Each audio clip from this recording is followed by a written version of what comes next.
Family. How y'all feeling, family? Y'all know I'm up on a late night. On a late night. How y'all feeling, family? Family, listen, y'all tune in to Talk That Shit podcast, hosted by your boy Jay Panero. Everything is allegedly entertainment purposes only. Every video and audio that you see and hear will be fair use. Every audio that you see and hear will be fair use. Family, we're gonna go ahead and get into this little Woody. Speaking upon um Young Thug. Now, this is my observation for it, right? Is I don't know how much he how much he really got to say when, he actually took the stand. Now, far as Young Thug, I mean, this shit is self-explanatory what he did. Everybody run around with the question of, do you believe that he told due to what you heard in the investigation?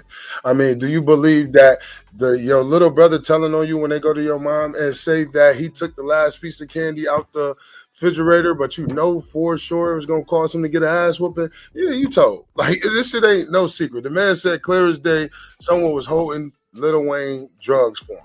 You know what I mean? So, I mean, I don't even see where this question keep coming up at, but I guess I'll ask the question too.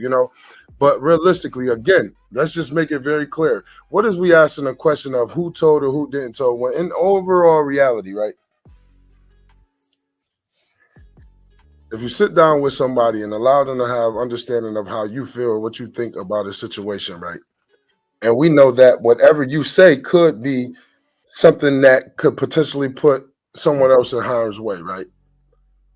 I don't see what else we would call that. I mean, is it called I told but I didn't tell? I really don't know, but it ain't for me to be here to judge. I just thought it was kind of funny that I caught Woody or whatever, the guy that's was on YSL case that took the stand. He went famous for saying, I don't recall in court. Like when they kept asking him what happened this day or what happened that day, I guess he went kind of viral for speaking upon it. I don't really know.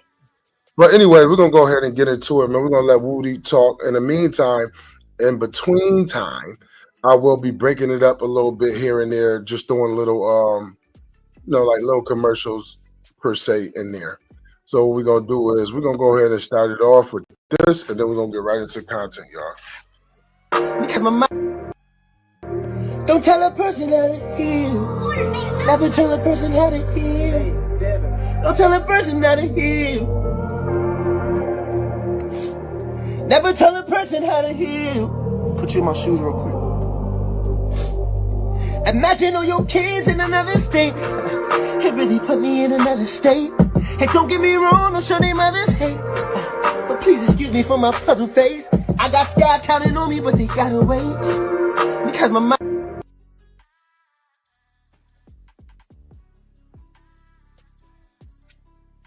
All right, family, we're going to go ahead and get into it. Oh, yeah, and family, I do want to say this. No if and but about it. For sure, we will be going live tonight.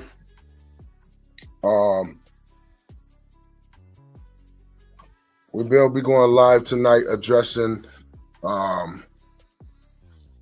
whatever issues that, or whatever y'all might feel as though need to be said or asked or anything in that nature. We're going to definitely be going into content and detail about the Ronnie case. And from my understanding, I see AJ still running around, running her lips, man. I see AJ said something this time. It was what was it last week? She said it was justice already served, right? And then she said Krishan ain't got nothing to do with it. I mean, just yesterday she did a live and said, y'all internet people always running with the narrative of things. When I said justice, I mean it was justice, and we ain't talking about the police. So I guess it was street justice, I guess, right? I'm not really sure, but she just digging another hole after another hole after another hole. Because if you ask me, whatever justice was done, at some point, don't you think it was very relevant to say, well, the person that did this to Ronnie, he's no longer here. The person that did this to Ronnie is incarcerated. That's very relevant when you got people on here actually accusing people of unaliving Ronnie. And if somebody already dead for it, say that. If somebody already incarcerated for it, say that. But again, y'all, we're going to get into that a little more tomorrow night, and we're gonna get all the way into it. I'm talking about I'm getting 2-3 different answers from family members. I'm not really sure what's going on, but we're going to address that tomorrow night for sure. So go ahead and tune in, y'all. And I'm gonna post it and pin it in the comments. So it'll be a blessing if y'all go ahead and check me out tomorrow night addressing this issue. Okay, hold on. Let me take that one down because I want to redo it. All right, y'all. I'm about to go ahead and get into content. In the meantime, make sure y'all like, share, and subscribe to the channel. I'm gonna pin the Realist 716 channel in the chats too. I would like for y'all to go over there and subscribe to that channel as well. And if we'll figure it out. We'll figure out how we're gonna do this shit. We'll figure it all out.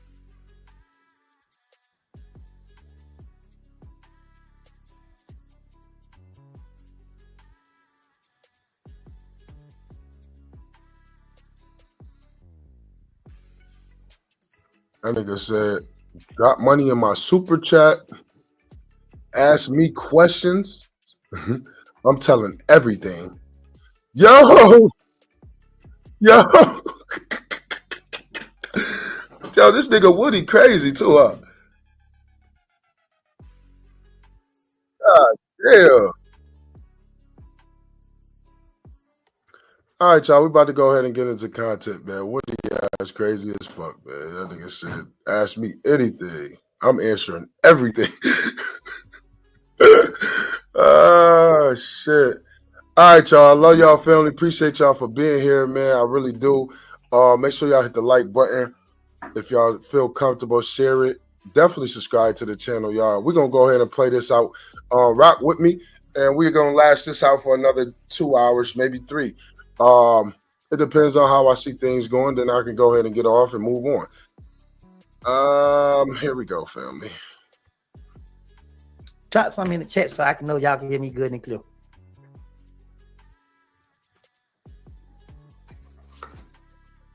Y'all can hear me good and clear? We hear you. That's all I need to see. Watch it here with that remote. Hold on, I gotta slow down, y'all. I gotta slow down, y'all. So, should I put it up on that TV back there? Or should I put it up on the YouTube? Should I put it up on the hold on 1 second. Should I put it up on the should I put it up on that TV where Brian Steele gave his opening statement? Or should I put it up on here and let y'all hear the audio? Which one y'all think I should do?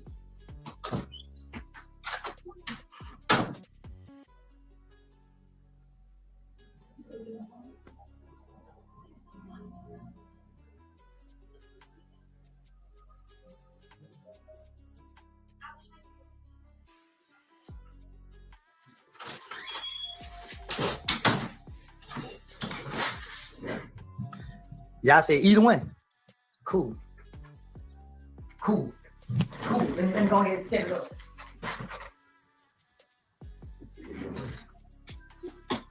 Let me go ahead and set it up then. What's wrong with these people, man? Y'all need want to get going. How do you go to YouTube on here?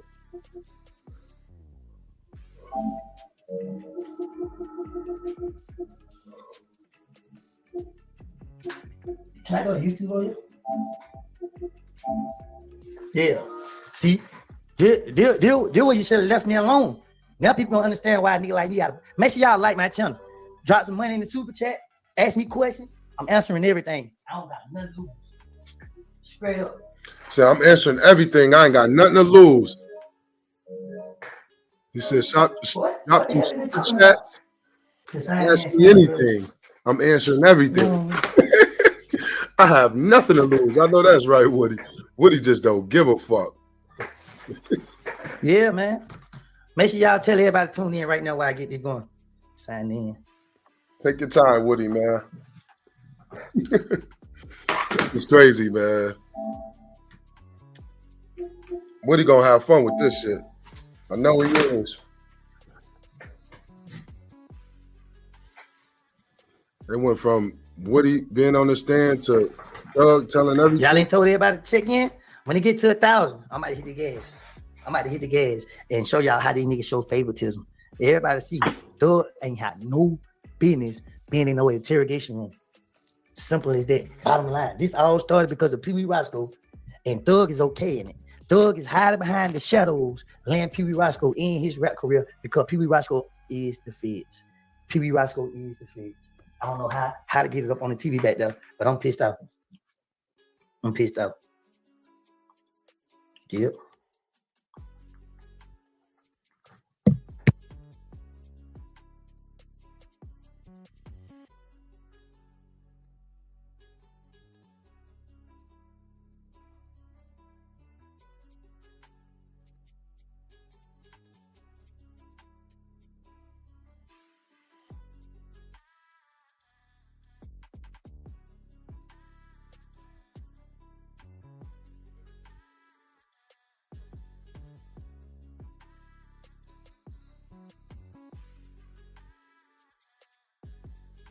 Funables has a new look with real fruit puree and now with no synthetic dyes. Kids can have their fun and eat it too.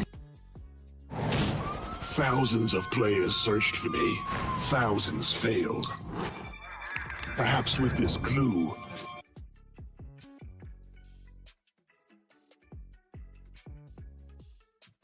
I just read this message. It say, call your preacher and have him pray with you and go on about your day. The message stood out of all of them. But the only thing that you got, they're going about your day part. Like when I'm on 10, like you gotta be careful how you talk to me. I would have just accepted your message. But when you said going about your day, you sound like one of his family members. Like, nah, I let them do this to me. I let them get on the internet and talk about me. I let them sit right there and dog me out to the world. And on the, you know what I mean? Nah, man. Nah, hell nah. I'm finna go on about my day. My day, this is how my day finna go. This ain't for none of that. This is to get to the bottom line. I done went 2 years by keeping my mouth closed about all of this stuff. 2 years straight. I done went 2 years straight by leaving all this stuff alone. 2 years. And y'all.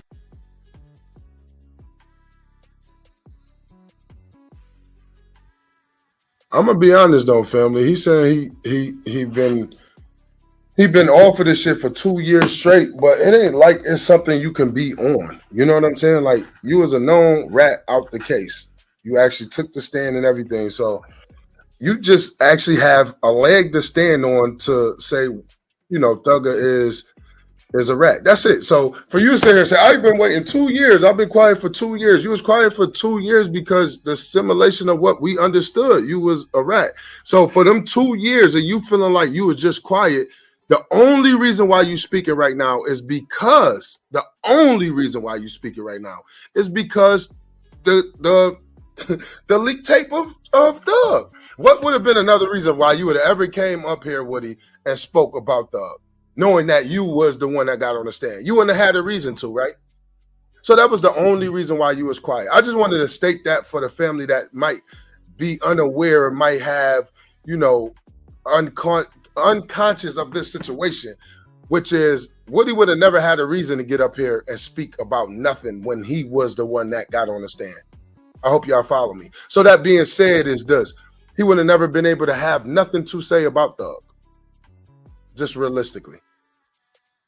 Oh, niggas, right? I did write a book. My book was called Atlanta Stand. Nigga, the feds took my book. I wrote a book. Nigga, I wrote it in jail, page by page. I had 126 pages, front and back. You know the white piece of paper? I had it from top to bottom. I started my book off about what happened in Nut. That's how my book started. Drive-by. When the book first started, I talk about the drive-by. Cut speed off. Chaos corrupts. Nobody know what's going on. Nobody know what's going on. Police is everywhere. Streets are screaming people's names. Shootings are happening here and there. And then it goes. July 25th, 1991, Kenneth Woodie Copeland was born. I walked into this world. I came into this world at Greater Hospital. You know what I mean? Talk about my mom. Talk about my brothers and sisters. Talk about growing up as a kid poor. Talk about all of this so y'all can have an understanding of who I am and understand where I came from. I talk about all of that. I ain't reading that. Y'all got to drop something in the super chat. Y'all got to drop super chat something. I'm tired of y'all. Listen, I wrote a book and I said all of this. And then I talk about, my friendship with Thug when I met Thug. And I talk about it. But if y'all knew the truth, what started all of this, what all this is about, y'all to be like, I know you lying. I know you lying. Man, this is out of control. But listen, I wrote a book. The book was called Atlanta Stand, Life of Atlanta Gang Member. And I wrote it. But my life, as I wrote the book, I kept saying, oh, I gotta put this in. I gotta put this in. But it was just so much that was going on. Then I started back saying, damn, this is my life. I didn't realize I did all this, or I've been through all of this, or whatever the case is. So what I do? I write it. You understand?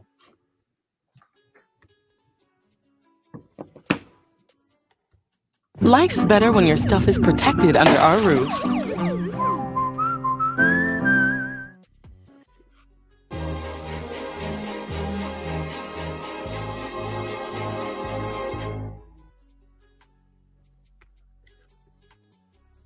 Yeah, family. I want to throw this in there, man. I can't wait to AJ come out with her little podcast. I guess she's supposed to be doing a podcast now. She said she's gonna speak about everything with Ronnie when she do get to the podcast. So we're looking forward to that. We really is looking like super forward to it. So, long story short, start out with the drive-by, talk about me growing up. Thank you for the super chat. I got 5 on it. Yeah, I'm about to get started. Yeah, niggas want to get on the internet, talk like this. Yeah, you know what I'm saying? Man, listen, bro, we listen to the audio, bro. It be on the internet. Everybody was so distracted by the world. Listen, I don't need to care. Make sure y'all like, subscribe, follow my channel. Let me pull it up over here. Because I'm just sitting here. Just moving and grooving. You feel me? Y'all niggas want to sit right here and play. Y'all want to sit right here and pretend. Y'all want to sit right here and be idolized. Yep. Go ahead and pull up this trial right quick. Let's talk about this trial. You feel what I'm saying? Out of everything nigga been through. Let's talk about it. Let's go dive in it. Now what is it? What is video just go? Home videos. Let me just go back to home. Play this. Cause y'all got me fucked up. Real bad. Y'all thinking I'm gonna sit right here. Y'all let y'all put me through enough as it is. Now I'm gonna break down the details. Y'all ask for this. Man, I'm tripping. I'm on YouTube studio. I ain't trying to hear nothing. You know what I mean? When I try to be fair. Thank you for the super chat. Yeah. You know what I mean? So who I'm about to go to? I'm about to go get on Thug. Let me go pull up here. Young Thug. Young. Oh, there you go right there. Young Thug opening statement with Brian Steele, the lawyer that he paid all this money for, and got him a worse kill, got him a worse deal than Gunner lawyer. Gunner lawyer got him the best deal in the world. He ain't had to testify. Nothing he did is said. But they set Gunner up from the start. Thank you for the super chat. From the start, what they did. They had somebody sneaking in and record Gunner from the back. Ain't nobody else get sneaking recorded. You feel what I'm saying? When nobody in the courtroom, so you already know that the prosecutor did this on purpose. Yeah, I defend Gunner because right is right and wrong is wrong. Yep. And then when I did Thug, do I believe I was wrong? Nope, not at all. Nope, I did not betray Thug. I did not do nothing wrong to him. I don't care. Y'all can feel how y'all want to feel. This is my truth. Yeah, I mean, I know what y'all don't know. The DraftKings pick 6. Play it right. Now multiply. Go.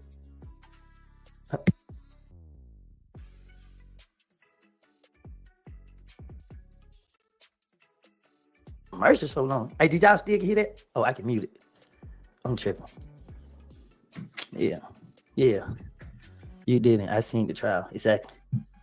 Let's go. Let's dive into this. And all these distractions keep trying to happen. Kenneth Copeland eventually says, it's not June of 2015. He gets rearrested. He doesn't want to be in jail. He speaks with the police. He's now with Detective Dennis, Detective Peter, also sitting around police officers. The detective of the gang unit homicide. Kenneth Copeland said, oh yeah, the night of the killing, down in Thomastown. I wasn't involved. Thank you for the super chat. I saw Jeffrey Williams. He's at the McDonald's on Cleveland Avenue. I saw him with all these other people. Can y'all hear it? Give me a thumbs up if y'all can hear it. To his home. It's at 8 o'clock at night. There are videos at the McDonald's. You don't have any videos, and then bother getting into it. We can try. Try to put it up on the TV so y'all can watch it. And phone records can show that they're not GPS. This is not like fluid area, we call E911 or something. Okay. Make it range, maybe 1.5 miles, maybe more. He tells you which tower you're in. Kenneth Copeland tells the police, I followed Jeffrey Williams' car to his house back in the car.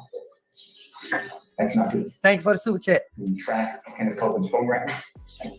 He doesn't phone with Jeffrey Williams. He doesn't see Jeffrey that night. He doesn't follow Jeffrey home. He doesn't go to Jeffrey's home until after 10. This is all a lie.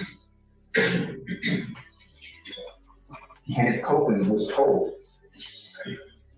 by the police, we want a phone. That's how he gets a deal. Because Kenneth Copeland was also told, you're an armed career criminal. You're going to spend 25 years in federal custody for having a gun. You're going to be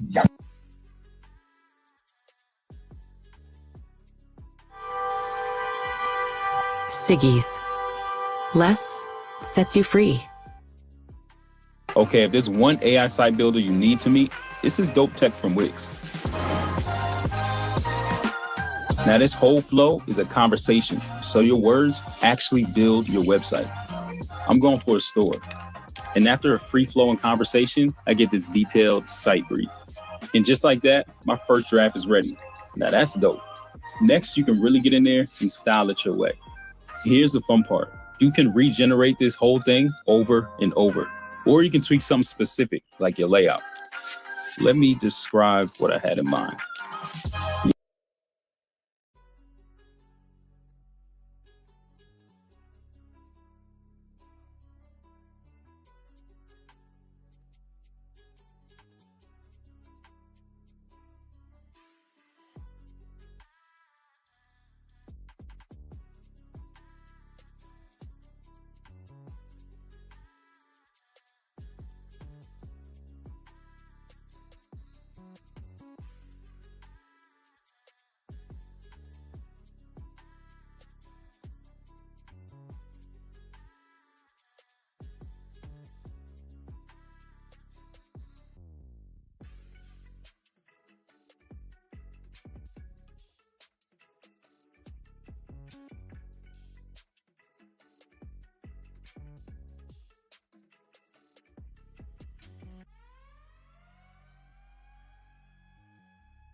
Go down to Miami shortly after the shooting. Jeffrey was performing. Let me remind you. Now I'm gonna let it keep playing. Jeffrey wanted them to be safe, not get hurt, until people calm down. Jeffrey then sent them back to Atlanta. Jeffrey then went on tour.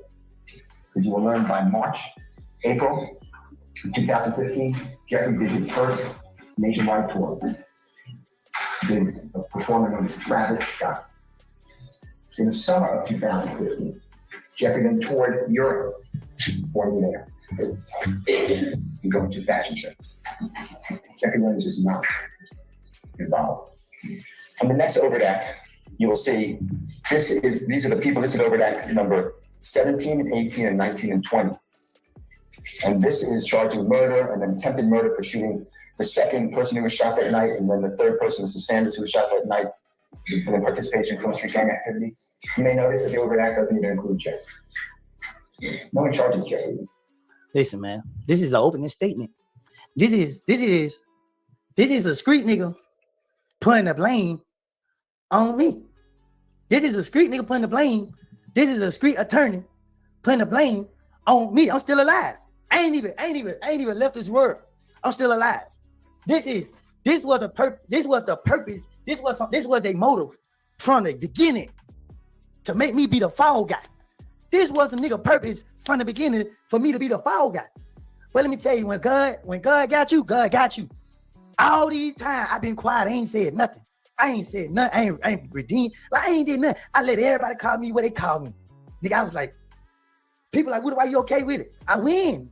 Being able to snitch gave me a way for the gang members to stay away from me, the drug dealers to stay away from me, the robbers. It gave all the criminals Nobody can never elevate in life when they surrounded by criminals, when they surrounded by simple-minded people.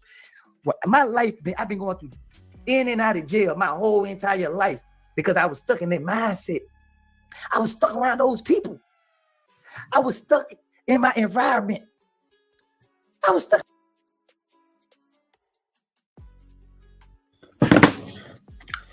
This shit's sad, man. Society is fucked over, man.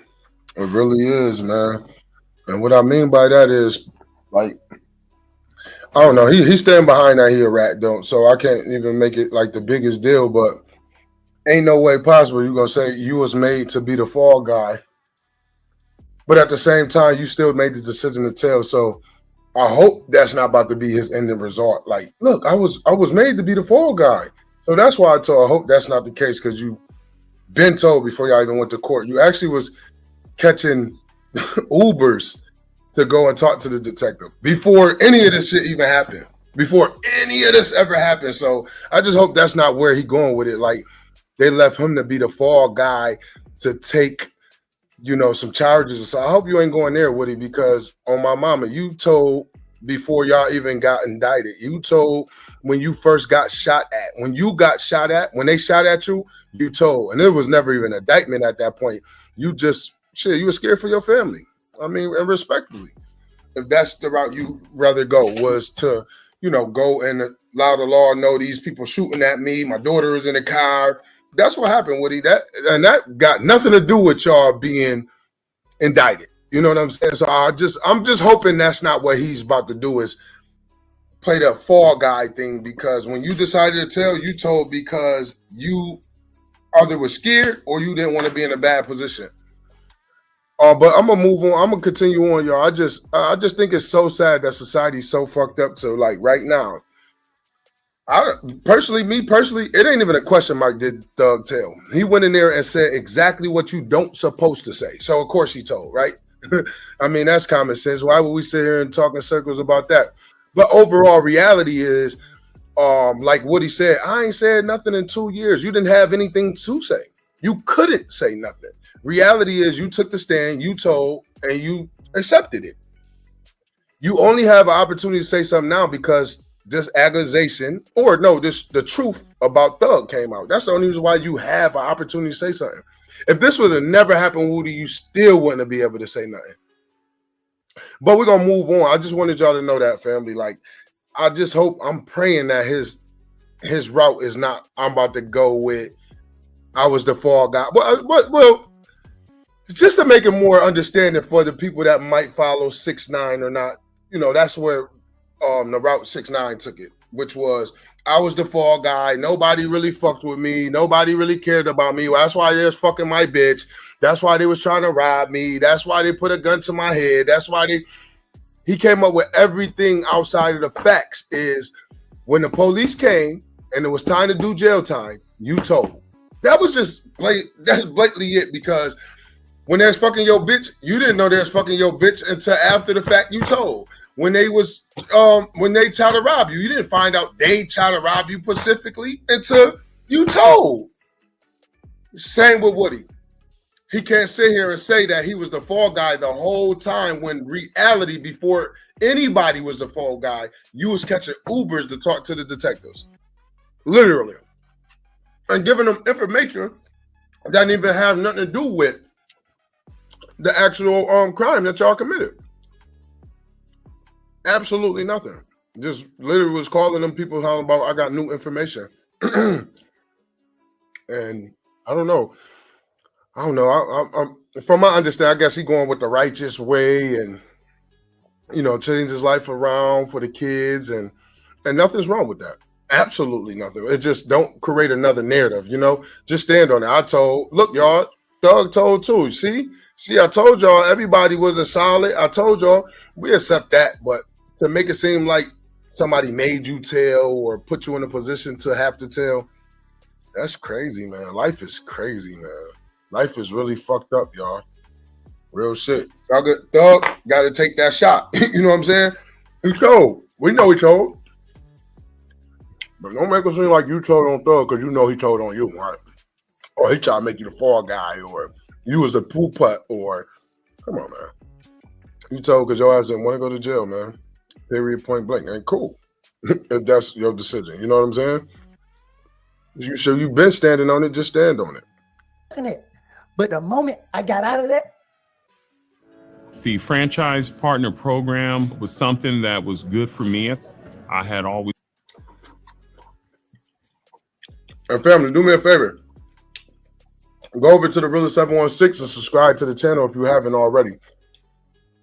I believe tomorrow night I'm gonna go live about Ronnie, and I would love for y'all to engage.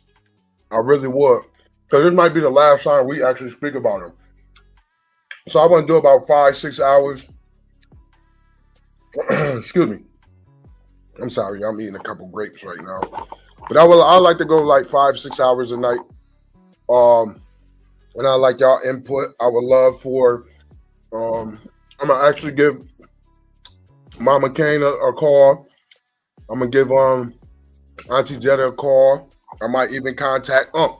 Don't forget Unc contact us in the beginning of the stage. So I might give all these people a call, kind of let them know I'm going live, and give them an opportunity to maybe speak their piece or come up. It'll be important because I would love for them to speak their piece, because I got about 5 different answers from 1 or 2 people. 5 different answers from 1 or 2 people. So that being said, there's a lot that I got on my mind.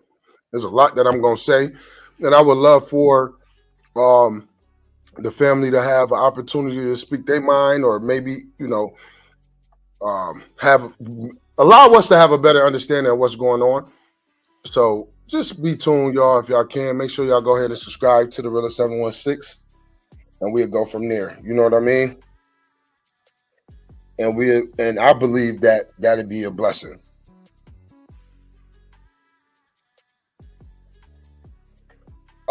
We're gonna try to do it about 11 o'clock, my love. Yep, Jordan, we're gonna be at Granny House about 11 o'clock. 11:30. We're gonna try to do it at regular time, because one thing about it, Mom Deuce dropping us off at Granny House. They're going to freak off while Granny got all the goddamn kids. So, and I would love for y'all to engage with me on this sector, because again, this might be the last time at least the Realist 7-1 speak about it. And if it don't, that's because we had somebody get up here and give us a way better understanding than what I understand right now. And believe me, I'm lost. And that comes from somebody I talked to, said everybody in the family per se. So I don't know. Maybe we get a better understanding tomorrow, y'all. I don't want to drag it on. Let's get back to content. But please do me a favor. I'm gonna go ahead and post something tonight. And again, if I don't go tomorrow night, I want to set it up to where someone might feel comfortable to come up here when I do go live and kind of explain a little bit. Because I ain't gonna lie to you, this shit AJ said, that shit blew my mind. I've been going too hard for Ronnie, for someone to get up here and say everything everybody doing is fake. Everything everybody doing is not real. Krishan ain't involved, and the killer been arrested, and you know what I'm saying? Now the killer dead. You know what I'm saying? Now she's saying the killer dead, y'all. You know what I'm saying? So I don't know what the fuck is up with AJ. But again, for me to be in contact with the family, I would like to know what the fuck AJ talking about. And if I can't get a solid answer behind what AJ talking about, I am okay with that. But at that point, I got to give my outlook on this whole situation. And it's not good, y'all. I'm gonna be honest. Yeah. Excuse me. Definitely, if we can't, or if I can't get somebody to make me understand a little better, I don't believe AJ lying at all. Why? Because I actually was told that by somebody. You know what I'm saying? But I overlooked it because I wanted to respect that person. So again, I don't know what AJ talking about, but we gonna get to the bottom of it. And she keep lashing out. As y'all see, every other day she doing a live talking about the Ronnie situation. She just did a live, yesterday afternoon, and she said whoever from Baltimore should be speaking about Ronnie. She said when she did when she did speak about Ronnie, death the other day or the week or two ago. She said she wasn't saying it was justice in the way of what we think. It was another justice. So if it wasn't, we was hoping somebody went to jail. So another justice means somebody dead for what happened to Ronnie. Either way, justice been served. I don't understand it. It don't make sense to me. So, well, I don't know what type of shit AJ on or what type of rent page she on right now. But then again, she might be telling the honest to God truth. And then now at that point, now I got to ask, who the fuck lying out of this shit? You know what I'm saying? Like, what the fuck is really going on? So, family, please tune in tomorrow. I'm going to go into crazy detail tomorrow. I'm talking about crazy detail. I'm talking about pulling up probably receipts. I'm pulling up. Y'all, listen, this right here, this Roddy situation going one or two things. We're going to fuck around and have full understanding, nobody in jail, or we're going to have understanding tomorrow, somebody definitely in jail already, or somebody deceased already. And Krishan really don't have nothing to do with it. We're going to know all of that for sure tomorrow. Promise. Even if I got to pull receipts out, and then we all just try to figure out what the fuck is this about. But let's get back to Woodie, y'all. I want to stress that because I'm really going to do a nice little live on that. And I would like my whole family that act like they justice for Ronnie, act like it's all about Ronnie, make it seem like, and when I say act, because the first couple of people I ever met, they act like it was all about Ronnie. Come to find out, they don't even talk about Ronnie. They will actually troll the channel that trying to get justice for Ronnie. So that's why I say act. You know what I'm saying? There's a lot of acting going on. So just be mindful of that. I started to see more to life. I didn't want to do this to Thug. Everybody know I ain't want to do it to Thug. This ain't no secret. Everybody in Atlanta know this. We all talk amongst each other. We didn't have a platform to be heard. So y'all talking about why nigga just not saying something? Because the nigga just not being heard. We been saying something. You feel me? But them niggas have a voice. That's why they gatekeeping. You got all this talent in Atlanta. Thank you for the super chat. Fetch, a real nigga gonna tell his lawyer not to. Come on, for sure. I put my life on the line too many times. But y'all, like, it be sounding incriminating because of how I say it. But I'm not talking about the criminal intents of me committing crime. I'm talking about me allowing people to accuse me of things I didn't even do for so many years, because I did this because I knew as long as people watching me and thinking it's me who doing it, whoever possibly did it can survive or continue to get away. So as long, because I know I ain't did nothing. Why y'all think I walk around and talk shit? I ain't did nothing. But the people who did do something, they want to come out and call niggas a snitch. How you gonna come out and call niggas a snitch when a nigga ain't did nothing? I ain't did nothing. I didn't ask for none of this. I didn't ask to hang with people. You feel me? I can give y'all the details of how I became around certain people. People called my phone. I didn't go calling nobody's phone. People came to my neighborhood looking for me. This is how fucked up life is, man. Society is fucked up. Real nigga shit. Society is really fucked up. This man is really sitting here justifying the fact of him making the decision of telling on them boys. That same shit 6ix9ine did, man. Like, you just did what you did. Fuck it. I mean, what the fuck? Like, who gonna do something about it? You know what I'm saying? At the end of the day, who gonna do something about it? Let's just keep it all the way at band. Like, there's no justification in this shit. What are you told because you made that decision? You was around them niggas because you made that decision. You a grown man. Nobody made you go around none of these niggas. Nobody made you put no work in. Nobody made you do nothing, Woodie. You made a decision to do that. So when you made that decision, when you actually got caught up, you made the decision to tell. That's just literally it, man. This shit is like overboard sad. To hang with them. I was hiding behind cars. I don't hang in no studio. I don't like being in the house. It feel like jail. I've been to jail that many times, and that's how bad I don't like jail. It's not a secret. And even that don't, y'all. Y'all go look at Woodie record right now, man. Woodie been in jail about 19, 20 times, and we talking about maybe 72 hours with this. I think one of his joints was 9 months, I believe.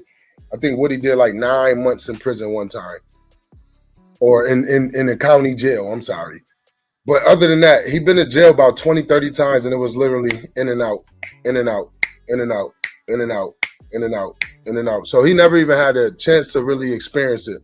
I think his longest journey was when he was locked up with YSL, and I think they kept him for, I think it was like 8 months. And if I'm wrong, it might have been a year or some change, but that's it, though, y'all. That's it. You know, look at his record. He ain't do no long stretch. He didn't do. I think he did like a 3-year bid. You do 1.5 off of that. So I don't know. I don't even know what he's saying. As far as he's saying, he's been in jail that many times. Yeah, he definitely talked too damn much. But look at this though, Jordan. Let's just keep it all the way a band, right? I mean, how you justify the fact that you made a decision to tell, all because they hit you up? You know what I'm saying? Oh, they called me. I ain't calling them. Yeah, they called you. You answered. You said I'm on my way. You went over there. You put that work in. Y'all got caught, and then you told. I just don't. It sounds like he trying to pull a 6ix9ine. You know what I mean? Like the Fall Guy type of thing. Like they use me. Nah, you wanted to be part of that shit on my mama. I don't know what street nigga like jail. I don't know what street nigga like jail. It just people thinking that you do stuff to go to jail. Not me. I never did nothing to go to jail. I did things to survive. And what that was, I shut my mouth. When everybody thought it was me doing all the talking, I was being quiet. It's just see like that. Because everybody looking at the interrogation. Damn, just think about it. Just think about it. The facts are. This is bad. This is sad, y'all. I don't even know if I can really finish this because I never watched it, y'all. I'm trying to get into new content, and a family member sent this to me. So I never watched it, but I don't think I really can even get into it because realistically, the man sitting here making it like he ain't never tell, or, you know, I don't know what the fuck what's the deal is though, man. But listen, make sure y'all go ahead and hit that link in the comment. And subscribe to the Realist 716. We're gonna go live tomorrow about the Ronnie situation, family. But Woodie is crazy. The facts. Everybody was watching me, thinking it's nothing third. I need allies. I want you to join me. But let me be clear, I don't give a fuck either way. You know what I mean? I don't know these guys. They don't know me from a can of paint. Never would be around them. They'll never be around me. You know, whoever told on whoever, that's their business. You know what I mean? I just find it funny that that situation with Thug came out, and I guess Woodie never got on the stand. Like we never seen him on the stand saying, "Yeah, he did it." Now, so what do you see him in the courtroom right now? He said, "Yeah, him over there with the glasses on." I think he got glasses. I can't really see. I think he got like a button-up shirt on. Like you literally pointing people out in court, literally. And then right now he's saying he never told. Or maybe I'm misunderstanding. Hold on, y'all. Said and done. You got out of jail with a fresh start. Nigga, I had to sit in there. I ain't trust nobody. Do y'all know how they make me feel? Sit in front of defense and a state and knowing that not neither side care about my life. Mm-hmm. Not nobody care about what happened to me. Mm-hmm. For years, I had to deal with this on my conscience. What happened to me? What happened to the people I care about? What happened to the people that care about me? This dude, they be in my neighborhood. If you from I gotta say that's very true. That's very, very true. Because when he was on the stand, the defense or the prosecutors never gave a fuck about him. Because you did have Thug lawyer and them saying Woodie was the main man and all this weird shit. But let's be clear, he's actually telling on Thug. So why wouldn't they say that? You know what I'm saying? Like his whole objective of the trial was to get up there and tell on Thug. And that's what he did. Literally, that's what he did. I don't know what he's talking about now. He said he was keeping his mouth shut the whole time. Like if it wasn't him saying, I don't recall, or, oh, that's him over there in a button-up shirt, or I think Thug got dreads in his hair, or like, nigga, we was right there when you said all this shit. You know, he always say peace and blessing. When you pulled up in the Uber to the detective, to the police precinct to talk to the detectives, before y'all was even under investigation, you went up there and told that them boys shot your car up, quote, with your daughter in the car. So, hey, listen, that's what you felt needed to be done. I respect it. Not, hey, I'm not against it, bro. But you did that without it being an investigation. You did that because you was either scared or maybe you was backing yourself. You know, I'm gonna go tell on these niggas, but first time I get a chance, I'm gonna knock this nigga head off. It don't stop that you told, but you probably told to be smart. He put up on me when I was hurting. I was suffering. He put up on me. The first street person put up on me. He said, "Hey, bro." He said, "What people don't think your family matter to you mean a lot to your family just like they mean a lot to theirs?" I looked at him. He pulled my head up. I looked at him. He said, "Bro, your family matters. You and your family matter to each other more, just like they family matter to each other more. There's no way you supposed to be in the interrogation room without no lawyer." That goes back to the beginning. That man got all this money. He's supposed to take care of all y'all. He's supposed to make sure all y'all were good. But it ain't his job to do that. That's me. I'm defending him. It ain't his job to. And it's not. You ain't defending him. You said some grown man shit. Which is, despite whatever y'all felt he should or should not have had done, realistically, if he did not owe you $1, he don't have to get you no lawyer. He don't have to get you a lawyer. There's nothing mandatory behind that, y'all. I just want y'all to know that. When I was running around doing my 1-2, what do y'all think I thought for a million years in the back of my head is, oh, my bug better have lawyer money for me. Shit don't work that way, man. It just don't work like that. It just don't work like that. Now, if that's something y'all have understanding to, agreement to, yo, bro, anything get ugly, make sure I'm good. I'll make sure you good at any time, then cool. But just to be expecting that nigga never owed you $1, not $1, for him to have to mandatory have you a lawyer or any of y'all niggas on my mama.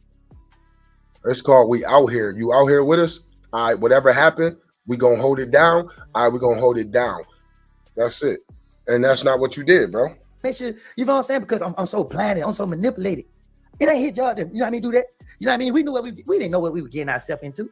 Because if we knew what we were getting ourselves into, we would have never been in it. We would never been in it at the beginning. I wouldn't. I didn't You could tell when he lying. You could tell when he lying. You could tell when he's trying to come up with something just to make it make sense. Man, you know exactly what the fuck you was doing, dude. You knew what you was joining into. Actually, I'm gonna tell you how I knew. Because when your man called you about the motherfucking what's his name, Rich Homie Quan situation at the barbershop, he called you. You said you didn't give a fuck what happened. It ain't have nothing to do with Thug. It ain't had nothing to do with none of them. Your man called you and said we got a mission. You said you went over there and shot that joint up. You know exactly what you was getting into.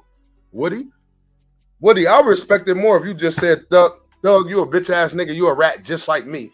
I would respect that more than you really getting on here trying to blame Young Thug for the decisions you made as a grown fucking man. And let's be clear, I want to keep saying this, y'all, because I feel like this is very, very, very necessary. There's no way possible, Woodie, for you to sit here and make it as if you as a grown man, someone forced you to ever do anything. You look bad doing that, man. I'm gonna be honest with you. I respect the fact that you said, yeah, I told, but I'm on my got my life together shit. I'm into church, I'm into the kids. What's that? Positive speaking. I'm into growth. I respect that more. Just stay on that. Don't try to justify your telling versus why they told. What are you told before y'all was even under investigation, bro? Y'all investigation started 2016. That was y'all original investigation. No, 15. I'm sorry. You've been telling since 2013, 2012, or 14. One of the two. Why I say that? Because when they shot your car up with your daughter in the car, man, you went down there to the detective office and told everything. You had a 9-hour. See, he had a 2-hour. You had a 9-hour investigation, and that was the first one you ever did. Your very first interrogation sit down was 9 hours, Woodie. 9 hours. And you sitting here right now saying you was not aware. Let's look at this, y'all. Look at this lying ass. A lot of stuff. You can't tell me that's not a person that's lying. And I ain't got nothing against Woodie. I can give two fucks if the nigga told or didn't tell. I know he told. He know he told. You know what I'm saying? But I can't believe he's doing this. This shocked me because he was on some positive shit. He was on some like yeah, I did what I did, but shit, I don't even want to talk about that no more. I've been doing so good for my youth. Fuck that shit. Don't let them discourage you, Woody. You know what I'm saying? Don't let them discourage you, man, and pull you out your box, man. You're doing good. People looking kind of past you, telling, you know, and I know you say you don't care. Well, we know you don't care. You got on the stand, so we know you don't care. You got on the stand. Yes, Your Honor. Everything I say would be the truth and nothing but the truth. You did that part. So I don't know, but look, y'all. Tell me this is not somebody that's lying. Honestly, Jordan, tell me this ain't nobody lying. Whoever else in the bush said it don't hurt to say good morning. Y'all ain't seen me in a minute. In a minute, y'all ain't seen me. Y'all ain't at least gonna say good morning. How you doing? I said I love y'all. I said that from the beginning. If ain't nobody tell you I love y'all, I love y'all. Believe that. But anyways, I'm just fucking around, family. Listen to this shit. Tell me this not a person that's lying. At the Dales, I looked at him. He pulled my head up. I looked at him. He said, bro, your family matters. You and your family matter to each other more, just like they family matter to each other more. There's no way you supposed to be in the interrogation room without no lawyer. That goes back to the beginning. That man got all this money. He's supposed to take care of all y'all. He's supposed to make sure all y'all were good. But listen, y'all. It ain't his job to do that. That's me. I'm defending him. It ain't his job to make sure, you know what I'm saying? Because I'm so planted, I'm so manipulated. It ain't his job to, you know what I mean, do that. You know what I mean? We didn't know what we were getting ourselves into. Because if we knew what we were getting ourselves into, we would never been in it. We would never been in it at the beginning. I wouldn't. Listen, y'all. I didn't respect a lot. I swear to God, that nigga remind me of my kid, man. That nigga remind me of my son that's 11 years old when he just did that. I didn't. You know, you do the little stupid face too. You know that little dumbass face when you know a motherfucking lying. Like, man, stop playing with me before I knock all your teeth out your fucking mouth. Fuck is you doing with that dumbass shit you doing, man? Stop doing that dumb shit. You know what I'm saying? Like that. That's the type of aura he just gave me. Like he was my 11-year-old kid. Watch. Look at this. He supposed to make sure y'all were good. Watch. But it ain't his job to do that. That's me. I'm defending him. It ain't his job to make sure, you know what I'm saying? Because I'm so planted, I'm so manipulated. Mind you, please look how, first of all, we know he's lying just off of how he's stuttering, don't even know what to really say. Total lie, right? But we know he lied anyway because we seen him tell. He said himself that he went and shot up Rich Homie Quan Father Barbershop only off word of mouth. He said he never even knew what happened. He said he never knew Thug and them had a problem. He went up there and shot that man on Barbershop up just because his man called and told him, yo, we got to go handle a mission. And this is what Woody said out of his own mouth. So for him to sit here and say he didn't know what he was getting into, listen. It ain't his job to, you know what I mean, do that. You know what I mean? We didn't know what we were getting ourselves into. Because if we knew what we were getting ourselves into, we would never been in it. We would never been in it at the beginning. I wouldn't. I didn't. Look, I didn't. Oh, the third I didn't. I would have told my son, stop playing with me for all your teeth be out your mouth. Don't even fix your fucking mouth to lie to me. I'm telling you right now. All that and then watch the face. The face expression is the worst part. That's the part that make me so mad. Stop playing with me for real. Stop playing with me. Look. Like, I didn't respect a lot of stuff. Still don't. But when people started targeting me and my family, I'm like OJ Simpson. If it don't fit, it must have quit. If the glove don't fit, must have quit. Because I ain't did nothing to nobody that ain't did nothing to me. And I'm willing to go to jail for the stuff that I have did if I did anything wrong. Let me tell y'all, bro, it's other stuff that y'all don't know nothing about. He said, I'm willing to go to jail for whatever I did if I did something wrong. So I would like to know, do he feel like shooting up Rich Homie Quan Father Barbershop for no reason, mind you? He don't have no problem with Rich Quan or the father. Would that be called somebody forcing him, or like what does that call? I would like to know that, Woody. It was wrong, 100% wrong. That even people know that it was wrong, but I can't speak about it unless somebody would make any move on me. If anybody make any move on me, let me tell you something. I ain't saying this for fear. I ain't talking for fear. I'm talking because I want to stop it. I want to see all of us move forward, live our life. We ain't got to kick it with each other ever again. We ain't got to speak. We went through that situation. We came out that situation. We just want to move forward with life. But when niggas go to cause problems, and I feel, trust me, I've been in this street like these niggas ain't. When I know a problem is coming and it's dangerous. Look, trust me, I've been in this street life. These niggas ain't. But you literally just said that. Okay, y'all. Listen, more and more I'm getting used to this YouTube shit, y'all.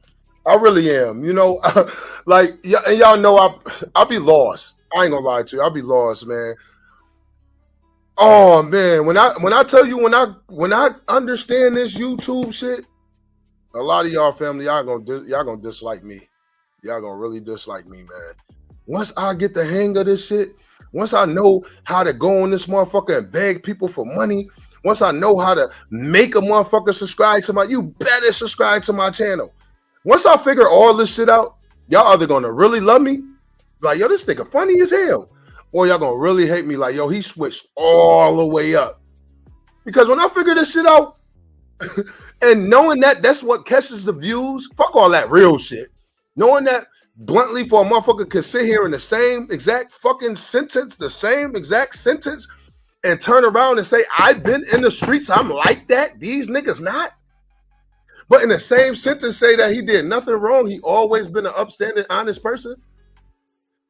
And he gonna get away with this shit, ain't nobody gonna say, yo, you just said that? Oh yeah, y'all ain't gonna like me in a minute. Yo, family, I'm letting y'all know that right now. I see too many YouTubers doing it. I see too many famous people doing it. I'm starting to feel like this is part of YouTube. I'm just the dumb one. I'm the dumb one to make it like, oh my God, you see they on there doing this? Y'all gonna hate me. Wow. Hold on, go ahead, Woody. It's dangerous. And I'm going here to protect myself again. The police not gonna protect me. The streets not gonna protect me. God gonna protect me. And I'm gonna protect me. My family can't protect me. My family can't protect me. Because what I'm trying to tell you is information is the most important thing in life. Information is the most important thing in life. They want us to believe money is. Information is. Information is the key. Information is the key. And when you in these streets, everybody playing for keeps. Everybody playing for keeps. Why you think when it was time for the jury to reach a verdict, it was only Yak Gotti and Shannon sitting in the courtroom because Thug tapped out? No, for real though, Jordan. Oh my mama, for real. Like I'm gonna figure it out though. I'm gonna definitely figure it out though, Jordan. And I've been sitting back in the cut watching on the low, like, damn. I'm gonna tell y'all what made me really think about it so hard. Like, I'm like, damn, how the fuck we been just going super crazy? Everything been good. Everything been just perfect. Everything we've been on, everything. All it takes is one person to say something and make the whole narrative of something that we've been talking about for a year straight mean nothing. One little narrative. Oh, she's not involved. Please stop saying that. She have nothing to do with it. And justice has already been served. Either way, if it's somebody done died or somebody went to jail. All it takes is those little two things and that whole sector disappeared. Realistically, the whole sector disappeared. Man, this internet is crazy, man. What the? Yo, yeah, like you said, Jordan, no bullshit, man. Like on some real live YouTube bully shit. Not in the purpose of no one being harmed, but just standing behind what the fuck I say and how the fuck I say it. Nobody like it, get the fuck on. Like, listen, I told you, I seen the not tell a motherfucker, if y'all don't send me money, get the fuck off my live right the fuck now. And then he starts getting super chats like a motherfucker. I said, what? I almost jumped out my chair. I said, oh hell no, this shit can't be real. This cannot be real. Yo, family, I swear to God on my kids, I seen to not do that, man. And I said, this shit is fake. YouTube is fake. Then I started thinking the super chats or Cash App was even fake. I'm like, is people really sending people money or they just like sending them like stars and hearts and shit? Because this joint said $100. And this nigga just made them send him $100? What? I'm gonna move on, y'all. But I'm telling y'all, I'm letting y'all know slowly but surely, y'all gonna very much dislike me, or y'all gonna be like, yo, Brody ass, he figured it out, y'all. Because a lot of y'all know this YouTube shit, it ain't gonna work too much for me the way I'm going with it. All I had to do is just be patient. But you get out of jail, talk about you felt like you were never in jail. Yet got in Shannon, you have reached a verdict of not guilty. Oh, them nigga reached. No, for real, Jordan. For real. I seen that nigga did not do that shit one day, man. I started thinking Super Chat was fake. I started thinking Cash App was fake. I swear to God. I'm like, this nigga literally, if y'all not gonna send me no money, get the fuck off my live. I'm about to start deleting people. I'm thinking in my head, I seen the first joint come through. That shit said $50. I said, what the fuck is that on? Maybe he sent this to himself. Because YouTube so fake, you'll never know what's real or fake. I said, he must have sent that 50 to himself. Man, sure enough, that shit just started flowing. $100, $20, $10, $5, $4, $2. I said, what the? I just gave up. I said, this is what we got to do. But my heart don't allow me to speak like that to people. You know what I'm saying? Like my heart don't allow me to do that. So I don't know, man. Maybe, I don't know, man. I'm gonna figure it out. But once I figure it out, like I said, y'all gonna either dislike me or like me. The verdict of not guilty. How stupid is he looking? How stupid. But then he come out with his first interview. He got a mask over his face, y'all. He can't look at himself. He can't look at himself. His country's eating him up. He trying to pay all this money to keep this stuff out the blogs, keep paying the media. This what the control they have. This the control they have. Calling people, bro, don't unfollow me, bro. Not me, not right now, bro. I understand you don't mess with me, bro, but just do it in a professional way, bro. Like, come on, bro. Yeah. What happened to you, my brother, right or wrong? What happened to the word blow? What happened to we gonna ride to the end?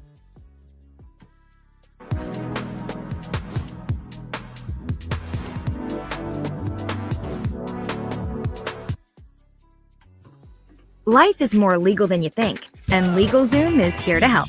Whether it's registering a business. What happened to the end? Everybody always tell me, you my brother, I'm with you right or wrong. But soon as the world say you wrong, they be the first ones that told the world you were wrong. And you still protecting them. When deep down inside, you know they the cause of it from the start. You know they wrong from the start. But due to the fact that I got responsibilities, I got kids I want to raise, that I want a part of my kids' life. Let me tell y'all something. I don't look for sympathy. You feel me? I didn't know no better, but when I did know better, I chose to do better. That's why I'm at now. And guess what? I got custody. I got my kid living with me. She go to school with me. I got my other little girl. She okay. You feel what I'm saying? I got my family. They all love me. We go to church every Sunday. We ain't on no BS. We ain't on none. The kids see me in the community and other places I go. I pray with them. They pray with me. And that's just what it is. Let's just keep it that way, though. What do you like, respectfully, bro? Just keep it that way. Because right now, I'm going to keep it a band. For you to be sitting on here making it seem like somebody forced you into having to tell on them or put you in a position of telling, that's crazy, man. Just stick with it, man. You doing good with the youth, man. Stick with the youth, bro. Ain't nothing. It ain't no. Because one thing for sure. That's why the title what it is, man.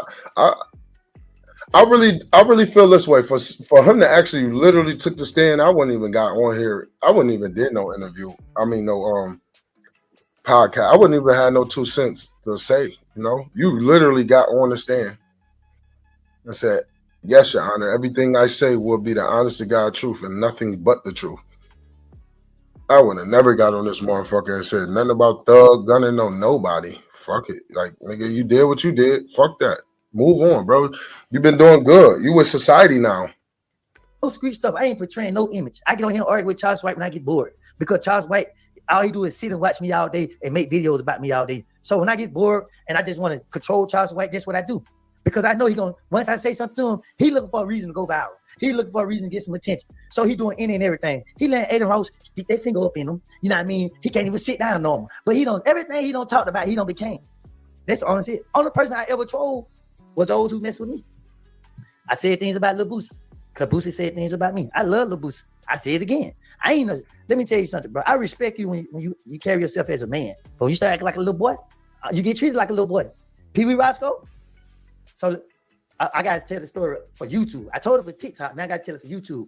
So me, Thug, and Pee Wee Roscoe sitting in the car. Once again, one thing about the truth can't be fabricated. You feel me? The truth can't be fabricated. You can't forget the truth. You can forget lies because you don't want to get caught telling a lie. So before I tell a lie, I'm not gonna say nothing at all because I don't want to go to jail. That's why I didn't lie on the stand.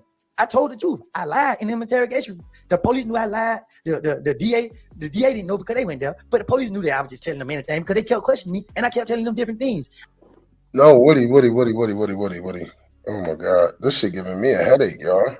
I ain't gonna lie, man. Woody, again, I gotta make it clear, man. Before you even know you was in any type of indictment, before you even knew about an indictment, Woody, you was going to the police station in an Uber to tell on them boys that shot at your car. You did that before YSL even had anything going on.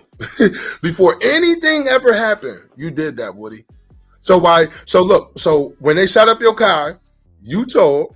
And in the midst of you telling, you still was going out there committing crimes. Because after they shot up your car, you went to Rich Homie Quan father establishment and shot his establishment up. And that was after you already been talking to the detective. That's after you already catching Ubers up there to the detective. This shit is bad, man. I really think this shit is sad, man. I ain't disrespecting the law. I don't think I'm an outlaw, but I was going through a phase of my life. I let it be known. Yeah, I don't want to tell on nobody because I wasn't there to be able to say what happened. That's the truth. So how am I snitching if I'm not there to say I saw this person with my own eyes do this to this person? No, I'm in a situation where I'm trying to get myself out that other people put me in. You know what I mean? Simple as that. If I ain't did that to nobody and I'm being accused of a crime, why are you putting my name in a song talking about if somebody do something to you, what I'm gonna do to them? Why is you putting that song out there if I'm being investigated for a crime I got nothing to do with and the police is thinking that I'm the number one suspect? I'm tired of defending myself against this person. Everybody get it. So this is the God-honest truth. On Fox 1, you can stream your favorite news, sports, and entertainment. I let it be known then, I let it be known now. I never did no harm to that man. I would never harm him. I had next level respect for him. Rich Homie Quan is a different story. The prosecutors took all this stuff and put it together and tried to make it out what it be. They was wrong. I told them to their face they was wrong. It's not what it is. Rich Homie Quan situation is a different situation from this situation. I don't And that's very true. know what really took place with what caused it. A lot of stuff to get the way that it got, because at the end of the day, I don't got knowledge that y'all may think I got. I'm telling you, but I know I didn't do nothing. So I don't got information that make the police want to come back and ask me more questions. Don't come ask me no more questions. None. I'm on here because at the end of the day, Woody, nobody got no more questions for you because you did your job. They have no more questions. Nobody else should be coming to you questioning you because you did your job. They set you down in jail for about a year. On top of you told everything that they wanted you to tell. Literally everything they asked you, you told them. Literally. Damn, man. This shit, man. That's why I'm telling you, man, this YouTube shit, wait till I figure this shit out, man. This shit about to be a whole nother level of a game for me, man. I really understand you can get on this bitch and say what the fuck you want to say. Like, whatever the fuck you want to say, y'all. For real. Next time I get on this bitch, I'm be in Japan. I'm just letting y'all know. And I'm really not, but don't tell nobody. Don't tell nobody. So y'all hear crickets, frogs, and shit in it, and stars falling out the sky. Just say, damn, he really in Japan. On my mama, y'all. For real, I can say what the fuck I want on here. It's up to y'all to believe it or not, and I don't even gotta give a fuck. Oh yeah, y'all, man. Listen, man. It ain't even taking a real out of the nigga. It's called reality. And believe me, that's all I know is reality. And reality is, nigga, say what the people want to hear so you can get them views. Okay, I got y'all. These niggas just opened a door that I closed, that I bolted down, that I put nails into. And this is what they did. They opened the door, and guess what I'm gonna do? Defend myself. And this is what I'm here to do right now. The opening statement is Kenneth Copeland is the person that did this crime. You're a street nigga, bro. You're a street nigga. I'm still alive. T.I. said it out his mouth. A lot of people say it out their mouth. If the man is deceased, he did it. I'm still in the flesh. So a lot of y'all. No, mommy, Jordan. You see your ass laughing, Jordan. Watch. You gonna be like, yo, Real told me. He said this one time on a late night live too. It was like 5 a.m. He said it. He said he about to turn the fuck up. He about to come with the most fabricated stories in the world. Yo, listen, I got cut and my brains fell out and they just did surgery, y'all, yesterday. And I'm here with y'all today. Yo, but listen, make sure y'all hit that Cash App, y'all. Man, y'all about to, man. And I tried my best to be like, yo, this YouTube shit ain't it. Like, what? This shit actually put a sour taste in my mouth. But if I'm gonna be doing YouTube, I gotta get with the program. I gotta get with the program, family.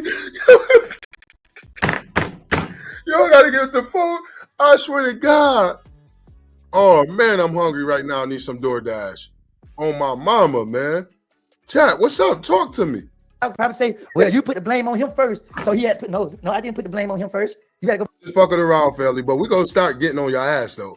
But I'm just fucking around for the moment. For the moment, I'm gonna slowly get into this shit the right way. You know what I'm saying? Instead of trying to hold my own grounds down about how I feel like YouTube should go. Nah, I'm gonna obey by the rules, y'all. What y'all say? Hit that Cash App. Make sure y'all hit that motherfucking Cash App and get the fuck out of here, y'all. Back and look at my interrogations. You better look at my interrogation. I didn't know what was going on. All I know was I didn't do it, and the police thinking don't do it. I'm trying to get the police off of me. So at the end of the day, we sitting in the car, me, Thug, Roscoe, in the driver. Thug got somewhere to go, and you know, Thug ain't had to do nothing for me. That's what I'm thinking. I'm like, shoot, he can have anybody to kick it with. He don't got, you feel me? He kick it with me, so I got his back. As we sitting in the car chilling, this Mercedes Benz pull up. When the Mercedes Benz pull up, this tall thing get out the car. Let me be more detailed about it. This tall thing get out the car, and when the tall thing get out the car, right, grab a bag out the back seat. Tall thing grabbing the bag out the back seat. No, you funny as shit. What you say, Clifford always going around that motherfucking building or couch talking about he get the sniffing. Yeah, point a motherfucker right out. You ain't lying either. Go there, like, you know what I mean? I'm in my phone. I look at what's up, but I'm looking around trying to see what's going on. Like, you feel what I'm saying? You hear me too many times, so I'm thinking that I'm sleeping. Arby's roast beef sandwiches, now 4 for $10. This is Wix Studio, built to meet any brief. When your project calls for bold creativity, design. Anyway, he grabbed Roscoe like this. Hey, Roscoe. You know what I mean? Ooh. Roscoe like, yeah, she got a check. You know what I mean? But I'm telling you, the thing loaded. You know what I mean? I know her personally. You hear me? Ooh. So Roscoe talking like this. If you know Roscoe, you know he trying to, you know what I mean? Hey, you know what I mean? I'm telling you, son. Thing loaded. Thing got big check, real check. You know what I mean? I'm telling you, I already have son. I can put you on. So when he say I can put you on, see, I'm trying to be careful how I talk. You know what I'm saying? But when he trying to say I can put you on, that's when Thug busts out laughing. But I'm looking like, I don't know what's going on. I'm lost. No, you looking like, what's up, niggas? What the fuck? You looking like, what's up? What type of money we talking about? What I gotta do? That's what you talking about. Woodie, you was broke. You said it. You said you was broke. You said you ain't had shit on my mama, nigga. So if you sitting in the car with Thug and them right now and they saying they got a mission to go on right now and they tapping you on the shoulder saying, what's up? I can make something happen. Your only thought off of that being a broke nigga around some niggas that got a couple dollars is, I'll do it. Just like you told the detective. What you told the detective that? You told the detective you made the decision to go and do that to that barbershop. You said you made that decision. Nobody make you do nothing, Woodie. The Thug tapping me, and then the thing that I'm looking at look like a woman. And it's sad. It's like, is he still telling? Let me make. What the fuck is going on, man? This internet shit is crazy. I mean, is he giving more detail down the line of a killing, a shooting, or something? I'm not gonna lie. I look like, you feel me? It was just tall. You feel me? Like, But we in a car. The thing was outside in another car. So we looking, but Thug already knew. I don't know how he knew, but when he said that, he put Roscoe on blast. I ain't saying it like Thug was on it. I'm just saying like when Roscoe said I can put you on, Thug like nigga, what nigga? Thug, that way he bust out laughing like that's a whole man. You got me. And when Thug said it, I'm like, I ain't never heard this type of stuff a day in my life. Let me tell y'all something. I didn't never hang outside my neighborhood. I hung in my neighborhood all the time. When I went outside my neighborhood, there was to steal and go right back to my neighborhood. So when I heard this, I'm like, Roscoe said, Mom got a check slam chain. You know what I mean? Had a hole down there when I hear, you know what I mean? I was like, no, for real. Jordan, hold on. See, this how you know motherfucker can't hold water. First thing came to my mind was grab my phone, call my buddy, let him know. Yeah. Say what y'all want to say about me. It is what it is. I don't care. You feel what I'm saying? I'm a different person. I'm trying to be a better person. Hold on. My life. Hold on, y'all. Roscoe. Hold on, y'all. You know what I mean? Ooh. Roscoe like, yeah, she got a check. You know what I mean? But I'm telling you, the thing loaded. You know what I mean? I know her personally. You hear me? Ooh. When Roscoe said, I can put you on, Thug, like, nigga, what? Nigga, Thug. That way he bust out laughing like that's a whole man. Yo, listen, pay attention to what the fuck he just said. You telling me, hold the fuck on, y'all. Is you telling me he just sat here and said the police, excuse me, y'all, sorry. You telling me Thug and them was just sat here and said they was about to put this nigga on to a mission, and the first thing he did was pick up his phone to call his buddy. Now, at this time, y'all, we already know one of his buddies, he was locked in with a detective. Because this is the mission he's talking about. The mission he's talking about right now is them going to Young Thug, Rich Homie Quan father establishment, shooting it up. This is the mission he's talking about. When they, whatever problem they had with Rich Homie Quan. But my thing is, ain't no way he just said what the fuck I think he said. Hold on, y'all. Y'all know I'll be hearing shit. When Thug said it, I'm like, I ain't never heard this type of stuff a day in my life. Let me tell y'all something. I didn't never hang outside my neighborhood. I hung in my neighborhood all the time. When I went outside my neighborhood, there was to steal and go right back to my neighborhood. So when I heard this, I'm like, Roscoe said, Mom got a check slam chain. You know what I mean? Had a hole down there when I hear, you know what I mean? I was like,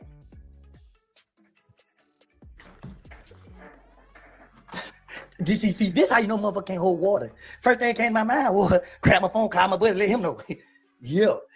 First thing come to my mind is grab my phone and call my buddy and let him know.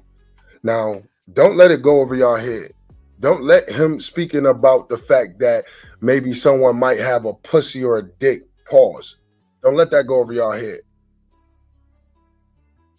The reality is they sitting there doing a mission. Y'all heard what he said. He said a lot of shit, he got to be careful how he say it. So don't let that fool y'all. Now listen, we already know he talking about the Rich Homie Quan thing because he mentioned that. He said when we were sitting outside the barbershop, he was pointing out whoever they wanted him to do whatever he wanted him to do to. My thing is this. He called the police?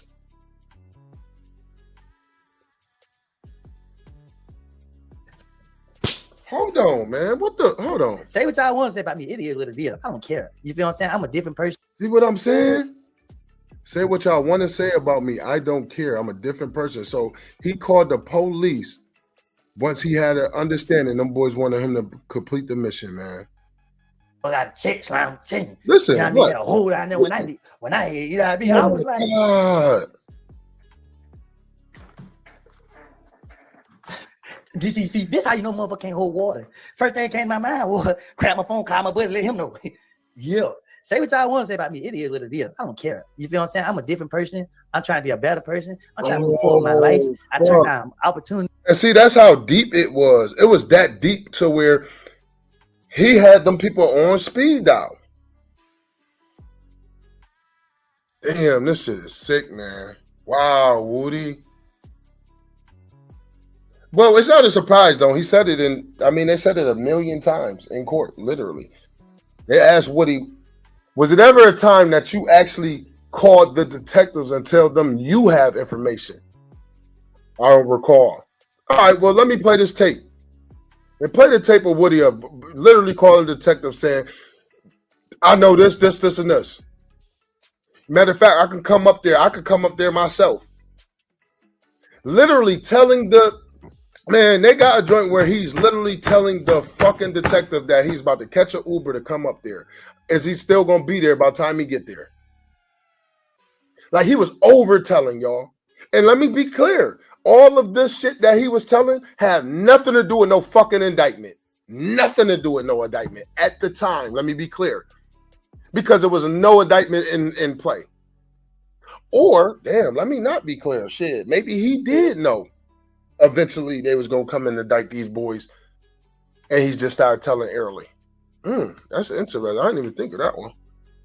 Wow, maybe they came and picked him up like a year, you know what I'm saying, close to a year or two before they came and did what they did. And he, you know, gave them enough valuable information. I didn't think of that. That makes sense, too. They speak on all this stuff. They came out. They don't open this door. And now I'm just putting it out on the table right now. You feel what I'm saying? So I called my buddy, be like, hey, man, Roscoe did booty with a man, bro. And then he just confessed to it. He said I ate on mouth and he ate a booger. See, one thing about me, I'm real detailed.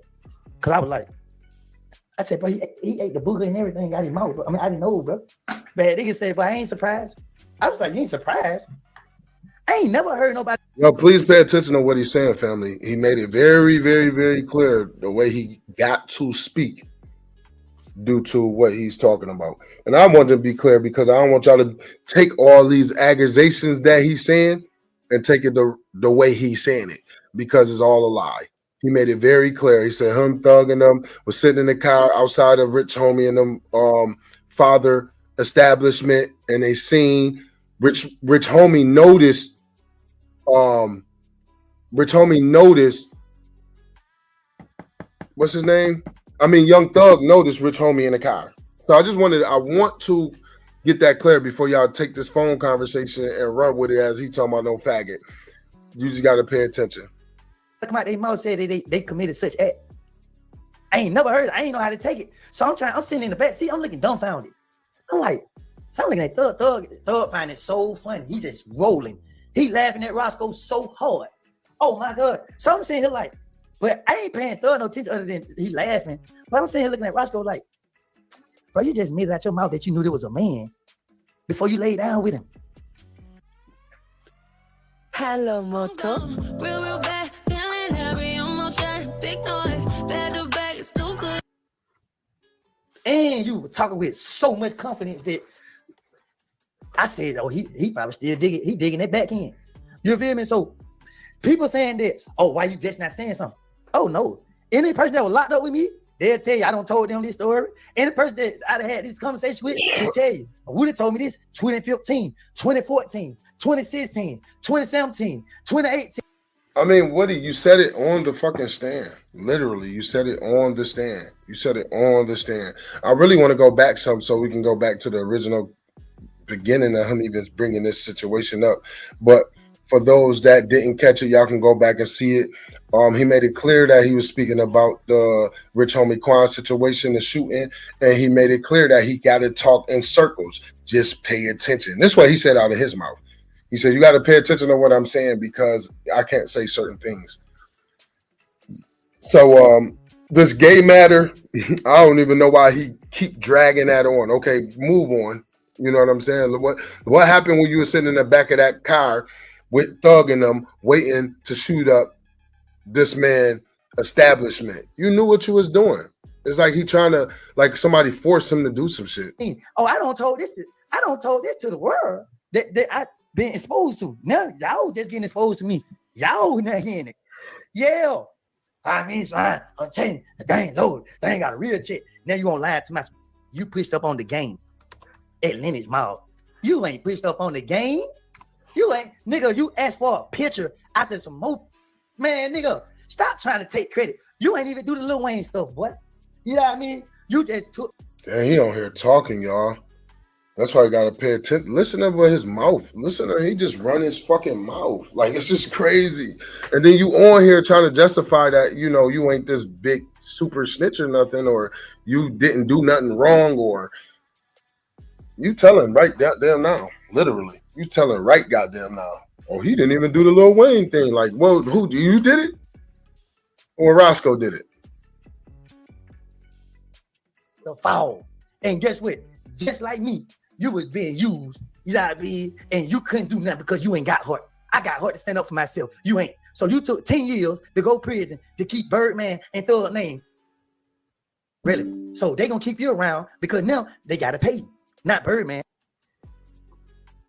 You know what I mean? I can't speak on Birdman because Birdman ain't speak on me, and I don't know nothing about what Birdman got. I know Birdman was smart enough to keep himself out of all of this, and that's what he did. He kept himself out of it. You know what I mean? And I got much respect for Birdman, and I got a lot of love for Thug. Pee Wee Roscoe, I'm gonna push you down. When I see you in the street, I'm gonna use my two hands and push you down, and I'm gonna tell you, don't get up until I walk out. Just because you know that you was just as stupid as I was. Your car, when everybody knows this your car, you couldn't tell. They did you. Oh my God, Woody, what are you doing? What the fuck is you doing, Woody? Am I missing something, y'all? Or is it seem like he's testifying again right now on live? Fuck is he talking about? Push you in the corner like me, so you couldn't tell. Me, on the other hand, but I just had a little girl. Her name is Zaria, the most precious gift God ever gave me. Her name is Zaria, y'all. My baby came into this world June 17, 2014. And I look at her and watch her fight for her life every second of the day at that hospital. And when she came into this world, she gave me every purpose to live. She gave me every purpose to be here to protect her. Okay, respect. So that's why you told. Oh, okay, respect. So when they shot, okay, listen, family. So, and then I wonder if he was telling before this, to be honest, but this is at least what we know. So when they shot up the car with his daughter in it, that's probably what made him say, listen, fuck this street shit. Listen, and respect. I don't have nothing against it or I mean, I'm not against it or with it. You know what I'm saying? But you knew what you was getting into when that time presented itself. But I see. Your daughter made you say, fuck it, I'm a tell. Okay. And I had some gang members pull up on me while I had my baby in my hand and try to take my life behind some stuff I had nothing to do with. So y'all gonna understand my pain. Y'all gonna feel where I'm coming from. And y'all gonna see, I ain't talk about it. My actions spoke loud.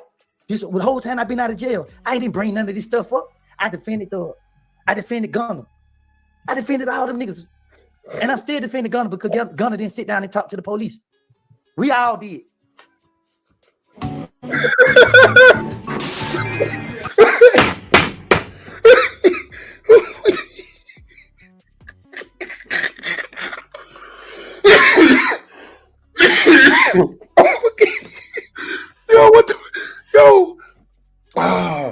Woody is angry. He over this shit. He like, man, I want everybody to admit they told. Everybody. That's hot. No way. Is this for real? That nigga Roscoe said the only real one on the case was Thug. Duke didn't tell. Duke ain't got no interrogation. Why y'all doing Duke like that? Duke been having Thug back since Thug had a back. Why y'all doing this to a lot of people, man? Slime like Charlotte didn't tell on nobody. Like y'all don't hear mention the nigga. Yeah, Woodie did. You damn right I did. I'm gonna save myself. I lied like a motherfucker, and I did it then, and I landed it on now. No, you told Woody, and you are. I'm gonna tell you right now, you are definitely not being coherent or co-parent, whatever that word is I'm looking for. And you definitely being reflecting. You're definitely reflecting from the truth. The truth is, like you said you told. Now you gonna turn around and say you lied. No, you didn't lie. You didn't lie about shooting up Rich Homie Quan father barbershop. You didn't lie about that, bro. You didn't lie about y'all being a gang. You didn't lie about them niggas doing that shootout. And they said they dropped Thug off right before they end up getting pulled over. You didn't lie about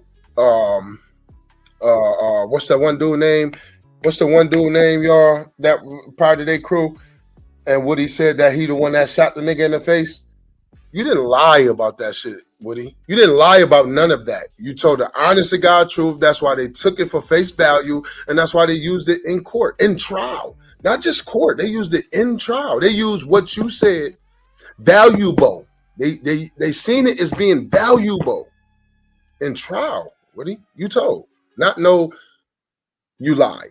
You I didn't said lie. it. I'm not gonna get on. I'm not gonna get on the listening. I told the truth on the stand. I lied. It's the truth. I lied. I can't remember my lies, and I'm not gonna tell my lies and go to jail. The truth of the matter is, these niggas ain't no good. And guess what? I let my loyalty lead me in a position that I had no business being in. And that nigga sound just like 6ix9ine, man. This shit is sad, man. It's like, and that's the way to get away with this shit. I'll tell you like this, man. I don't give a fuck how you feel. That's just where it ends at. You know what I'm saying? Wouldn't give two fucks how you feel. I did whatever the fuck I felt I wanted to do. Fuck you, bitch ass niggas, suck my dick.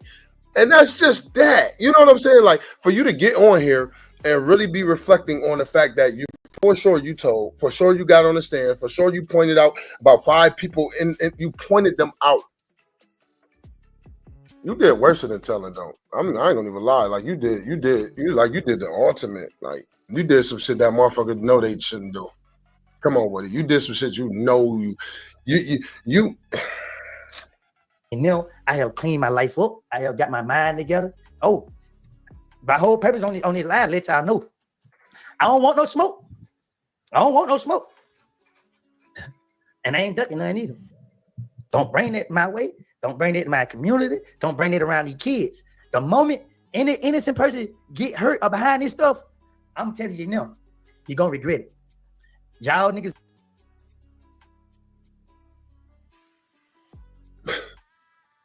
Well, I hope you're gonna tell on them, because you can't be gangster and be a snitch, man. Woody, this shit is getting out of line, man. Where Woody from, y'all? Ain't he from Atlanta? Ain't he from what's that shit called? Zone 5 or Zone 6 or some shit like that. I think he's from Atlanta, my damn self. I think he is from Atlanta, if I ain't mistaken. Pee Wee Roscoe and Thug came out of jail with their bull stuff. Pee Wee Roscoe and Thug came out of jail starting all this stuff right here. Pee Wee Roscoe and Thug, the reason we right here where we at right now, talk about what we talking about. They egos. They wanted to be king. They want to be God. They want everybody. Regardless of what they wanted to be, Woody, you told on them. To praise them. That shit made me so mad. I'm just getting started. I'm just getting started because I'm pissed off. This stuff is about right. At the end of the day, wrong was already done. It's about making it right. And ain't nobody gonna say nothing because everybody's scared. Everybody's scared because Thug got money and they want some of his money. So until they realize Thug ain't gonna get none of his money, that's when they gonna say, you know what? Thug ain't gonna give me no money. Man, we the dead ass right, bro. Nah, nigga, the truth of the truth, man. Truth of the fact is, hey, man, this shit is wrong and we got a chance to make it right. And we ain't. But what's wrong and what you trying to make right, Woody? What are you talking about, Woody? Woody, what are you talking about? What's wrong and what y'all got to make right? What's wrong and what y'all got to make right? What's wrong is y'all are rats, and even including Young Thug. So we just trying to figure out what is you asking for? What is Woody asking for? I'm confused. Like, is he? It seems like he asking for something. Yeah, it might just be me. Make it right because nigga like Pee Wee Roscoe and Thug want to sit behind the scene and start problems. Want to come out here because they not happy with the decision that they made in their life. Well, bro, y'all put us in this situation, bro. Since Pee Wee want to take credit for bringing Thug and Birdman together, Pee Wee and Thug is the reason everybody dealing with what they dealing with now. Thank you, God, for doing what you did for me and Gunna. Thank you, God, for delivering us from the root of all evil, God. Thank you, God, for letting Gunna be so successful that his enemies can't even get nowhere near to that boy. God, continue to protect Gunna and keep Gunna away from all of this stuff. And Lord, please give me the scrim that if they keep messing with Gunna, that I don't go. The franchise partner program was something that was good for me. I had always wanted. Get myself in no shit. Father God, but listen, Lord, forgive me. I don't know. Is he crashing out, y'all? I don't know. I don't really watch Woody. So is this just how he is? He giving off like crash out vibes or something. Like, I don't give a fuck about that shit. Gunna told, just like you and everybody else told, man. Gunna Gunna did the same exact thing everybody else did. I'm confused. They how about Gunna ain't told. Gunna got up there and said we all are gang members, all of us. That's telling. I don't know. I don't know. And they all from Atlanta, right? Shit is wild. So this is how they rocking in Atlanta. Because I'm there. And these niggas been on here playing. You know what I mean? Nigga, you and Pee Wee Roscoe turn everybody against this interrogation been on the internet for 2 hours. This opening statement been out there for 2 years. All this stuff been on there. All this stuff been on the internet. But people ain't paying no attention. Why? Because they love Thug. They love his personality. And that shit definitely ain't always been on there. Not that specifically. Now maybe they did have something stating that they had some investigation tapes or something, but for sure that shit ain't been on here for no 2 years. For sure. From what I heard, there ain't no way that shit been on there for no fucking 2 years. Ain't no way. Ain't no, because a motherfucker that like him wouldn't even be able to hold that water. They love him. That nigga said way too much. He told who Wayne give his drugs to, who bring Wayne's the drugs, who. So believe me, if this was anywhere on social media 2 years ago, I promise you, man, listen, this YouTube shit is a whole nother world. This is a whole nother world. You can literally get on here and do some deep dive and investigation and find. That's why I'm confused about the Ronnie thing, y'all. You can get on here and find so much different shit, and it all will just unfold right in front of your eyes. I seen somebody literally put a joint up on YouTube saying that they was trying to find this specific lady that did whatever she did to her own daughter. Nobody knew her name. Nobody knew nothing about this lady. All they had was the picture. They had a picture of this lady. Do you know that YouTube found her? Oh, no, I'm sorry, I'm lying. Instagram, I'm talking about without no police, I'm talking about they looked at this sign she was at this morning. Then she was in a bathroom of a Tops bathroom. I don't know if y'all know what Tops is. For y'all, that's probably more up north. Y'all know what a Tops is. But anyway, she was in like a Tops bathroom. They looking at signs on a fucking wall, my nigga. They looked at when she was driving up the road, and they had a chance to glance at a fucking mark stop. And what that is, that, you know, where they got them little poles on there, they got the little marker. See, that's where if your car get broken down, you'll be able to tell the highway people exactly where you at or what marker you might be at. Yup, grocery store. Yup, Tops, a grocery store. But they found this lady within 72 hours. And did not know this lady's name, where she lives, know nothing. Just follow her last 4 to 5 lives. That was it. So, but my point even mentioning that, y'all, this internet is a whole fucking different world. It's different, y'all. They didn't see his bad. They didn't see what he was manipulating people into. They didn't see none of this stuff because the ones who being manipulated ain't speak up. Because we loving somebody that don't love us. We allow somebody who don't care nothing about us. Man, listen, let me tell you something. And it ain't a secret. It ain't a secret. Like, real talk, I got people that I care about. On the real definition of, I'm gonna lay my life down for the people that matters to me. I don't know. It sounds like he crashing out, y'all. I ain't gonna even lie, but I don't really know Woodie like that. I really don't know him like that, but it sounds like he crashing out for real. I really do. I mean, first thing first, I don't know, unless he trying to uphold an image, because he said he told, but then turned around and said he lied about telling. So I don't know. But is that the way to like kind of say you told, but then it don't really matter or something? I don't know how that shit works, but I mean, let's just be more realistic. But what he did, I'll fuck y'all bitch ass niggas. I don't show it to people. I don't prove it to the world. If you matter to me, I'm gonna ride with you to the end. You know, even when you did wrong to me, even when everybody did me wrong, nobody didn't pressure me to be honest. and to come forward and let it be known that I lied. I could have got on this stand and lied on them people and convicted them people. But I told the truth because I'm a changed person, because I want to see growth. Kids walk up to me in the streets and be like, Woodie, can you pray with us? These kids don't know me. That shit is weird that he feel like that is okay. Like, I don't know, man. Hey, Woodie, you gotta be safe too, bro. For real, my nigga. Like, for real, I don't know how much money Thug got or don't got or none of that. That don't even matter. But you said clear as day, you went up there and told them people the truth.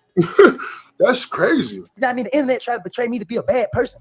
The internet tried to make it seem like I just be out here taking people's life and hurting people. No, I don't.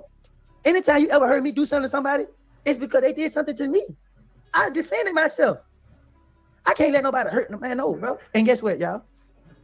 I'm gonna tell y'all about one person. I'm gonna show y'all this picture. I'm gonna tell y'all about one person. And some people already know. Before I show his picture, they already know who I'm finna show. This person mean the world to me.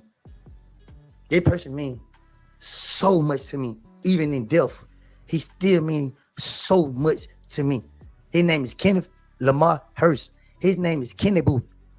Kenny Boo ain't never hurt nobody. Kenny Boo ain't never took that from nobody. Kenny Boo ain't never condoning none of the violence that took place. He ain't never. Bitch, I been heard of this shit is.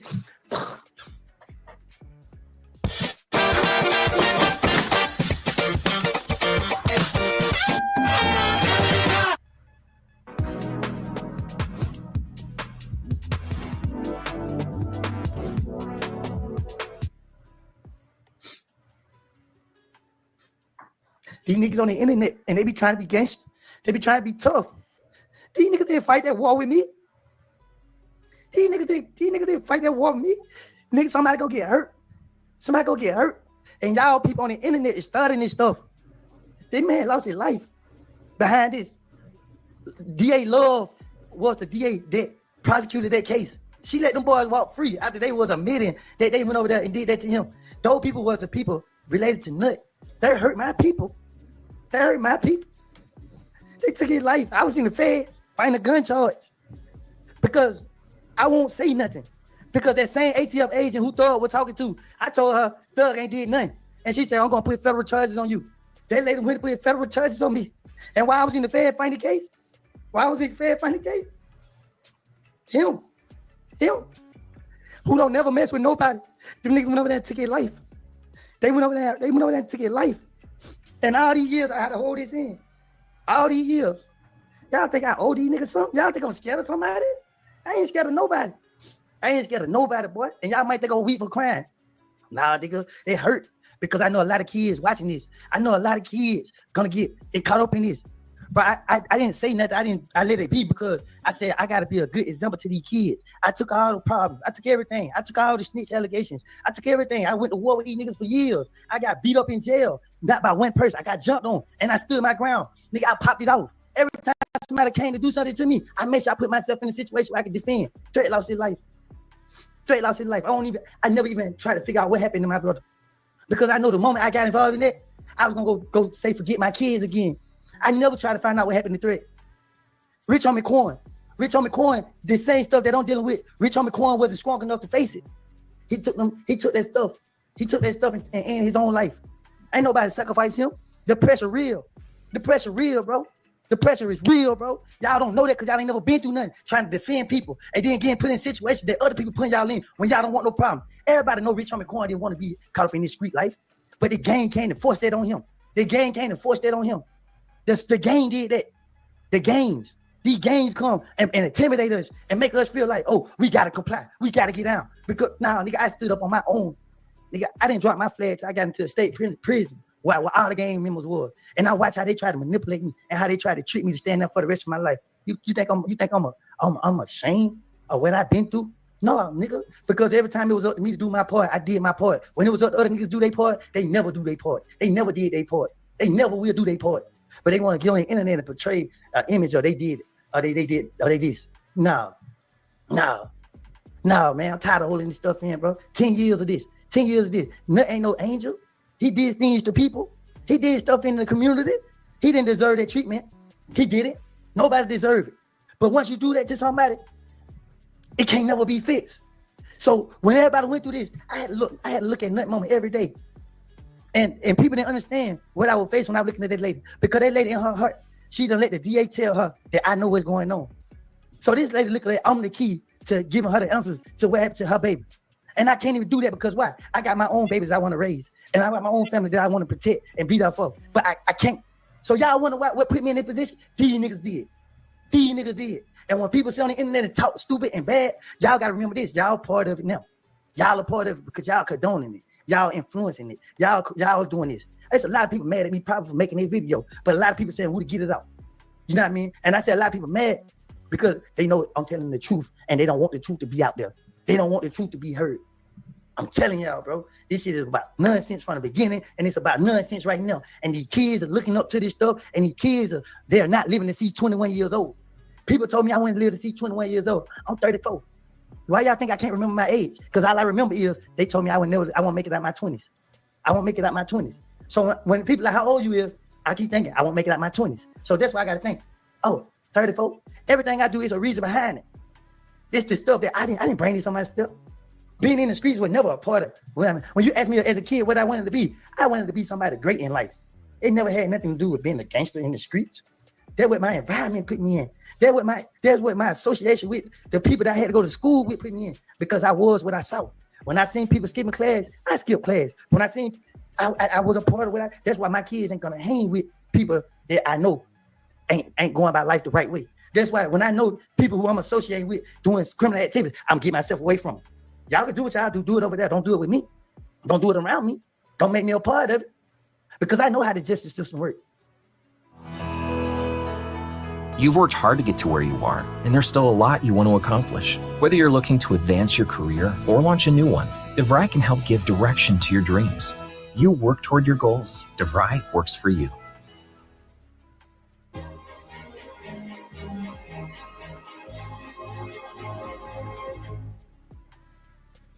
They're mad. So they don't got Pee Wee Roscoe on the payroll.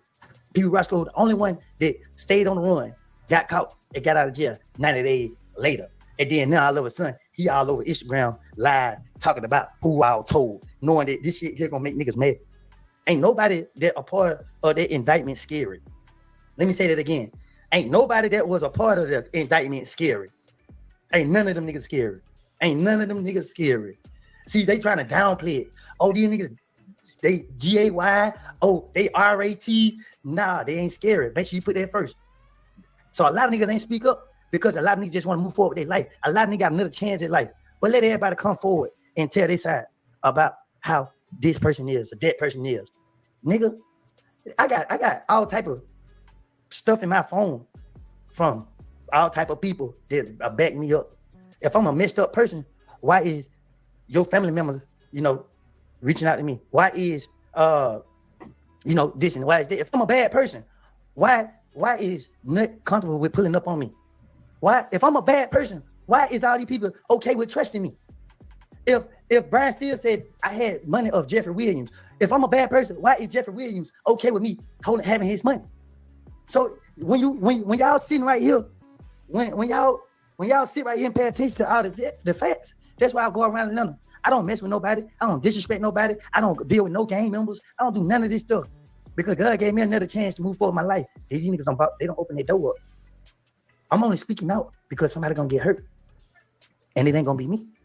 And ain't gonna be nobody I love again. It not. You know what I mean? I'm telling everybody that's involved, y'all need to get on y'all knees and y'all need to pray. Y'all need to get out that boy way because you want to take everybody down with him.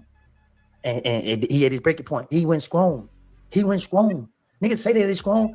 You ain't gonna know you strong until it's time to be strong and you survive the weakest moments. Even right now, niggas say, I'm being weak because I'm speaking out. This still me being strong because I'm still protecting the nigga. And I'm still protecting the niggas.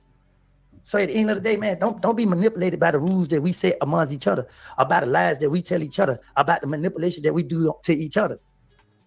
Out these niggas' mouth. If you sit down and talk to the police, you the law. Stay away from a nigga that will tell. But the truth of the matter is, every time somebody got to get in the interrogation room, they got something to tell. Am I lying? Every time the nigga got to get in the interrogation room, they got something to tell. The difference is, if I'm the person that's going out here doing things, Why am I? There's a difference between the person that's going to do things they're telling and the person that having things done they're telling. You know what I mean? That's just crazy. Who that good guy? He just got caught up in the streets, but he really using his voice on his platform. He really care about the folks he love in the youth. I'm praying for him. Thank you so much. The thing about it is, I didn't even get caught up. I got pulled in too. I got caught up if I was like knowing what's going on. I was trying to stop things from happening.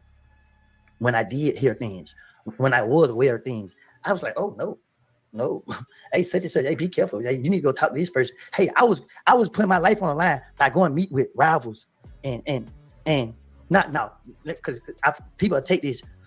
This had nothing to do with the trial or nothing. This was me, man. Because you know what I mean. At the end of the day, like I'm trying to move forward, bro. You feel what I'm saying? I'm starting to come back to reality. I mean, I'm starting not even be mad no more. Like I just had to vent, and the best way to vent was right here because niggas taking my silence for a joke. Nigga thinking because I ain't exposing them that they can't be exposed because they thinking that they Teflon. Keep your head up, brother, and speak your truth. God bless. Thank you so much. Thank y'all for the super chat. The thing about it is, bro, when you don't got nothing to lose, you don't care. You just okay with being a fool. When I had my little girl in 2014, my mama had told me before I had a child that I couldn't have kids. So my little girl gave me a reason to live. And when she gave me a reason to live, she gave me a reason to care. I didn't be selfish and say, you know what, forget everybody. I'm just gonna be all about myself. I didn't do that. I said, you know what, God, deliver me through this, guide me through this process, and protect me and those I care about. I prayed, and I kept going to jail. And I just like, dang, why I keep going to jail? But that was God's way of removing me from it and opening my eyes to it. Why you think my eyes are open? Why you think I'm in this position that I'm in? Proud of you for choosing different, bro. Keep the positive going. Don't let them drag you back. You got it. Thank you for the super chat. Thank you. Bro, is at a point, bro. The world watching. Pee-wee Roscoe already done got on here and did a lot of damage. He mentioned a lot of people's names. He got a lot of people mad. He got a lot. It's a war. It's a war. Ain't nobody made a move yet because everybody know the police watching. Everybody know the police is watching. Everybody know. But let me tell you something. Them niggas in crash out mode because they know they the most dirtiest ones. So they in crash out mode. Doug and Pee-wee in crash out mode. They ready to crash out. Responding to emails takes time, but not with Grammarly.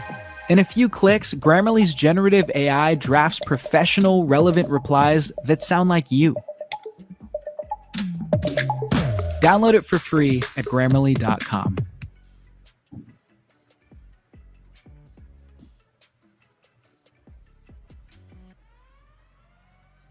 Funables has a new look with real fruit puree and now with no synthetic dyes. Kids can have their fun and eat it too. I'm telling y'all now, they ready to crash out. Doug and Pee ready to crash out. You know what I mean? That's it. So I guess Birdman ain't messing with him. That's why Thug feel how he feel. Somebody don't provoke Thug. Somebody, I know Thug, bro. Somebody done made him mad and hurt his feelings.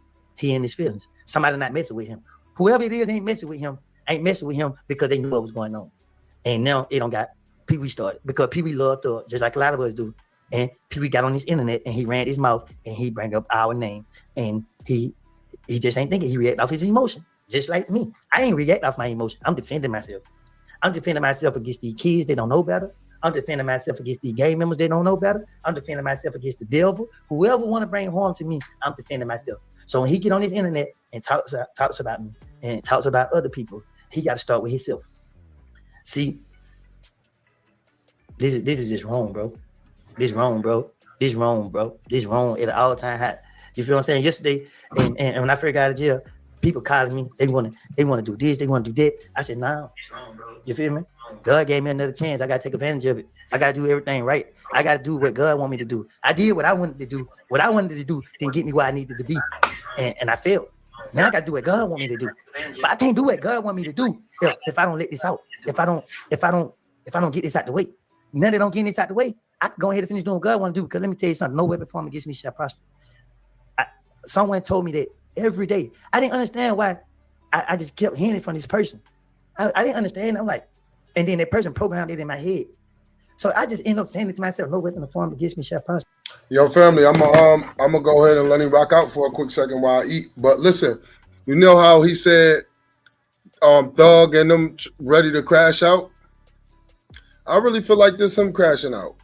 I really do. I really do. He done made a couple threats on here. He done told all over again. He gave us a good little 5-10 minutes of literally telling what happened at Rich Homie Quan joint. So I don't know. I feel like this him crashing out. Honestly, he's saying Thug and them crashing out. Which, granted, let me be very clear. I don't give a fuck either way. Thug telling Woodie, telling Woodie, whatever the fuck his name is. I don't follow neither of them, so it wouldn't matter to me. Wouldn't give two fucks. But realistically, yeah, it sounds like Woodie having the opportunity to speak now because he see that Thug did the same thing he did. But if this would have never came out, Woodie would not have made this. He would not have did this live. That's just a fact. I didn't even know I didn't know how powerful it was just to say that. And then I started looking at it. Like I started being in situations where weapons were formed against me. And I was managing to survive it. I'm like, whoa. And then I started meeting new people down in my life and they started saying the same thing. I'm like, what the world does this stuff mean? I literally got on Google to see what this stuff mean. Now I see what this stuff mean. I'm like, oh, because I used to walk around all the time reading Psalms 23. The Lord is my shepherd, I shall not want. He led me through So I know the verse by heart. That's how much I said. But let me tell y'all something. I love these kids. These kids are innocent. They young. They the next generation. I ain't faking. I was a child. I didn't get to live my childhood. Why? Because I was too busy trying to please other people, make people happy, impress people, do it to make people smile. But damn, I needed somebody to make me smile. I'm actually happy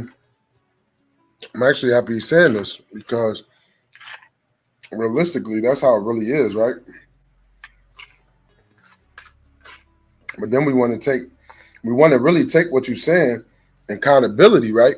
But you just said clear as day.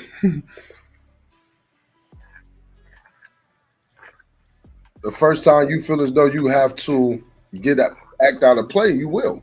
You said you will hurt somebody still right now to this day, Woodie. Over there. I was just telling shit. Why? Because that's what you've been talking about the whole time. And what I got? Rat. Damn, nigga. But then nigga, what I say, shit, your favorite rapper, a rat too. Y'all drop nigga names in the chat and I tell you they're rat. I tell you that rat. Y'all still gonna look up to them. Y'all still gonna love them because of what? They got clout, they got fame. Man, let me tell you something, man. This ain't about being a rat. In the street, what they say, self-preservation, what they say, this is what it is. Every man for themselves. You got people that doing life sentence in prison, they call me like, hey, Woodie, I just want to let you know, bro. Them niggas out there, they ain't got to tell you, but I'm going to tell you, I wish you my co-defendant. Hey, Woodie, let me tell you something, my nigga. Charles, you walked in that courtroom and you stood on what was right, bro. And what was right was the truth, bro. You went in there and told the God honest truth, bro, that you didn't know what was going on and you lied to get yourself out of the situation. It's the God honest truth, what I did. It doesn't matter about none of the stuff y'all. That should really make me mad because I really want to low key agree with him about a lot of shit because he make a lot of sense. Definitely when he's saying he's trying to change and move forward and do it for the kids. But for him to keep on right now saying what he did in that courtroom was a blunt lie. Woodie, that's fucked up. Like, how can anybody take you serious, even for the kids aspect? No, you went in there and told the honest to God truth. Literally. These people are, and he's still not 100%. Hear me out, Jordan. He's still not 100% sure if he want to call himself what he is. He's not 100% sure yet. He's still trying to battle that. So, like, for him to be on here right now saying Thug and them is a rat, right? And then justifying what he did as a rat is not wrong because he went in there and lied. No, when you was in the interrogation room, you never lied. Because what happened, I mean, what you said happened, really happened. I'm confused. Like, what did you lie about? Honestly, what you lie about? Trying to make. Look what happened. The outcome was them boys didn't have to happen to them. If anybody got a plea, it's because they took a plea. The ones who didn't take a plea was found not guilty because they didn't do anything. The facts are the facts. I lied. If they try to say I started the case, well, cool. I ended the case too because I went in there and told the truth that I lied. I let the world know that I lied. I let the world know, like, okay, cool. I got put up in a situation, and just like any other person, if any nigga go in an interrogation room, the first thing is in his mind is to go in there and lie. The police know this. That's why they try to intimidate us. You know what I mean? I don't know, y'all. I'm probably about to get up out of here, man. I really like. That's why it's hard for me with this YouTube shit. You know, it really is. I know I got to get used to it, family, and I am. I really am, y'all. Y'all gonna see what? Y'all gonna be like, damn, Brody switched up on us. I'm gonna figure it out. But I gotta be honest, it's bothering me so much that he making me like. I don't know. I guess he didn't tell. I mean, they're gonna intimidate us. They want us to lie. That's what made me a snitch. I'm a snitch because the police wanted me to lie, and I went in there and lied. I accept it. But you're not gonna say that to my face because in my heart, I'm not a snitch. I'm a snitch just to keep all the fake friends away from me. I'm a snitch to keep all the fake friends away from me. Stay where y'all at. That's why I'm a snitch. So for sure, he don't feel like he a snitch then. For sure, Woodie don't feel like he's a rat. Is that what I'm hearing right now? He's specifically saying the only reason why he's claiming the snitch title is to keep niggas away from him. He's cool with them saying it just to keep him. So is it clear to say, I mean, is it safe to say that he feels as though he's not a rat at all? What he did is no simulation of telling at all. Yeah, this internet shit funny. I went in there and lied. I accept it. But you're not gonna say that to my face because in my heart, I'm not a snitch. I'm a snitch just to keep all the fake friends away from me. I'm a snitch to keep all the fake friends away from me. Stay where y'all at. That's why I'm a snitch. But the ones who really love me, they with me. They with me.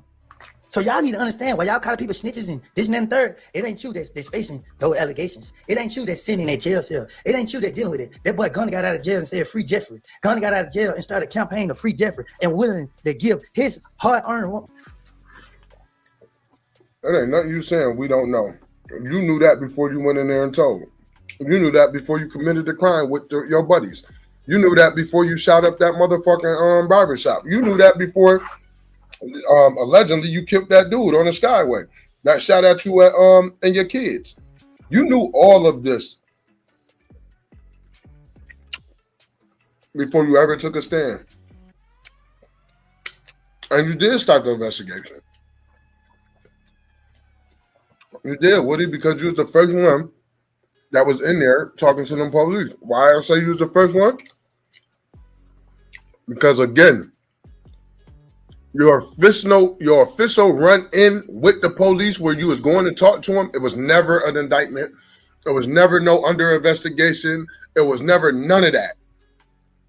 Some nigga shot at you and you told on them. And that's literally what happened. From that official tell on him, it went from you going up there just telling them information in general. That's weird. And then, I don't know, man. I don't know. Crazy. That man Gunna came out of jail showing love, and this nigga came out of jail showing hate. You damn right he gonna win because he's the son of God, boy. I ain't never listened to Gunna music. You know what I mean? It's just, I'm not a stylish person. I'm not about dressing. I ain't caring for these girls. You feel what I'm saying? I like money. I like what I like riding four-wheelers. I like having fun. All this stuff new to me. You see, no matter how much money I get, I'm still gonna dress like a bomb. You feel what I'm saying? Because I was raised on different. Fashion ain't never been for no street nigga, man. First of all, but this ain't my thing is, bro. When you put good into the universe, you're gonna receive good. When you put bad into the universe, you're gonna receive bad. Met you at Legal Pit in South Carolina, had the best time, bro. Keep enjoying life. Thank you. And we did. I tell everybody, South Carolina showed every time I go to a different state, but they showing out. They showing me they love me more. I went to Houston, fell in love with Houston. I went to South Carolina. Oh my God, the people were the best in South Carolina. It's different states I go to. They just amaze me because it's like they stand with me. They see the battles that I face. People around me act like they never see the battles that I had to face. People around me act like they don't know what I deal with. And I'm like, bro, y'all around me, y'all see me. How y'all not knowing what it is I had to battle against? How y'all not know this? But you got a whole stranger that this is the first time ever seeing me in person, understand everything I went through.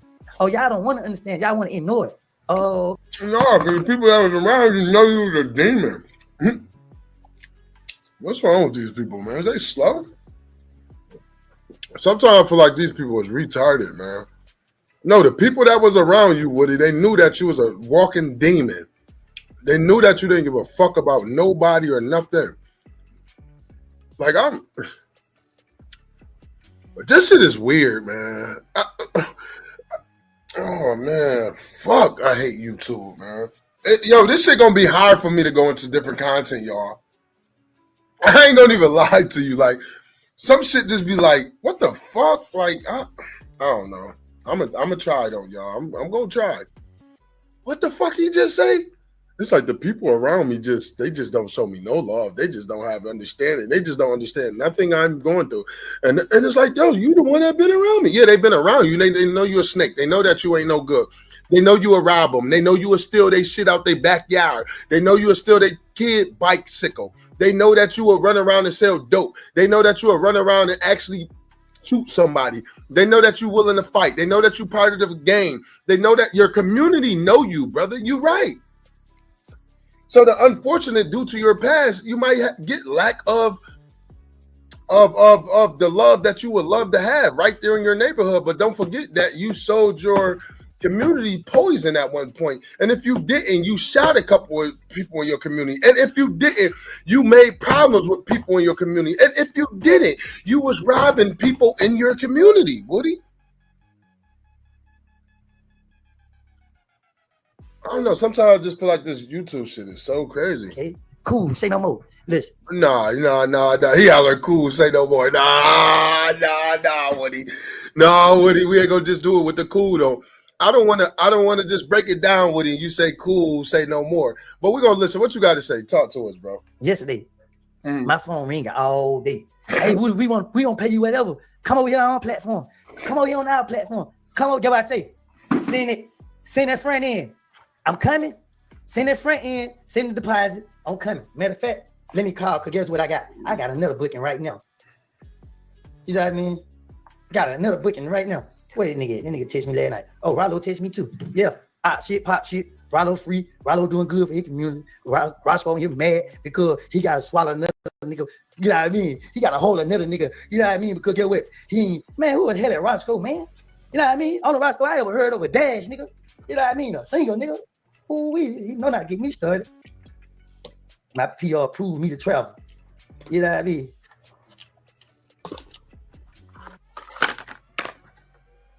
Yeah, state, you know what I mean? And I'm taking God with me. My only security, God.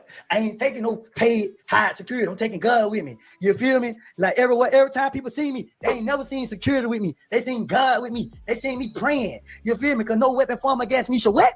I'm gonna let y'all say it for me. No weapon formed against me shall what? No weapon formed against me shall what? No weapon formed against me shall what? Ooh wee. That's different when you got somebody who will stand up for themselves and you got flunkies. A lot of these people flunkies. They run behind the other one. Yeah, hey, disassociate yourself with that boy. He's a rat. Let me be clear. Everybody who associates with Young Thug and Pee Wee Roscoe is going to jail, and they are taking y'all with them. If you associate yourself with Pee Wee Roscoe and Young Thug, they going to jail, and they. Is this shit for real though? What the? Trying to take as many people with them as they can take. If you ain't heard it, the world is 5,000 people watching me. One person heard me. That's enough to tell the world. All it takes for one person to hear it to start the room. 5,000 people hear me telling this to y'all today. If you associate yourself with, I want me a peanut shaped head like you. I know that, right? And you make sure you never let a nigga like me go. Because one thing about it, I ain't gonna go against you until you go against me. Until you turn on me. And guess what? I might still not go against you. But let me tell you something. If you ever realize I got into it with Sid and Nash, let me tell you something. A threat is when you say you're gonna do something and you see the person and you don't do it. Listen, me and Sid and Nash had problems. And me and Sid and Nash met. See, one thing about God, when God got something for you, got something for you. Me and Sid and Nash met on neutral ground. Guess where we met at? We met in the courthouse. I don't know how I would have went if we would have met otherwise else. Because Sid and Nash did so much to me when I feel like you don't even know me to be talking about me, bro. Then me and Sid and Nash had one conversation. And it changed his whole perception of me. He saw me for who I am. Thank you for the super chat. What's your best Bible verse? How important? And my best Bible verse is Psalms 23. I love it. The Lord is my shepherd. I shall not want. You feel me? I live by it. I believe in it. I trust it. I say it at least every week, just to make sure I ain't lying. But the Bible itself is my favorite. Basic instruction before leaving earth. The Holy Bible. He only left you basic instruction before leaving earth. The name of the Bible, why I'm in love with God so much. Yeah, that's the only person I'm in love with. God and people I love. Their story is valuable. And you will hear the message. Stay strong. You are covered by the blood. I can't read that good, y'all. Praying for you. Yeah, ain't gonna. Thank you. Cause guess what? Man, yeah, ain't gonna need it. You know what I mean? Yeah, ain't gonna need it. And Duke need it. Yeah, Slime Night Shouter need it. And Obama need it. DK need it. Slug need it. You know what I mean? Quay need it. The other Quay need it. Noing need it. Lil D need it. The other Lil D need it. Monton need it. More Umfont need it. We all need it. You feel me? We all need a prayer. Prayers work. And we all is a victim to manipulation. We are victims to manipulation. Manipulation. That's what we victims to. Nigga, we ain't blaming the white man. We blaming manipulation. We been manipulated because we ain't got no OGs. We ain't got no father figures in the community. They tell us, nah, don't do that, bro, because this what they gonna do. Ain't nobody tell me, hey, don't hang with these people because what they do falls on you. Ain't nobody told me that. Man, listen, if I ain't did it, I don't want to be accused of doing it. If I did it, then it is what it is.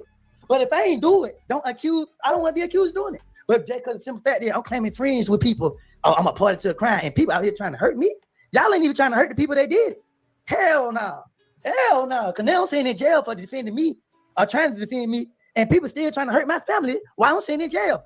Y'all got me messed up. People trying to hurt my family while I'm in jail. So they trying to hurt me while I'm in jail, then hurt my family. Oh, hell no. But let me tell y'all something. I ain't did nothing now. I ain't say this back then. I ain't said it. I said to my family, I did not put y'all in this situation. Y'all just got to trust and believe me. My family looking at me like, what are you always in something? And guess what? I can't even convince my family that I'm innocent. So I got to let my family believe I'm guilty until it be a day God revealed the truth. And today is the day that God revealed the truth. Because guess what? I ain't worried about a nigga, a female, police, nothing, because I ain't did no wrong to nobody. You think I'm worried about the police? I ain't did nothing. When the police pulled me over, I stopped. They be like, this nigga here, because the police think I did wrong. They thinking, nah, I never did no wrong. That's why my confidence is what it is. Who the police exposed the fiend what Roscoe was with Scott. I got the picture in my phone. So I'm new to this fame stuff, right? I'm new to this fame stuff, but I ain't 100% sure. So since I exposed them, I start getting the evidence. People say, well, at least we know we got a crash damage. Who's gonna speak on it? Woodie. So they're gonna send it over to me for me to speak on it. And guess what? I sure am. Listen. I sure am. Hold on, the camera trip. Hold on, let me fix it. Screenshot, y'all. So let me tell you something. I got a picture. I think I left. Hold up. Yeah, I must have left the picture in my text message because I went for to have this thing in my phone, and then just so happy I lose my phone. Somebody pick up my phone and say, why you got this person in your phone? I can't explain to the people because the people gonna go out what's in my phone. You know what I mean? And then you got niggas like this running his mouth. Nigga ain't even this nigga tell y'all how police he is, and then he get on here and say anything so that he can go viral or get some attention so he can go do some interviews. Charles White can't tell y'all nothing about this war. Stop paying him attention when it comes to this, because that's how he can make his money. He a poor nigga that like to see other niggas down. They act like he's for the community. I'm gonna push him to the ground. People Roscoe, you, and don't get up until I walk off. These are not threats. I'm not saying I'm gonna hurt anybody. I'm not saying I'm gonna, harm anybody. I'm saying that these type of people are kicking and punching and pushing us. These type of people are the reason we're dealing with, but then they want to act like they're innocent. Oh, hello, super chat. Bless you and your family. Roscoe, Lord forgive me. Roscoe the gripper taker is a clout chaser. He needs to stir up BS to keep his name out there. Yep, and he the reason Thug career where is it? Because everybody else already knew about the interrogation video. It's been on the internet for 2 years. Ain't nobody gonna speak on it because we love Thug. We want to see Thug win. Thug one of the first niggas in Atlanta. He keeps saying that. Like, I don't know, y'all. Did y'all hear this? Like, maybe I'm lost, but I never heard that this shit was on the internet for 2 years, and man, I can't even. Man, I know ain't nobody heard it because wouldn't nobody allow this shit to be on 2 years? Wouldn't nobody allow that?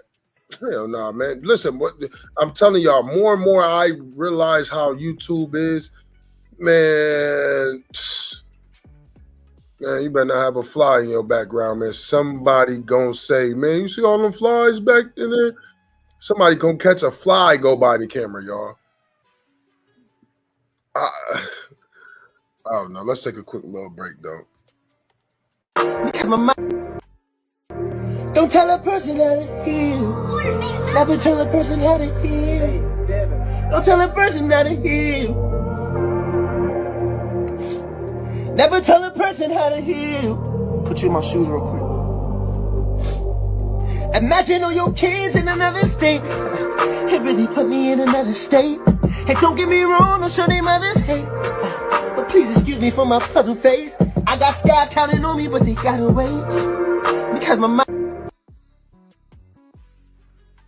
That we knew person that we seen come from nothing, that we wanted to win. We all rooted for Thug. Even the ones he heard it was slit rooting for him. Think about this, bro. Imagine this. And then you come out and you come out, and instead of you saying, thank you, Lord, I'm finna be a good positive role model to the youth. This nigga come out to my free queso, and he talking about gunna rat. He need to do gospel, like he ain't got no 2-hour interrogation video. Then he talking about first of all, when he first came out, the nigga was covered up. He didn't even want to look. He didn't even want to see him. So when I seen that, I called the nigga on the phone. I ain't gonna lie to y'all, I'm messy too, but you know what I mean? It is what it is. I called the nigga on the phone. I said, you don't see your boy got an interview out? You see how he covered up? That nigga can't even stand and look at himself. The nigga wouldn't even cut the sideburns. He just let hair stick up everywhere. I said, look at him. He come out with a thin ass tank top on. I said, look at my boy, man. He's just going through it over there. I said, Lord, give Thug strength, Lord. Father God, whatever it is Thug dealing with, heal his heart, Father God. And I pray y'all don't turn against him. Because I ain't trying to turn y'all against him. You feel me? I still love Thug. I still love him. I'm always gonna love him. I just pray that he don't make me, you know what I mean, have to go against him. You feel what I'm saying? But what was the main manipulation technique that he was using? His clout, his fame. I don't care who asked me. You drop a super chat in here, I'm answering you. He used his fame to manipulate. But see, it didn't work on me because I didn't take payments from him. That's what we're gonna do too, y'all. That's what we're gonna start doing too. Whoever drop a super chat, I'm gonna go ahead and read their comments. That's what I'm about to start getting into all that shit the correct way. The correct way. Yeah. The correct way.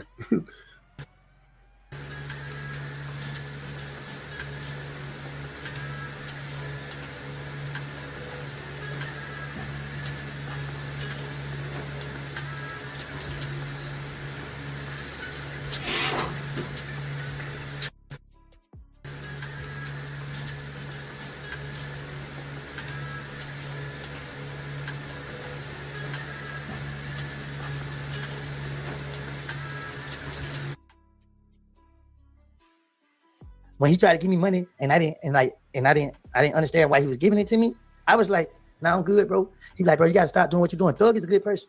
I never take that from him. But you know, some people just got ways in them. Thug can be a good person. And I don't want to put him in I try not to put him in a bad light because I really can. You feel what I'm saying? But it depends on how you react to this. He know to be quiet. Just like, Roscoe knew to be quiet. Don't mention Woodie. You feel what I'm saying? Boosie is known to be notorious gangster. Boosie mentioned Woodie. Woodie respond back. Boosie is a rat. You feel me? I love little Boosie. But Boosie said out his own mouth, I got a lot of my ways from listening to Lil Boosie. Welcome to the mind, old man. Yeah, street nigga. I get in the car. Ain't got no mind. Boosie had me side out. And guess what happened, y'all? I did what Boosie rapped about. And I was so motivated by Boosie. And then when Boosie said, any nigga that sit down and talk to the law to get themselves out of the situation is a rat. Guess what? I said, yeah, Boosie right. So when the police caught Boosie and his security guard, guess what? Boosie said, that's my security gun. Oh my God. Thank y'all for the super chats. Hold on, we get to it. So he said, that's my security gun. Boosie, you're 40-something years old, my nigga. The streets gonna be here forever. Get out the streets, leave them alone. Now you got a Fed case. You got to go through time. We got to pray over you. We got to pray that you can go through that. First of all, we got to pray you get 2 years. At least at the max. Pray you come out of it scot free. Don't want you in prison. Don't want nobody in prison. I don't know nothing about Future. You feel me? I can't tell you nothing. I seen Future maybe 2-3 times. What's up, Future? We said, what's up, nephew? That was it. That's before all this snitching shit came out. I met Future, so don't put Future name in none of this. Future ain't got nothing to do with this. I ain't taking up for him. I just ain't Future ain't known to be on none of this bullshit that we on. Future is known to be about his paper. And if you can see, Future don't have nothing but whole problem. Cause that's what he do. He gonna run through them. He gonna, you know what I mean, give Future credit when they do. Who you think told the most out of all y'all? I don't care. I don't care who told the most. I know one thing, Thug had all the money. He had no business having no interrogation. I know that. So is Rollo right? About what? Is Rollo right about what? You know what I mean? At the end of y'all smart red lemon. Niggas tell everywhere. Niggas tell everywhere. Cause that's what niggas are. Niggas are easy to manipulate. And I talk about black people. Yeah, stop comparing us to anybody else. We the easiest people to manipulate. We the easy people to use. You feel what I'm saying? We the easiest people to do this too. Because why? We ain't have no father figure. So we raised with our mom. It's okay, women. We know when it comes down to it, our black women are the strongest women in the world. When it comes down to it, our black women are the strongest women in the world. Who the first? What? Man, let me tell you something, man. I was raised by a woman, nigga. You feel me? A woman taught me everything I know. Y'all by herself. My daddy died. You feel me? My daddy died. Nigga, he didn't have a chance to be a part of my life. He died from cancer. He died. But I was raised by a strong black woman. And when she died, another stronger black woman raised me, my grandma. And when Nut died, my grandma told me, Woody, come here. She said, you don't run and hide from nobody. I said, Grandma, I got no intentions on running and hiding. She said, you showed him. She said, I don't care what you did. You my grandbaby. And I pray for you every night. She said, when you go out, I ask God to protect you. This is what my grandma said. I'm gonna stop because I don't want to cry. Because y'all gonna get my tears mistaken, and then I'm gonna have to show you. Them tears went because I'm a bitch. Them tears because I'm hurting. And I try to protect people, and people want to come out with their bullshit. I never seen Thug do a gay act. I never seen Thug. I can't say I seen Thug do anything gay. Me personally can't say that about him. So when everybody say he gay, I disagree. I disagree because I'm going out with my own eyes. These dresses and these skirts and stuff that he wearing, I have never seen him wear it in person. So I was like, damn, this nigga a whole nother person when we ain't together. Like, I never seen it. I defend him all the time about it because at the end of the day, thanks for the super chat. At the end of the day, Thug ain't got no gay habits that I seen. When I seen him and Rich Homie on the internet, I'm like, but then I seen what it was doing. It was drawing millions of people attention. He gave people stuff to talk about, and when people talked about it, people came to investigate to see who he is, and that what made him be as he became. Earlier, you said Thug feelings was probably hurt by someone. You think he just people? You think he had people welcome home party for Lucha and Thug? You think he just people had a what? I don't know what you're saying. Thank you for the super chat. Just say it again. Is Lil Baby slow and being manipulated? Is Lil Baby slow? Lil Baby ain't slow for one. I don't know. I ain't around to speak on what they got going as in now. Who I stand 10 toes with you, being that you were the main. I'm too fast. You were the main key in the trial, and you asked to say everybody that's free today, keep your head up, brother. Well, I didn't say God did this. You feel what I'm saying? I just didn't go in there with hatred on my heart and lied on them boys. You feel what I'm saying? I didn't know what happened, and that's the truth. You know what I mean? Like, even though I'm mad, I'm saying what I'm saying. I'm going off everything that came out in the trial. Simple. If it had structure, it holds secret. What you mean by that? They got to be the police. Thank you for the super chat, but come on, bro. What it sound like it meant. If it had structures, it holds secrets. So that means if a gang to be more, you drop super chat, I'm gonna give you your money worth. It means exactly what it sounds like it means. If it's a gang, that means it has some type of structures, and that means it holds secrets. That's what I was getting at. They didn't have nothing to do with YSL. They had something to do with one thing about me. Once you get me going, it's up with everybody. It's up with everybody. Simple. Thank you for the super chat. Thank you for the super chat. You know what I mean? Simple. You are forever my nephew. They can't make me hate you. Keep praising God. Love you with it. Love you back. And you know what? I'm not gonna do nothing that I won't approve of somebody to do to me. Ain't none of them niggas, if they got dirt on me, or if I did some messed up stuff, they can come on here and expose me. Me and you got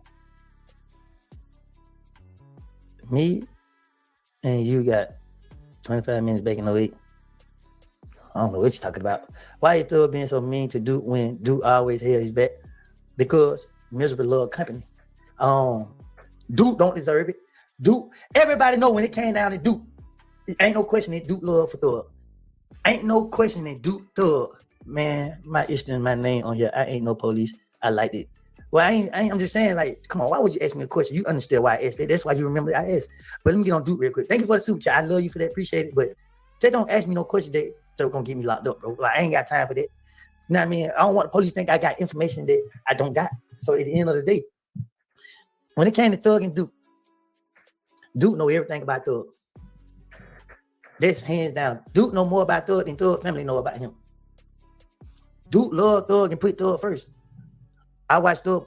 I ain't gonna do Duke like that, cause you know what I mean. It ain't that bad. It just ain't for me to put it out there. How Thug treated Duke, and Duke still loved him. Duke ain't never supposed to go to jail. Everybody know that. Duke ain't never supposed to be a part of that YSL Rico trial, cause Duke don't commit crimes. Duke just a player nigga. They're gonna go get him some bitches and be fly. Was you really gonna help them detectives stop a murder that night if they let you out? Hell yeah. Hell yeah. Nah, I'm trolling. If a murder was gonna happen that night, why it never happened? Why the police didn't? That proved my lies. You feel me? That proved I was saying anything to get out of jail. That proved it. If I'm in police custody, if you go to jail and I lie and tell the police, man, something will go on tonight. I'm telling y'all let me know, I can put y'all on game. And they like, nah, nigga, we gonna put you in jail. So the police put me in jail. They already listened to my phone call. I can't call and tell niggas, hey, y'all, don't do the murder. The police watching y'all. Now, the only thing happened is if I'm telling the truth, the police can watch these people and see if they could go commit this act. Nobody never went to make moves to commit that act. So at the end of the day, the facts is out there. But if I'm deemed a rat from certain people, now I understand other people can be like, yeah, we the rat. Last nigga tell me I was a rat. He said in my face, I beat his ass. He walked up, he was like, y'all got rats out here? I didn't hear him. But I felt it. I was like, what you say? He said it again. And I beat him up. And I tried to take him to the other world. I tried to. And I thank God for the person that grabbed me. And I love that person who grabbed me because I would have been a disappointment to all my loved ones and my kids. Did you ever sense a hint of jealousy from Umfunk to Thug? What you mean by that? Did you ever see a hint of jealousy from Umfunk to Thug? You gotta explain a little more better for me. But yeah, bro, like, boy, y'all know y'all shit ever. Boy, yep. Make sure y'all put the caption. The biggest informant. Now you can't call me informant because I ain't never helped the police. I only when they lock me up and caught me for doing stuff, that's when I try to lie my way out. But as in just selling it on the street and just be like, hey, police, come on over here. Nah.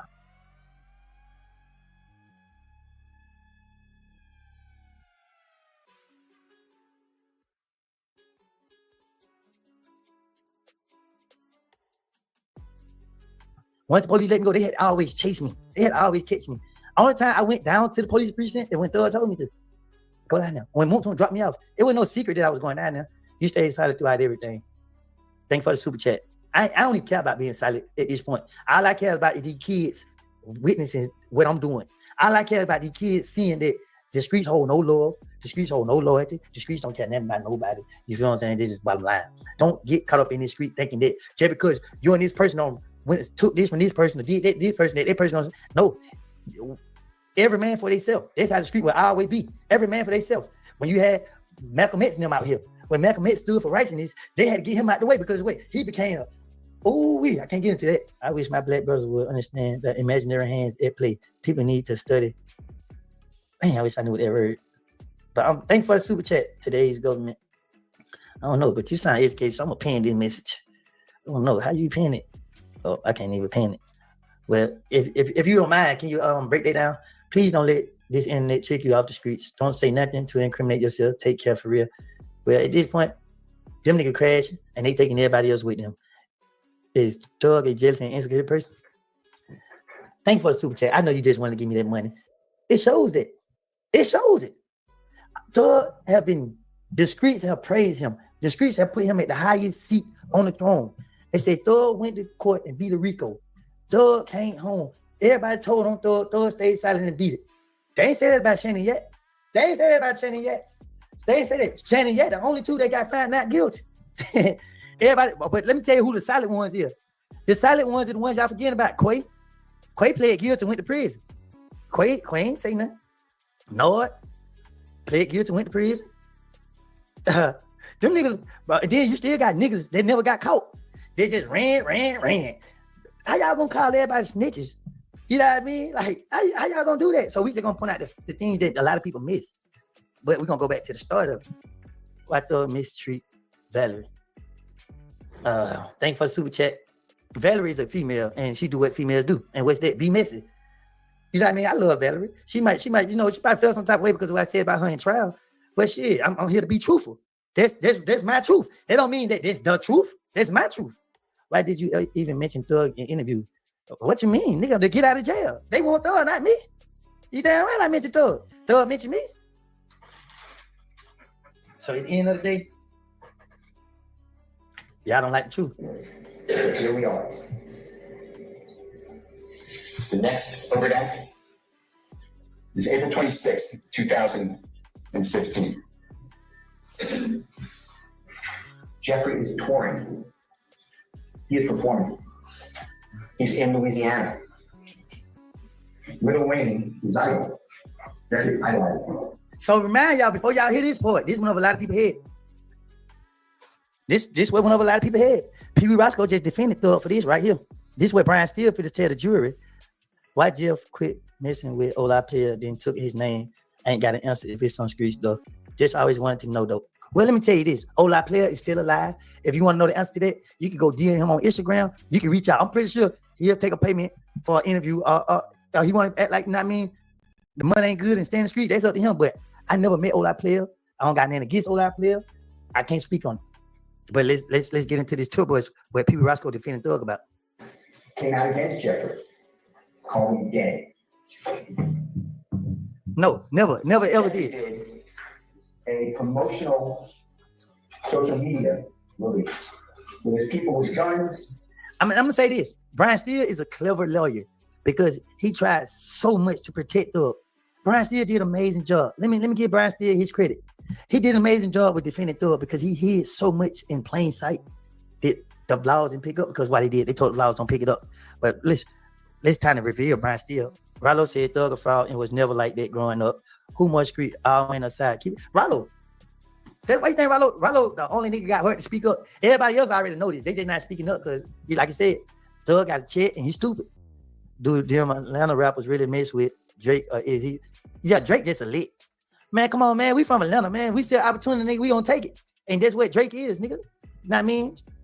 I decided here to Jeffrey saying, come to this concert. We'll see what happens. Come on to the concert. Jeffrey was told to do that video and release by his management team. Because when Lil Wayne said, don't listen to his music, that impacts him. Lil Wayne is bigger than Jeffrey Williams at that time. So this creates interest in fans. You will learn that this is part of being involved in hip hop or rap. There's all these battles going across social media. It generates interest. Thank you. I love y'all too. Thank you for the super chat. The saints and the thousands. And how much they hate each other. It is generating advertising. It's branding. Jeffrey is in Louisiana. Here in Atlanta, Lil Wayne has a tour bus. And he performs concert and his tour bus was fired and struck.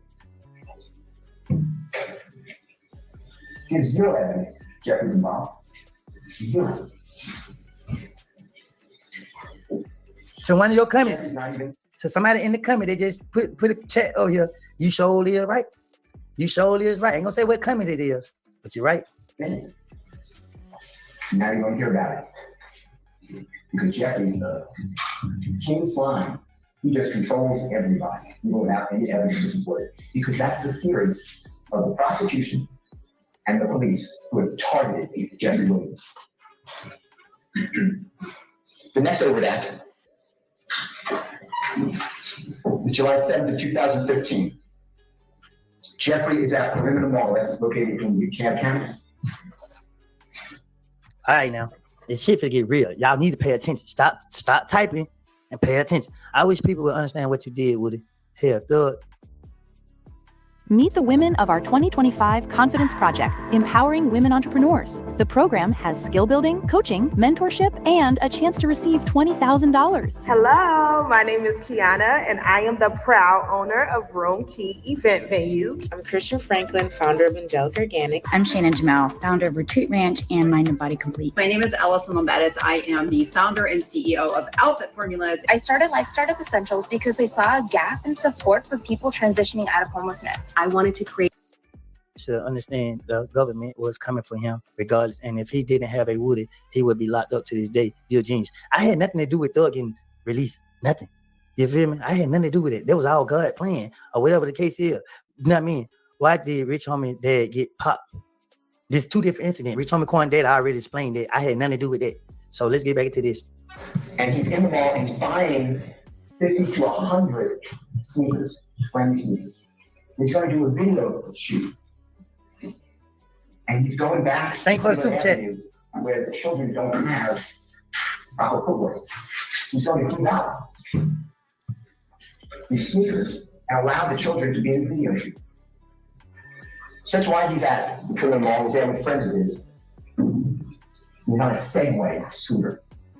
It's like an electric skateboard. And the mall security comes over and tells Jeffrey and his friends, and you'll see videos. They have to leave the mall. You can't have a Segway inside a mall. But Jeffrey leaves the mall. But the security officers follow him. They follow Jeffrey and his friends to Jeffrey's Jaguar. And the security won't let Jeffrey leave. Won't let his friends leave. They're standing around the Jaguar. They can't shut the door to the Jaguar. They can't park. No, he did it himself. You're going to have to be here. You tell Jeffrey's friend. We're going to get a criminal's trespass warrant. That's the God and the truth. All this stuff been out there, the truth been out there. But people downplayed it. But Thug came out his business because one person hurt his feeling. That one person hurt his feeling, and now he's just like. Allegedly, someone inside the car said, I'm going to go home, get a gun, and come back and shoot you in the face. That's the allegation. The security guards then supposedly step back, the car drives away. Nobody was shot. Nobody said it. I'm speaking out now because Pee Wee Roscoe got on the live and he said what Woodie did was wrong. So what I did was wrong. What Woodie did was wrong. After all this stuff you said yesterday, what Woodie did was wrong. Woodie a rat. But you saying Thug ain't a rat. That's why I'm speaking out. That's why I'm speaking out. You defending the nigga that told on you. And Pee Wee, you implicated Birdman. Jeffrey gets arrested on that. The DeKalb County prosecutors dismissed that case and he's not being indicted. Now you have it here for you. The next overt act dealing with crime is September 24th of 2017. Jeffrey's with Sergio Kitchens. Sergio Kitchens is an unbelievably well-known musical performer. His performing name is Gunna. And he and Jeffrey both are under YSL. That's Jeffrey's record label. He signed Sergio Kitchens for that. There's a third person in that car. His name is Cedric Jones.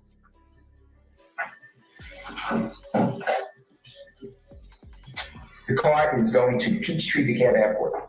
Gets pulled over for a window tint violation. The officer gets Jeffrey out of the car and handcuffs. Sergio Kitchens out of the car and handcuffs Cedric Jones out of the car. Fully search the car. Before I let y'all hear what he finna say next, right? This is Young Thug lawyer Brian Steele opening statement during the YSL trial. It's all over YouTube. You can go look it up. You can pull it up. You go watch the whole thing. Before you speak on me, I advise you to go watch this. I advise you to go watch the whole opening statement of what happened. I want you to watch what the prosecutor said about me and watch what the defense said about me. Not just Brian Steele, Matt Sharp, Doug Weinstein, and watch when they put me on the stand. Watch the question that they asked me. Watch how they treated me. Because Brian Steele and them knew this. Brian Steele treated me like a person. I read the comments after I read it. Man, I'm about to stand Legatti. You know what I mean? Legatti trying to, man, no, thank you for the super chat. Don't bring Legatti name up. You know what I mean? He want to be keyed so bad. And it won't work for him. It got him going crazy. Boy he's smoking a cigarette with the camera on the pack. Don't bring Legatti name up, period. You niggas ain't never did nothing. I just come up on Cleveland Avenue. When Slug called me, I would pull up on Cleveland Avenue. I pull up over there. Hey, who want to come over here to beat up? Who want to come over here to knock out? All right then, don't get me started.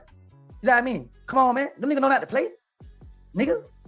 When Slug called me, nigga, I pulled up, nigga. They my nigga. Take my nigga. Straight up. Listen to this nigga, Brian Steele. They find in the car supposed methamphetamine, supposed hydrocodone, marijuana, and a stolen firearm. Stop it right there. Nigga got all this money riding around with a stolen. Come on, man. Nigga be keyed up. Jeffrey was on his way to perform at the Jimmy Fallon show that night. Cedric Jones said, I packed that stuff. Somehow that is now I was in jail. influencing and perpetuating. And first of all, for one, Lil Wayne was somebody I looked up to. I would never try to hurt him. And for two, I was in jail. Simple as that. So when Roscoe mentioned my name, I'm in jail. Why would the police be talking to me about you doing this? I'm in jail, nigga. Nigga, they know if I say anything, it's bullshit. Do you think his feelings are hurt because Lucci got a welcome home party and Thug didn't, or because Gunna is in shape and Thug titties are out? You is crazy. No. Lucci earned the treatment he got when he came home because Lucci left that BS in jail, as in right now. Long as Lucci leave that BS in jail, Lucci gonna be okay. But if Lucci allow this situation to give him a big head like Thug did, then Lucci was having issues too. But Lucci is doing great. We gonna continue to wish him success. He ain't got no problem with me. I don't got no problem with him. You know what I mean? That's a good thing for the both of us. I salute Lucci and he keep going. I just don't respect the simple fact you want to squash the beef with Lucci, but you want to have beef with Gunna. I don't agree with it. Nigga, if you're gonna have beef with Gunna, you might well keep the beef with Lucci because it's bullshit at the end of the day. Like, people don't lost their life with the Lucci situation than they did with, I ain't gonna lie to you, bro. There's some people on Cleveland Avenue that hurt me. They have left this world before their time did, and everybody on Cleveland Avenue know. See, that ain't my business to be speaking on. Was Nut and innocent as people? No, hell no. Nut was against it just like Thug. Nut was on the same type of time Thug was on in every way, in every meaning of it. We love you in Thug, but Thug is not moving right at all. And I still love Thug. I'm still gonna pray for him, and I still gonna have his back. moving this supposed YSL conspiracy. That's the overhead. The next one. May 18, 2018. Jeffrey is driving a Porsche. Sergio Kitchens is in the front passenger seat. Supposedly Jeffrey is speeding. Supposedly there's another car that's in tandem speeding. Both cars get pulled over by police. There's video. Jeffrey and Mr. Kitchens are asked to get out of the car. They're asked if there are guns in the car. They say yes. There are guns in the car. Did you hear that? They told the police it was guns in the car. The franchise partner program was something that was good for me. I had always wanted to be. They told the police it was guns in the car. Thug is aware of it. Brian Steele saying that his own mouth. Police take him out of the car. Any drugs in the car? No. Police have Jeffrey and Mr. Kitchens on the side of the road. Go through Jeffrey's car. They run the guns. The guns are lawful. The police put the guns in the trunk of the car. Tell Jeffrey and Mr. Kitchens, you're free to go. Give Jeffrey a speeding ticket. Jeffrey's driving away. He stops the police. Inquires about what's going to happen with the other gentleman in the other car. Police said, no. You're going to jail. They have in the car weapons, 30 round magazines. It's not in Jeffrey's car. There's going to be zero evidence that Jeffrey put those guns in the car. Knew those guns in the car. So let me ask y'all this question. This is a good question I'm about to ask y'all. You riding in the car with somebody and they got illegal stuff in the car. If they tell you about it or don't tell you about it, the police stop you and ask you, is it whose stuff it is? And it belongs to the owner of the car or the driver of the car. And the driver say, I don't know. And you say you don't know because it ain't yours. How is Gunna wrong? How is Gunna wrong? Why nobody talk about Lucha Red when he got there? Oh Lord, I ain't got nothing to do with it. But anyway, why? Thank you for the super chat. Why y'all want Gunna to take the fall for riding in the car with a nigga when he ain't did it? Don't want to address you. You must hold all the bone. Oh, he got to address me after this because he knew he should never let Roscoe get on live and do what he did. He know it, and I ain't gonna lie to you. I'm coming out blazing. I'm gonna drop every receipt that the store wish they had. I'm a, you know what I mean? Yep. Because at the end of the day, I didn't want to mess with nobody, and I didn't want nobody to mess with me. But they can't mess with me. I'm a defend me. I have anything to do with you. That's your overact. The next crime is an overact. This is the date of Jeffrey's arrest. So it's broken up into several overacts. So I grouped them. This is overact 183, 184, 185, 186, 187, and 188. And what you'll see here is they're just different items. So Jeffrey's home. Time change.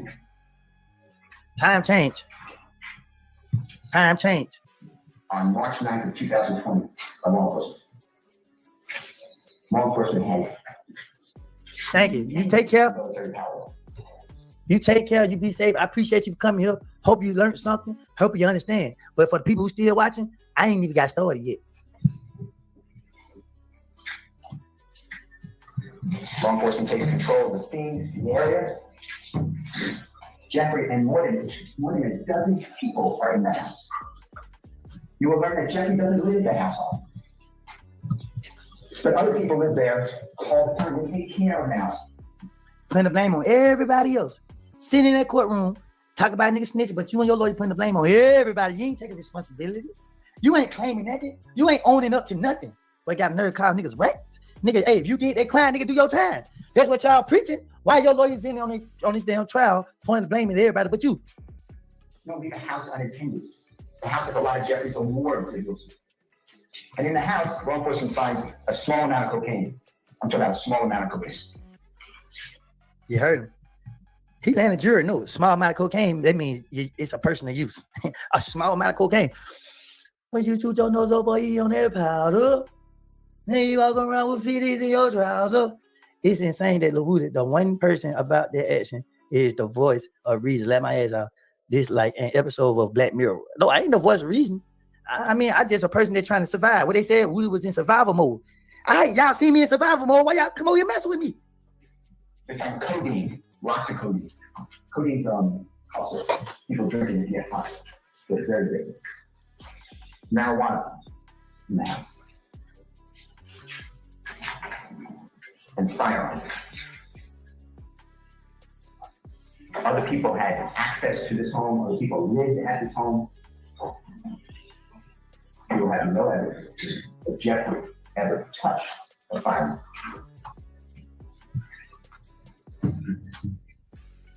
Those are the overhead. You're gonna be on live all day. I might break this whole thing down. Part of this conspiracy to create territory, and property, and money, and respect and reputation.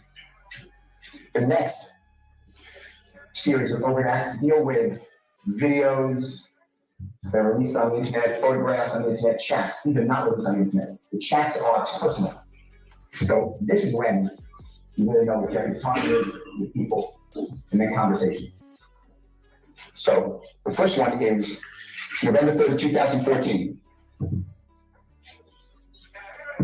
That is Jeffrey in the red sweatshirt. That is Mr. Copeland. That's Ken Copeland. You know what? So let me explain to you something right there. In the beginning of his opening statement, he said Jeffrey Williams and Woodie is not friends. This how you know. This I'm just gonna break it down the facts. Jeffrey Williams and Ken Copeland and Woodie is not friends. But then you show a picture with me and Doug. I just sweatshirt.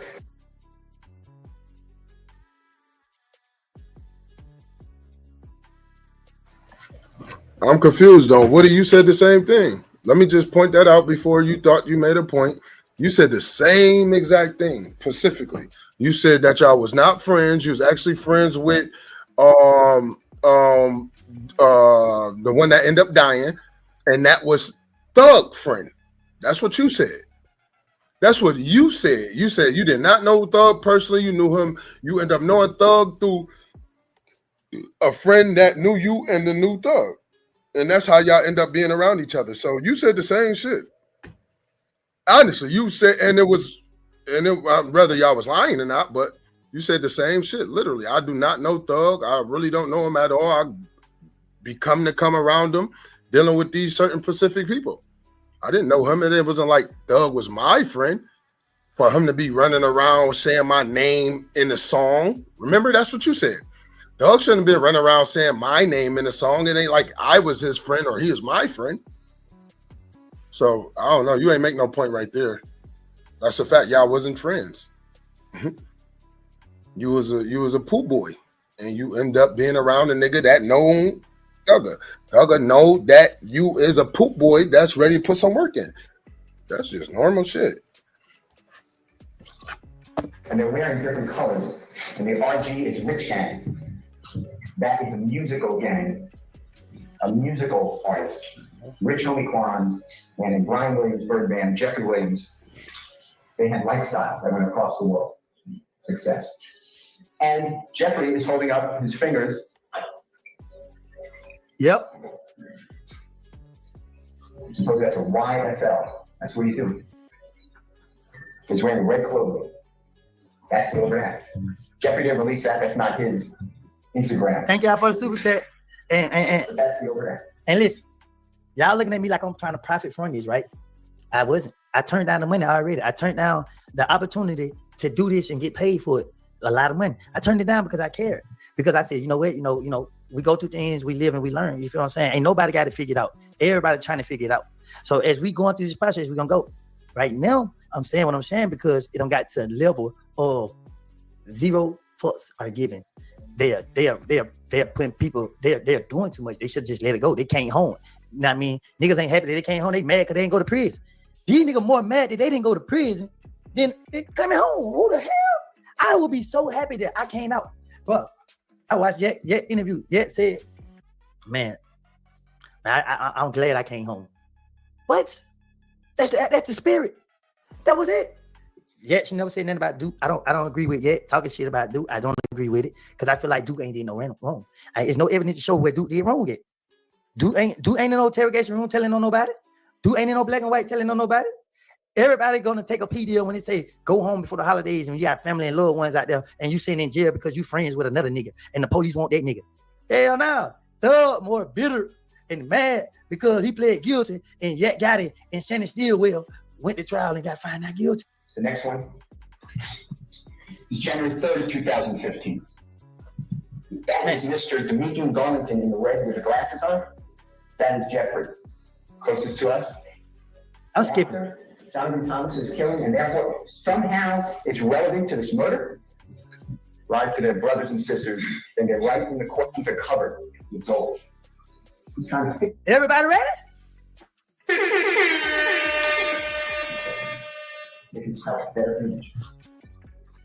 It is 16 days after Jonathan Thomas is killed. And it says,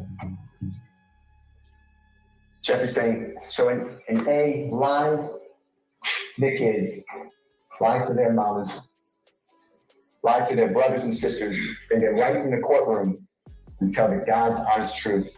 Don't get it. Y'all ends need to be effing killed, bro, from me and YSL. That's exactly what Jeffrey's been thinking. That's what Brian Steele stating right here. So a nigga lie on their mama, lie to their kids, lie to their brothers and sisters, then get right in the courtroom and tell the God and the truth and don't get it. One thing about the tongue, you gotta be careful what you speak. All the time. The criminal justice system is out of control. But what do you learn here? First of all, Mr. Garland can release that on his Instagram, not Jeffrey. Second of all, when was the video made by Jeffrey? Was it made, as the state told you, 16 days after Jonathan Thomas is killed, and therefore somehow it's relevant to this murder? You will learn that video was in existence before Jonathan Thomas was ever killed. That is a repost. That is a repost by Mr. Garlington. The prosecutors, the police, are misrepresenting the evidence. What does happen on January 26, 2015, though? Jonathan Thomas's close associate. He's also a very well-known musical performer. His name is Mr. Bennett. He goes by Y.F.N. His mother's house. He shot at his mother, Mr. Bennett's mother, Y.F.N. mother, is shot as well as her boyfriend. That's what happened on January 26, 2015. This is released by Mr. Garvin. Because everybody wants to associate with Jeffrey. He's the only one who got out of that area. Everyone talks about him. You're gonna see in the chats. They don't even know him. Hey, if I do this, how much will Jeffrey pay me? Hey, if I do this, will Jeffrey take me on tour? Hey, if I do this, will Jeffrey do this? Can I get Jeffrey's number? Can I come to his house? Will he buy me jewelry? They use Jeffrey. This has nothing to do with Donovan Thomas. But that's what you're being told.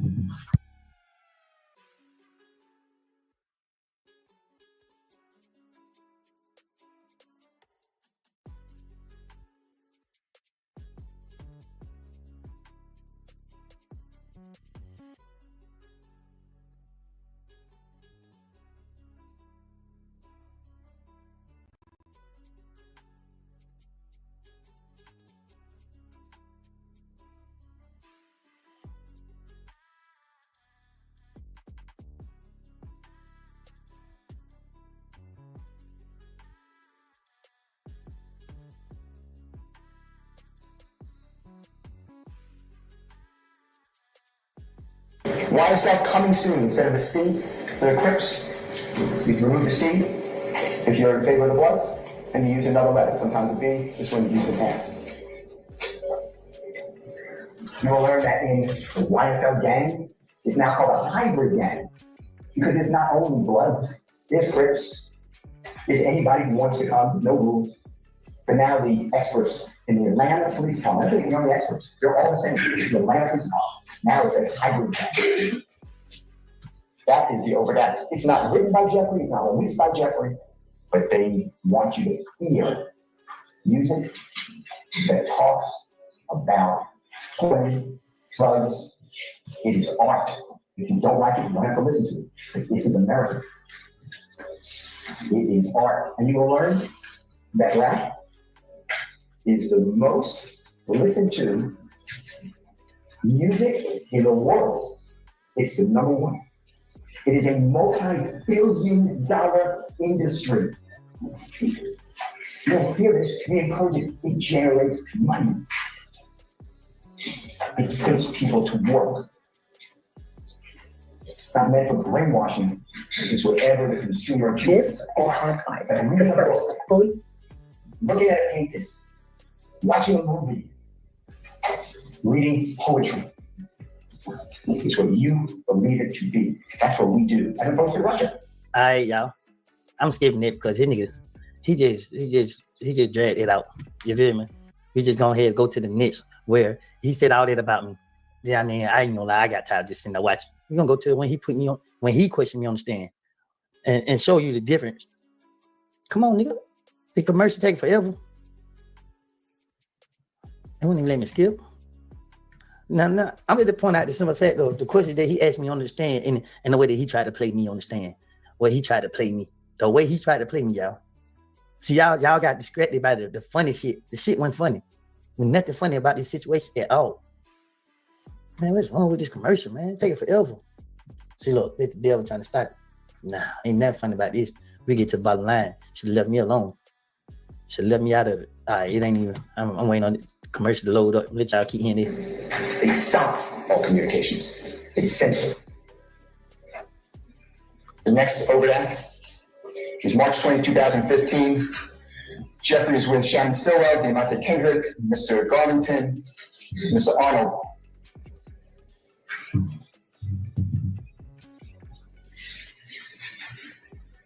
And they are using their hands to make signs. That's the overact that furthers, that drives this conspiracy. And the ethic. Jeffrey didn't even release that. Thank you for the super chat. Who releases it? Mr. Garland. There you're explaining that you and Michelle Cal have been. Hey, since you said on record with the government to trigger Thug to threaten you, I ain't seen nothing in 2 years, baby girl. Thug and Pee Wee Roscoe came out with this. Thug and them did this. You feel me? I ain't did never been good to niggas. But now, I'm just gonna point out things that people didn't notice. Arguing, whatever word you want to use, for approximately 4 months before January 11, 2015. Does that sound like what you said? On the recording? Yeah. Does that sound right? Somebody, what you mean? Thousands of players searched for me. Thousands failed. Perhaps with this clue, you could be the one to solve the GX Manhunt challenge. I was never the dog, but I could be the hot dog.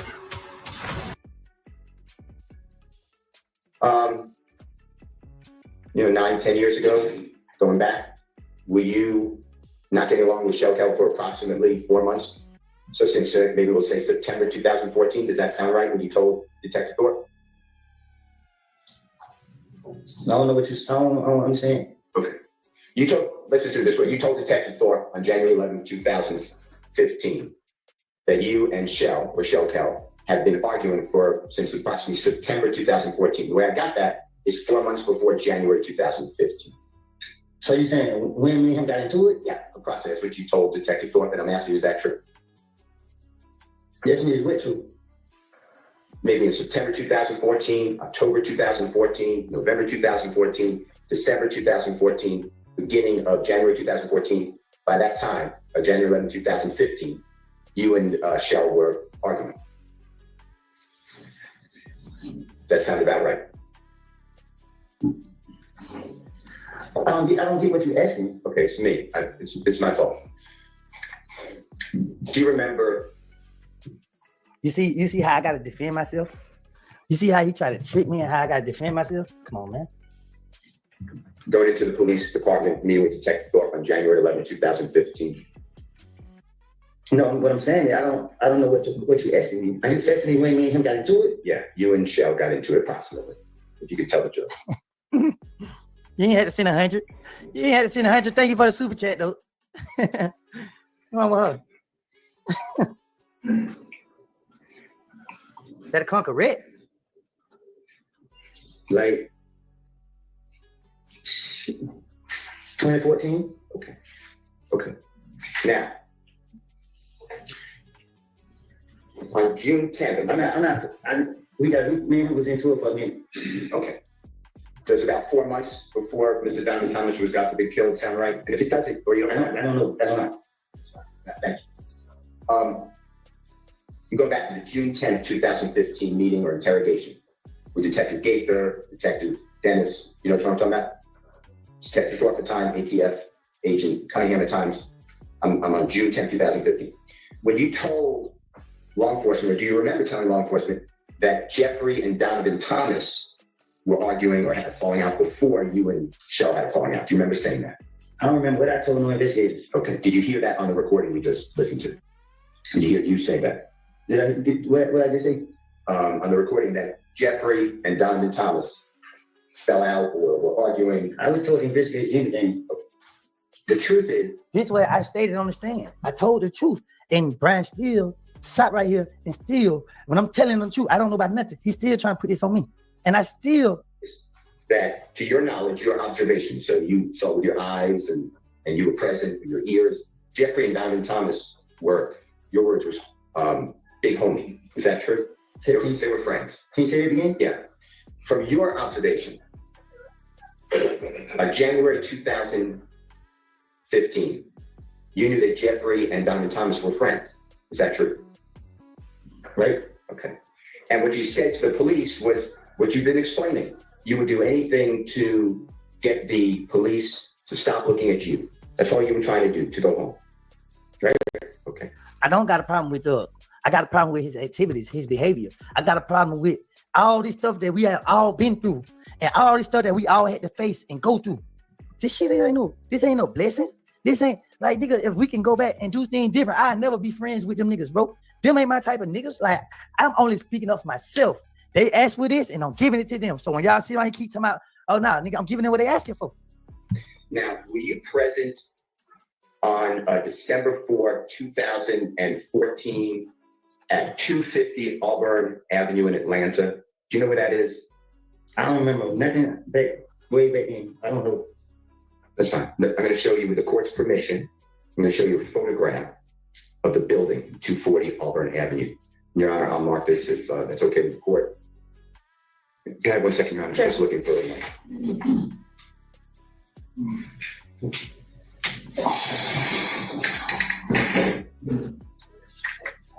Your Honor, going to market with the court's permission, Mr. Jeffrey Williams 251. All right.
After Donovan Thomas was, God forbid, killed, do you remember?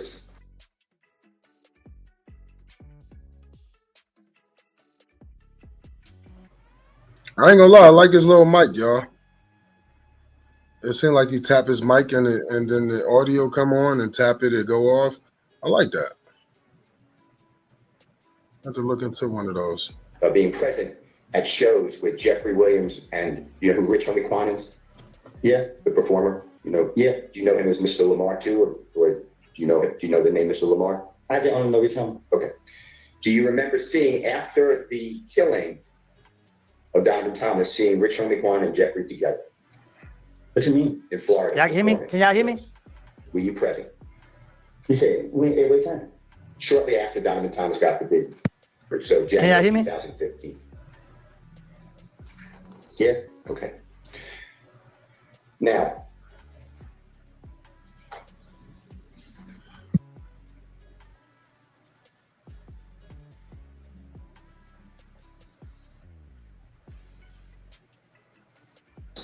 was killed. At some point, Donovan Thomas was killed. At some point, you were actually at Jeffrey Williams' home in Atlanta. Is that in the Sky House? Is that true? Yeah, I remember I told you about Pee Wee Roscoe and the damn trance at the Sky House. That is showing you right there. Look how we talk about the Sky House. What do you mean? Okay. So I'm locking in on the date that Donovan Thomas is killed. I'm just telling you the date. I'm not asking you to remember, but it's January 10th, 2015, okay? But Donovan Thomas is killed that night, or was shot that night, okay? I'm asking you this. After he's shot, do you remember being at Jeffrey Williams' home at some point at the Sky House in Atlanta, Georgia? My mind, I had made out too many people calling. I can't remember everything that happened that night. Okay. It's okay. I'm just asking questions. You're giving the testimony. It's fine. After Donovan Thomas is killed, after the news got out that he's killed, the information, did you ever see a posting by Jeffrey Williams about Donovan Thomas's death that night, or January 11, 2015? Do you remember that on social media? I don't remember that night. Okay. All right. Okay. Anybody with the police department, the federal authorities, homicide, I'm including everybody, or the district attorney's office ever come back to you and say, man, y'all it's hot. These niggas already know about all this, bro. All these niggas know about it. Every person know about everything that's going on before it even went on. These niggas just pretend to act like they ain't know what's going on. Stay strong and keep being true. Thug is a bird brain. He fooled us all. He looks so lame and wet. Look how he acting. He don't even know how to deal with the position of being labeled a stand-up nigga. He didn't even know how to handle that. So look what he did. He folded under pressure. He showed everybody he pretended the whole time. hey, I want to talk to you more. Woodie happy as hell they got something on Thug. Tell her. That nigga happier than a motherfucker, man. And I guess now they made him. I guess Thug made him tell now, y'all. You know? When he says back was against the wall and shit's sad, man. Really sad. Or about Jeffrey Williams and Donovan Thomas falling out like you told us. Did they ever try to corroborate that? If that's a bad word, I'm going to rephrase it. Once I got up, anytime. Did they ever come back to you and challenge you or ask you about this conversation that you had? I can't remember if they have, but I don't think outside the interior. Once they went like me up, we went there and talked about it. It was over, right? You gave your statement. They don't come back to you and ask you about this, right? Right. All right. I'd like to go to another part of your statements, and this is where you told the detectives. Again, June 10th, 2015. That you tried to get Mr. Williams or Jeffrey, and do you know who Bloody J is? I heard of him. Do you know the given name Justin Ussery, excuse me? Who would it? That's fine. I'm gonna use Bloody J, okay? Do you remember telling the police, and this is Your Honor, JW240D, as in David States Exhibit number 378YE, it's June 10th, 2000. These niggas don't be street nigga, bro. These niggas be pretending, bro. 15 meeting, interrogation, whatever, or conference with law enforcement and Mr. Copeland. It's at 10:40:37 a.m. to 10:41:08 a.m.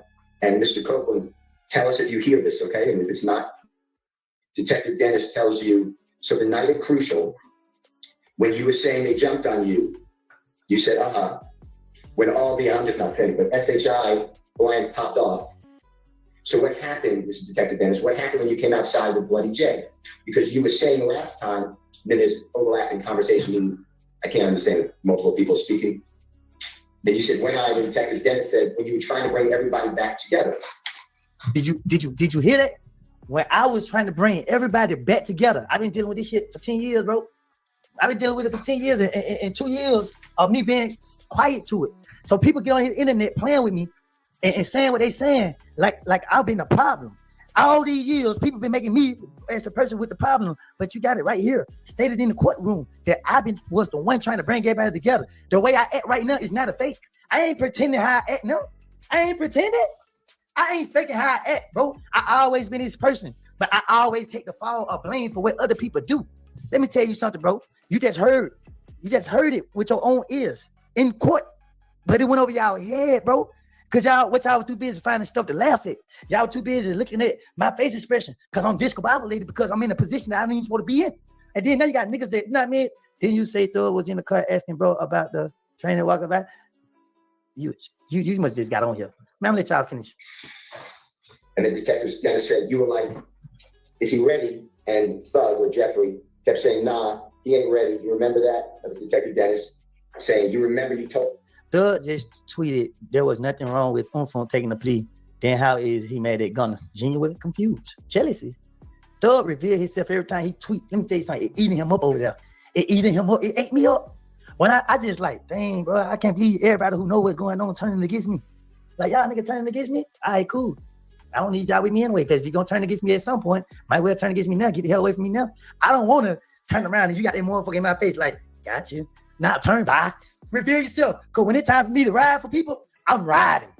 I'm hanging off the top of it with my hand hooked into the thing, and I'm like, go, go, go, go, go. I'm screaming free, yeah. I'm screaming all this. I'm doing everything in my power to, you know what I mean, help and support and uplift and motivate and inspire. I'm doing everything in my power. Bro, everything about me, I've been doing my whole life. I ain't been faking it, bro. If I got your back, I got your back. You feel me? If I'm gonna ride with you, I ride with you. If you're gonna betray me, I'm gonna betray you. Let's just see what Brian still got to say, because told us that when you said you mixing things up. Thank you for the super chat. Thank you. We was in when I called Bloody J and tried to get him and Jeffrey or Thug. You said that cool. That's what I'm targeting. Okay. You hit it. You hit it. Who are they trying to get Bloody J and Thug back cool? Why? I seen the bigger picture. I knew the bigger point. I live a violent life. I didn't want to be a part of this. Nigga, I was the piece. I was the one trying my hardest to stop everything from getting to where it got to. And that's why I'm doing it now. That's why I'm exposing shit now. Because these niggas don't start it then, and they about to start it now. And guess what? I ain't a part of it. I ain't a part of it. I ain't got nothing to do with it. I ain't a part of it. And let me tell y'all something. Listen, I'm not going to prison. I'm not going to prison. And ain't nothing that happen to me or nobody I care about. Bottom line, I ain't having zero tolerance. If I get a feeling in my gut that somebody trying to do anything to me, I'm gonna make people pay. I'm gonna make people pay, boy. Okay. So please listen to it. If I said it wrong, just say it right. Your Honor, can Mr. Copeland listen to this, please? And the jury. So the night at Crucial, that when you were saying they jumped on me, right? When all shit popped off. So what happened when you came outside with Bloody J? Because you were saying the last time, you were trying to bring everybody back together. You were like, Fred, it's not as soon as they say, nah, I ain't really. You remember that? You remember you told us that? When you said, you know, you talking about the time they made the shit when I found this thing and tried to get them through it, cool. Remember saying that you were, the discussion, Detective Dennis is telling you were trying to bring everyone back together, make everyone, friends again. Remember Detective Dennis saying that? You just heard that?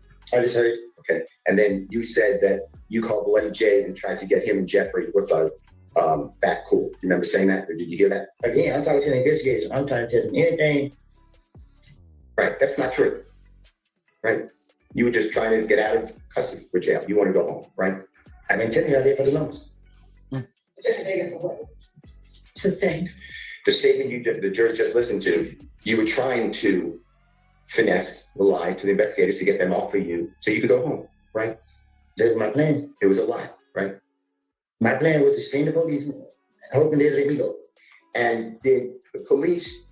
Did Thug say that he made an honest mistake? Did Thug say he made an honest mistake? Then what the hell he did to us then?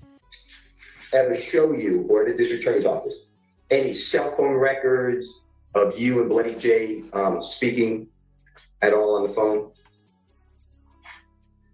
What do you mean? When you said to the detective, I called Bloody J and tried to get him and Thug back cool, did the police ever come back to you at any time, or the district attorney's office, and say, here are jail records, excuse me, here are cell phone records showing you and Bloody J talking? Did they ever try to do that with you? No, once they took me to jail, I don't hear from them until I'm back on the street and I'm going back to jail again. Anytime while in jail that you called Bloody J and said, wow, I tried to get everyone together. That never happened, right? I had a phone call with Bloody J while that would be reported. I never had Bloody J about a day in my life. Did the police ever come to you or the district attorney's office to say to you, to challenge you, or to tell you, hey, we know this to be true or not true? Did they ever do that with you? Huh? Did the police?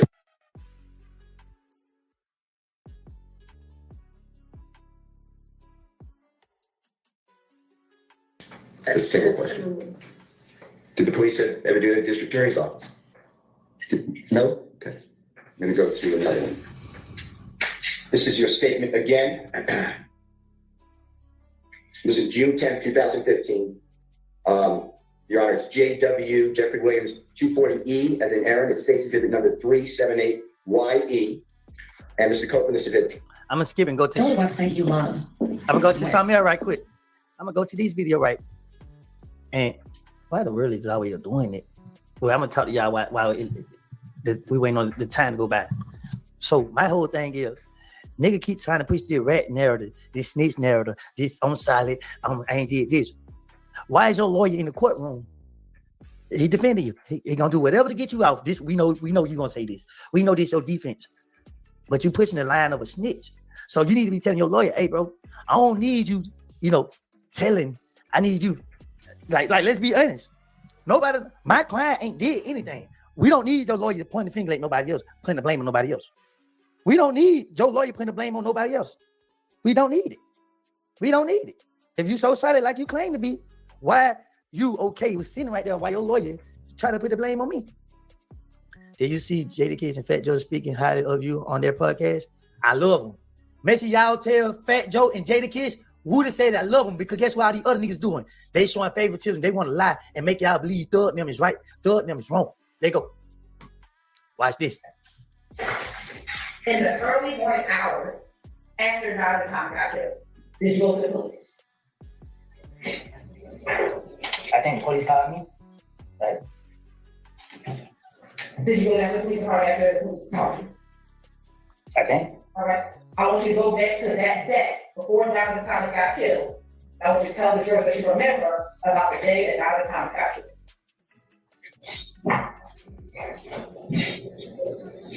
Let me tell y'all niggas something, man. I knew it was gonna be this day. I knew this day was gonna come. I knew this day was gonna come. I was ready. I was ready, and I'm still ready. You feel what I'm saying? Because I'm the only one kept it in the street. I suffered. Ain't nobody else suffer like me. You got some people that suffer, but ain't nobody suffer like me.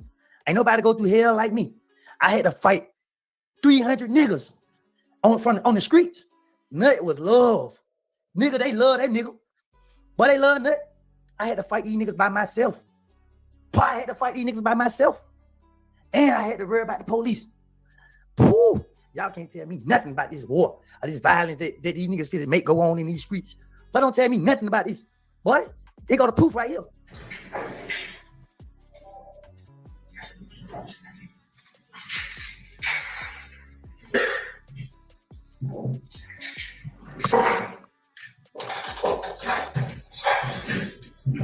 I got a cop. Bro, let me tell you something, bro. Y'all keep pushing this rat word. That's what hurting us. Keep trying to label somebody a rat, bro. That's just something that you said on the internet. That we pray to God. Y'all never say this to nobody's face. Don't ever call nobody that stand up for themselves a rat. Don't ever. I'm not calling Thug a rat. But if Thug want to call us a rat, you got to call a spade when you see it. If you calling us a rat, call yourself a rat. If a nigga calling somebody a rat, call yourself a rat. Start with yourself. Start with yourself, because 3, 2, 1 in the booster voice. It always come out. It always come out. It always come out, boy. So at the end of the day, if you gonna call somebody a rat, I'm saying that I don't know how, I can't recall how it was here. I remember getting a call saying that I killed it. The word was. I ordered 200 hand-forged knives to my dorm room and built a Wix website to sell them. I'm Noah Rosen, founder and owner of Forged to Table Knives. Working my way up through the culinary industry, I knew a lot of people that would love an affordable handcrafted knife, so I saw the opportunity and built my own online empire. When someone first gets to forgetotable.com, we want them to have a curated shopping experience. With Wix, the detail and precision we put into crafting every knife went into the website in the same way. At Forged to Table, we're all chefs, so our blog is our creative outlet. With Wix, we're able to provide content and really good recipes that are really delicious while bringing customers into the products. Having a great platform means that we can serve 1,000 customers on the site every day, $1 million in revenue, and I'm just getting started. Hey, I got a call and people were saying that, am I okay? They saying I killed nothing. Oh, I'm saying objection. Before you got a phone call, can you tell the jurors where you were that morning before you got the phone call saying I killed that? What you mean, why was it morning? Where were you that day? You remember that day? Are we at your girlfriend's house that morning? Oh, yeah. So as you can hear, when I tell you, when I found out about what happened, I was in the blues. I was in the blind. I didn't even have time to react to the situation. Here go the proof. I was by myself. I don't got to fake it. I'm not the type of nigga to explain myself. I'm explaining myself now because I don't want to hurt nobody. Because I ain't letting anybody hurt me. I'm explaining myself now because I didn't do nothing to nothing, and I would never have done nothing to nothing. Nothing do nothing to me. I don't care what problems other people got going on. You know what I'm saying? He ain't did nothing to me.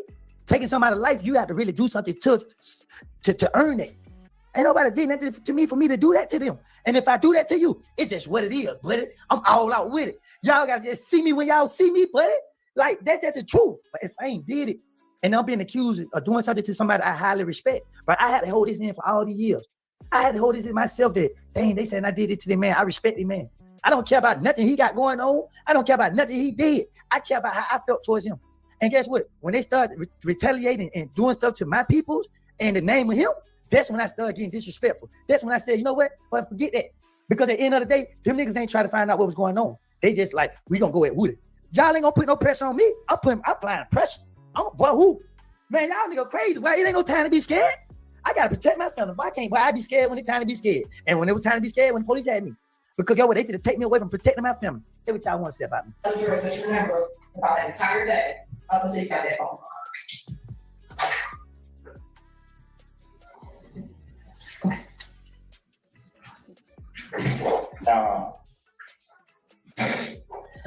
Y'all talk about making the city look bad. Listen, man, ain't nobody say none of that when they put me on the fucking world talking about, oh, Woodie telling it all. But everything I said was a lot of stuff I said was dead ends. Something happened to somebody at night. Police locked me up. Couldn't tell them nothing ain't happened at night. Oh, I said thug this. I said thug that. But thug said Birdman this, Birdman that. Oh, Pee-wee Roscoe take Birdman to it. But y'all somebody city looking bad because I'm speaking up for myself. Every time it come to me, defending myself and taking up for myself, I stand. Ain't nobody else doing it. Ain't nobody out here defending me. Ain't nobody out here taking up for me. And guess what? Ain't nobody feeling with the pain that I feel for taking up for some niggas that don't mean no good. And what happened? Why you got your girl's eyes? All right. Did you ever leave? Good answer. What's your girlfriend's name? I'm single. Back in 2015, what was your girlfriend's name? And you right, I explained myself in court. And that's why I'm right where I'm at right now. So before I let a nigga play me, I play the game how it's going.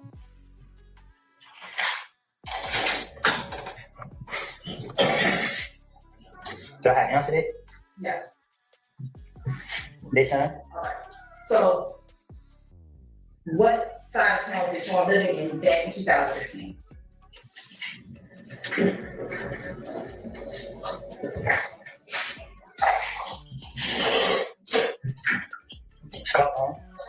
And did you wake up at Deshaun's house in Carver Home that morning that you learned about? Look, Brian Steele's so clever, right? He swept a lot of stuff up on y'all face. If Thug never told, why is he getting a statement suppressed? If Thug never gave the police information, why is you suppressing statements? To suppress a statement is to stop it from being used. Nigga, if you ain't tell, what is you suppressing? Motion to suppress statement mean that you gave an involuntary statement saying that when you gave the police this statement that they violated your rights, and that's why you trying to get it suppressed so they can't be used to hurt you. Thug gave a statement. Thug got the statement suppressed. Google it. Google it. Did Thug file a motion to suppress his statement? Go and did this how everybody. If y'all really want to know street stuff, right? When you got a question, go to Google. Go to Google. Go ask Google. What do motion to suppress statement mean? I'm about to do it right now. People, level thinkers, they couldn't understand what you were doing. They thought it was snitching. If it was snitching, they would have got in jail 9-10 years ago. But it's okay. They going to jail. This nigga crashing out and he trying to take everybody with him. He trying to take everybody with him. He trying to take everybody with him. Not me. Because I ain't did nothing. I ain't did nothing. These niggas target me, I defended me and my family. What does motion to suppress means?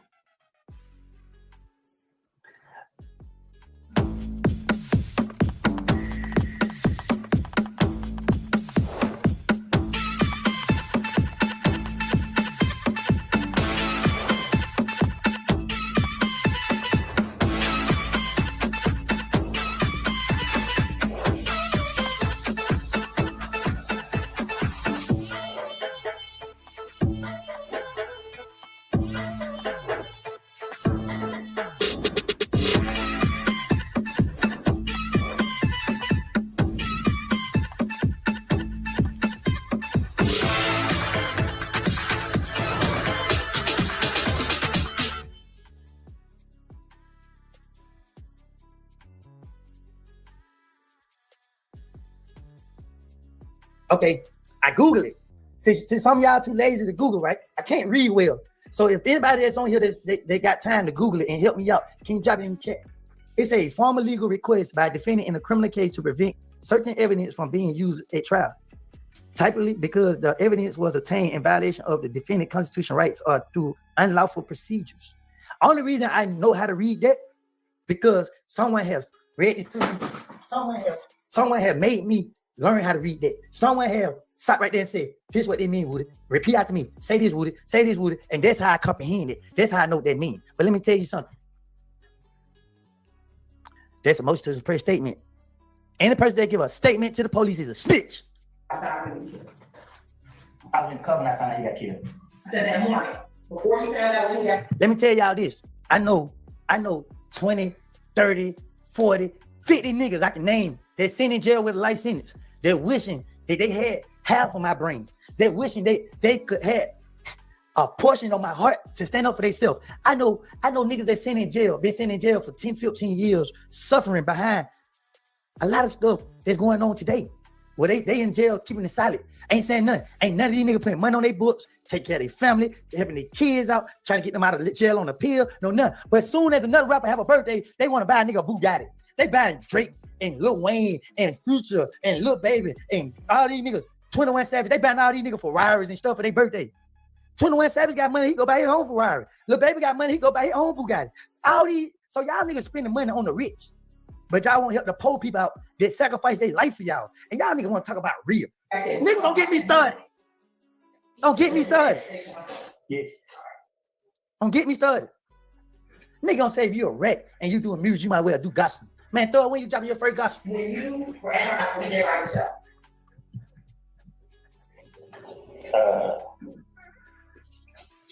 I was asleep. Okay. At some point did you wake up? I had to, I'm here today. All right. And when you woke up, what did you do?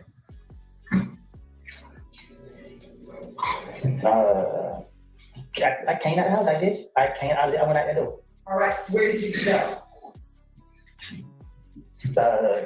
To my neighborhood. When you say to your neighborhood, what do you mean? To my neighborhood. The mechanic? Yes. How did you get to the mechanic? I ain't mad at Thug. If I mad at Thug, I would have been took money a long time ago and exposed these niggas, man.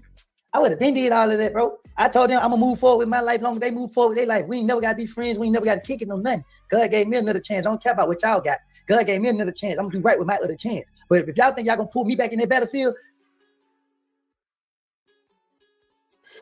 Woodie, why are you doing this then? If you don't care, you don't have a problem with Thug, and you say you was gonna let it go, and all of this, you only doing this because it's been exposed that Thug was a rat too. So you do really care. Because Woodie, if you knew any of this information, you just finding out like everybody else, on my mama, you would have been exposed it. Your actions right now showing you would have exposed it if you would have had the information you have now. So the question is, why are you doing it now then? You're not mad at Thug. You ain't here to expose him. Why are you doing it? Inquiring minds want to know. Because the excuse you're giving don't sound right. At all.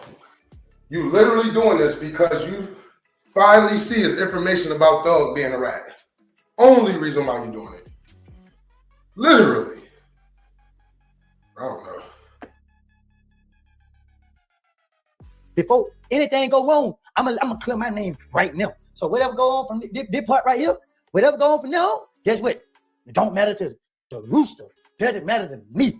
Let's be real, Woodie is the reason these guys are free. He spent the police control the narrative and even got a judge chain. Be honest, people. No, I ain't. That ain't got nothing to do with me. See, God working ways, man. And these niggas I already know. And they ungrateful and love you too. And guess what? Thank you for the super chat. Thank you all for the super chat. And guess what? Guess what happened, y'all? Gave me another chance. I'm gonna do right with my other chance. But if y'all think y'all gonna pull me back in that battlefield before anything go wrong, I'm gonna clear my name right now. So whatever go on from this part right here, whatever go on from now, guess what? It don't matter to the rooster. Doesn't matter to me. Let's be real, Woodie is the reason these guys are free. He spent the police control the narrative and even got a judge chain. Be honest, people. No, I ain't. That That ain't got nothing to do with me. See, God working ways, man. And these niggas already know.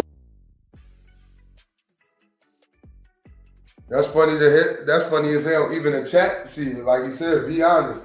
What's your point? What's your point of doing this right now? What is your point of doing this right now, Woody? If you saying you don't care, you been knew this 2-hour interrogation was out 2 years ago. It was out. He didn't even say that he knew about it. He said it was out. He said this information was already to the public 2 years ago. And he knew it. He just didn't want to expose it. Come on, family. Let's make it make sense. Because we kids. And they ain't grateful and love you too. And guess what? Thank you for the super chat. Thank you all for the super chat. And guess what? Guess what happened, y'all? Now these niggas got to deal with it. And guess what? I already did time.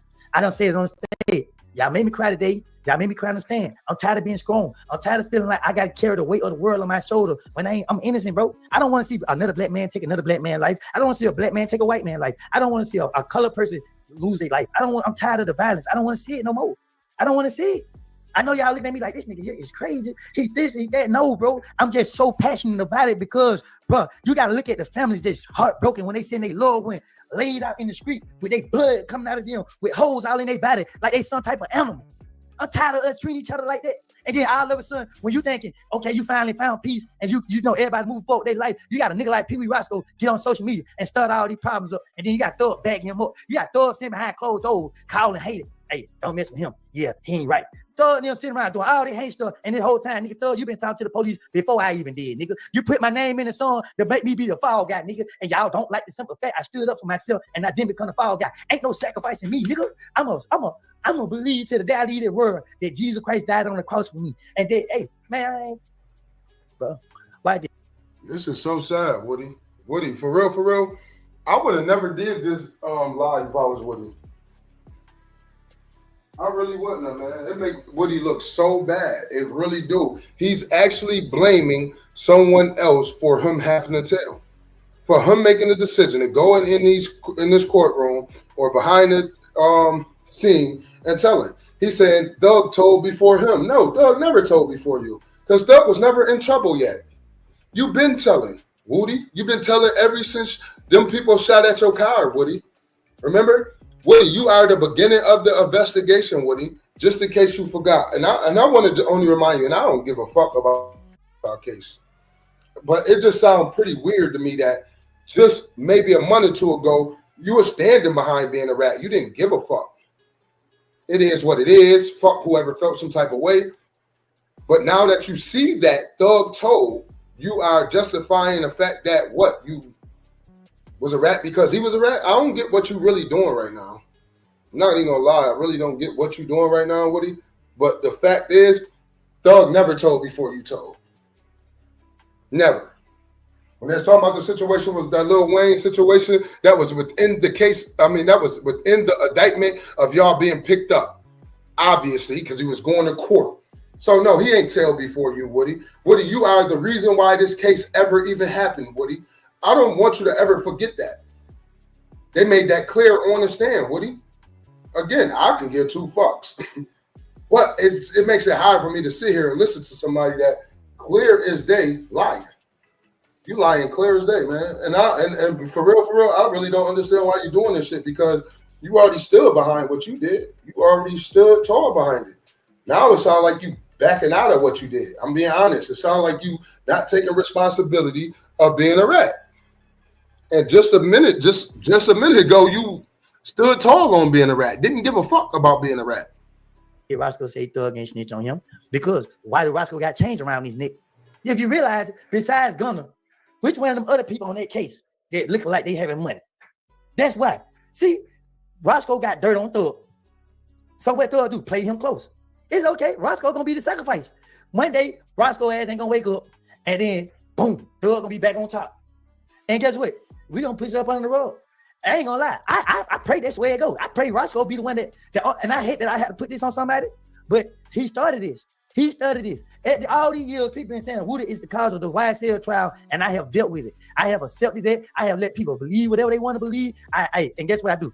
I go on with my life. I go to my neighborhood. I go everywhere by myself. I don't carry no weapon. I don't cause no problems. I don't disrespect nobody. I don't do none of this stuff that I could be doing. I could have got out on that real stupid stuff and started terrorizing. But I knew it was gonna put me back in jail. And that ain't where I wanted to go. That ain't where I wanted to be. I said, you know what? This is my life, and my choices affect those who watching me. And I seen the kids watching me. So guess what I said? Oh no, I ain't doing that to them kids, because I was a kid. I didn't know better. Charles White said, hey man, I testified against my friend at 15 years old. Okay, cool. I shut up. I left it alone. I didn't know Charles White 15 years old. He looked at 50 in the video. But if you was a kid when you testified and sent your friend in prison for 30 years, you should not be on this internet attacking me. But before he attacked me, he was just praising me. He was just speaking on, bro, Charles White knew how I felt because he went through that process. He didn't really want to send his friend to prison for 30 years, but he couldn't stop his friend for what he did. So when Charles White's friend took that man's life, Charles White didn't want to be a part of that. I didn't want to be a part of this. I ain't pretending, but he's my friend. And guess what? I got to uphold the image, because at the end of the day, if I let these niggas see that, we ain't with what we with, they got access to harm me. So I got to sit right here and play a game called chess with my life to survive. And guess what? Let's get into this. I think I drove. And did you have your own car? That was my brother's car. All right. And back in 2015, where did your brother live? In the same place. Is that car home? I think so. All right. And which brother lived in car homes? My brother. Which one? What you mean, which one? You have three, right? Yeah. Which of the three brothers live in car homes? Trace. All right. All these years I've been protecting these niggas. I'm looking at all these niggas sitting in the courtroom. I'm looking at all these niggas in the courtroom. 1, 2. 2 people out of 6 defendants that sat in the courtroom that I don't even know. I know one of them, and you know what I mean? Never seen him do no crime. Me and him never did anything together. No nothing. And I'm sitting here looking at these boys. The boys like they looking at me because they already know what to expect, and they know what to expect. But it's the ones that sit right here knowing they don't deserve the love and the gratitude that they be receiving, knowing that they don't deserve it. They don't deserve that. But people give it to them, and then they sit right here and beg and cry. Please, man. Man, let me tell y'all what I did, bro. I said, forget my family for the last time. I looked at my sister and them in their eyes. I said, I love y'all. I'm sorry. I got to go do this. As a man, I got to go do this. And I went in there and I said, I plead the fifth, and y'all can put me in jail. See, what y'all don't know is the Friday, the Saturday, the Sunday, the 3 days they put me in jail was something I have never experienced a day in my life. When they put me in Rice Street, I called on the phone and my family was there. My family put money on my books. They put money on the phone, and they made it where they were going to be there for me however long I had to sit in jail. Rice Street heard them phone calls. The prosecutors heard them phone calls and seen that I got comfortable as soon as I got in jail. While y'all niggas be on here talking about me, one thing I know, boy, listen, you gonna win, you gonna lose something. Y'all can't take my life in jail unless you stab. And get what? If I see that type of threat, I'm gonna protect myself. Say what you want to say. If I ain't got no knife to protect myself, I'm not gonna sit right here and let you stab me. See, a lot of y'all niggas are cowards because y'all don't know how to stand up for yourself. Y'all sit right there and let niggas stab y'all and hurt y'all. Now, nigga, don't let them get no scratch off you. They got the upper hand. You gotta know when to bow down, nigga. Because you bow down right here, don't make you a pussy. It don't make you no sucker. But guess what, y'all? Who calling me?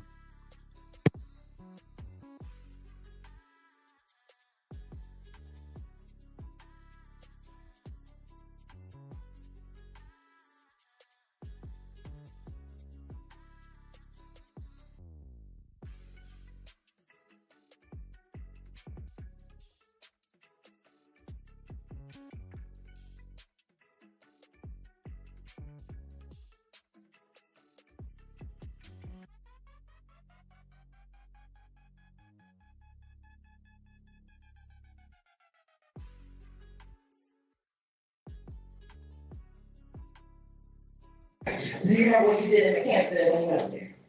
No. Did you go anywhere after leaving McKinsey? I ain't leaving this life no time soon until I get all this off my chest and off my heart. Nigga, I clean my spirit, nigga. I went to church, I got baptized. Nigga, I went and gave my life to Christ. Nigga, I asked God to answer my prayers. Everybody I prayed for came home. You feel me? Everybody I prayed for came home. God answered my prayers. I can pray right now and ask God that I need something to be done. And guess what? God gonna do it for me. That's how blessed I've been lately. You feel me? Because God know I clean my heart. I clean my spirit. I don't want to see nobody lose. I don't want to see nobody suffer. I don't want to see nobody go through what I went through. Because I went through that. I know how that feel. Y'all niggas on the internet playing games, playing tough, don't know how they feel. That's why every person that ever go through something serious, they ever deal with something serious, they have a change of heart. They have a different input on stuff. So when niggas sit right there and call niggas a rat, first thing we say in our mind is, you ain't never been through nothing. Y'all niggas ain't never been through nothing. So when y'all hear niggas say rat now, y'all make sure y'all coming. You ain't never been through nothing. Thug ain't no rat unless he say gun a rat. I say that all the time. Unless he say I'm a rat. Unless he say yak a rat. Unless he say everybody a rat. Because whoever calling a nigga rat, trust and believe me. Put their heads on that microscope. Put them in there under that microscope. And if they ain't told, I promise you, I can put my life on the line. The only niggas that ever walk this earth that ain't told is a nigga that couldn't tell. The only nigga that walk this earth that ain't told is a nigga that couldn't tell. Name him. Only nigga that walk this earth that ain't told is a nigga that can't tell. And only reason nigga can't tell because it's that nigga who they want. It's that nigga who they want. If they didn't want Thug so bad, nigga, I would never been in a position to tell, because guess what they would do? They would put me in there with that nigga. They would put us together, but they wanted him. So guess what? That's why Thug can really do nothing. Woodie, man, you don't make no sense. I'm being honest. I don't give a fuck how loud you get, how aggressive you get, or you don't make no sense. You told because you made that decision to tell. You got niggas doing life in prison. Life in prison. Life in prison. And all they had to do was tell. So that is so false. So far. And that's what really bothers me, man. Like, just own up to your telling and just leave it there. You know what I'm saying? Because some of the statements you making is false as fuck. Super false. You got niggas that's really doing real prison time, never coming home. And all they had to do was tell. All they had to do was say, yeah, it wasn't mine, it was his. Literally. So that is so false. But then again, that's how you know Woodie never been nowhere, which he haven't, y'all. He was fighting a gun case from the feds, which he only did about 3-4 months in prison, from my understanding. Until that case was over. I think they gave him matter of fact, I don't even know how that went, because if I'm not mistaken, I do remember them saying he got like a 5-year or 3-year sentence. Now, I don't know if that was state or federal. I'm not sure. But I'm right now, he don't got nothing on record that he been in jail for 5 years or 3 years straight. So maybe he told on that case too. See, that's what I'm saying. I don't know. Shit get real iffy. Because for the federal case, I don't know. That's a good question. Like, whatever happened with that? I don't know whatever happened. No, for sure. I miss watching your channel. I'm glad you're doing well. Yup, it's all love, baby girl. Well, you just now coming on, but I did pin it in the comments, and I did say it a couple times already, but we're gonna go live either tonight or tomorrow night. But what I'm gonna do first, I'm gonna reach out and talk to Mama Love, talk to the auntie, talk to a couple people, see if they willing to come up and address some things. And even if they don't, it don't even matter. I'm gonna go live and I will address some things that I have understanding to and things I don't have understanding to. You know what I mean? But yeah, yup, they are telling. No, for sure they are. For sure. And then my whole thing is just, let's be clear and honest. I'm just going off of his statement. He said his statement was, nobody told unless you the one they want. Unless you is the one they want. Everybody tell unless you the one that's they want. I'm telling you now, that's so false.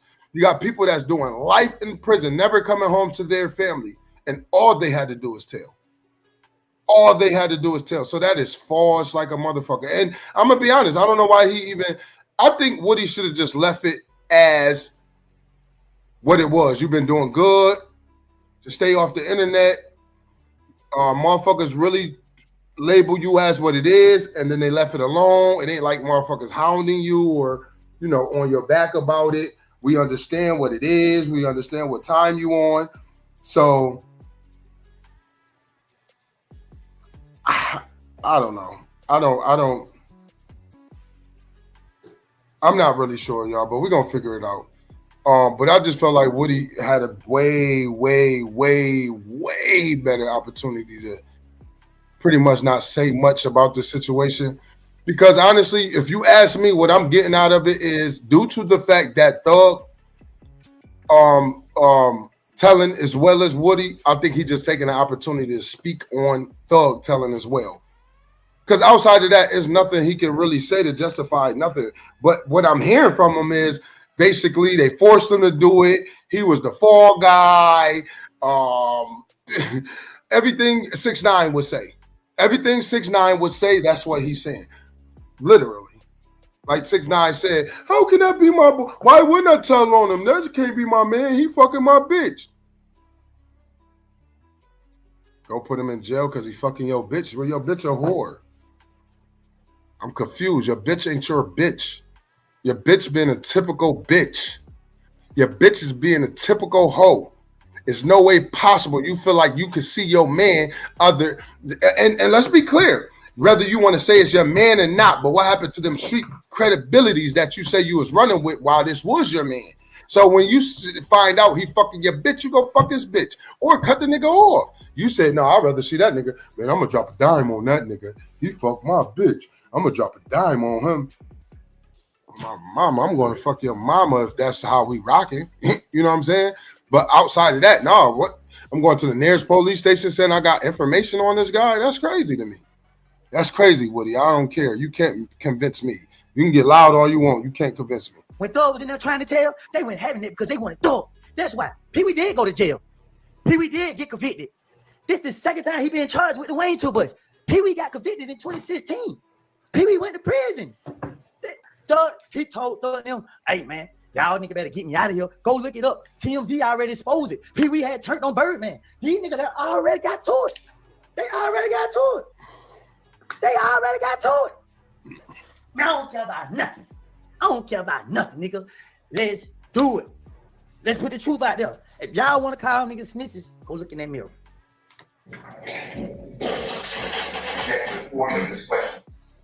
I'll stand as the form. You can rephrase. Did you leave your hands still?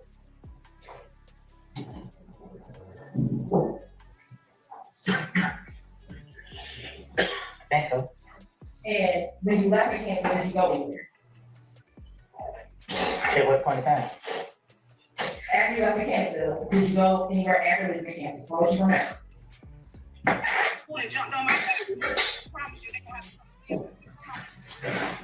Yeah. Do you remember where you went? Pick the D up. Okay. And which little D are we talking about?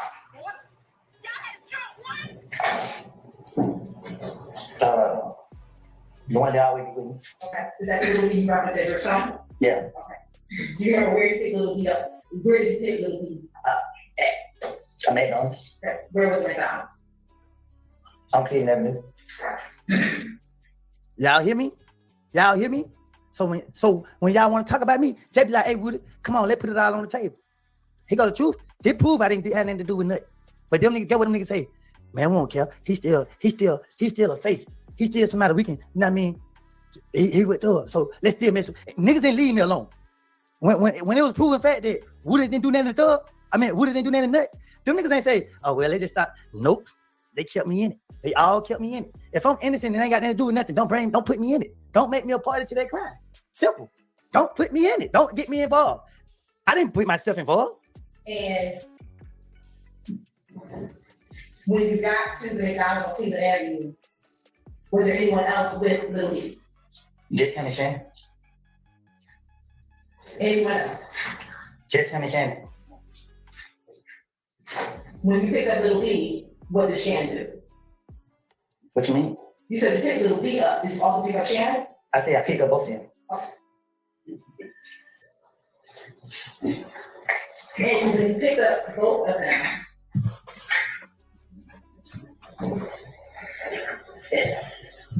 where did you walk up? I blinked out after that. You blinked out after that. Okay. Why did you blink out? Because they were saying that I got phone calls saying that I did something.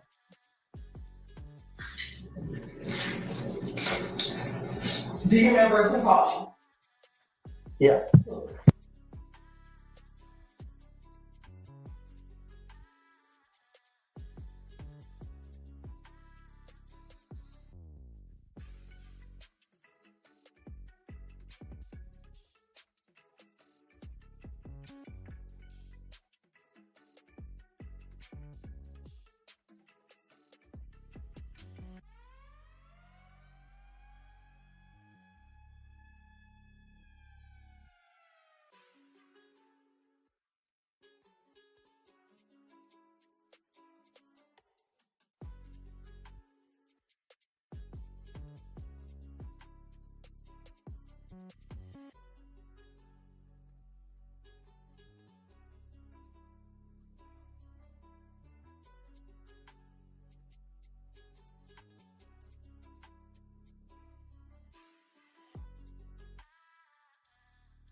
He on the phone, family. He'll be back. You said you want to phone more, so get the car. I hanged up like.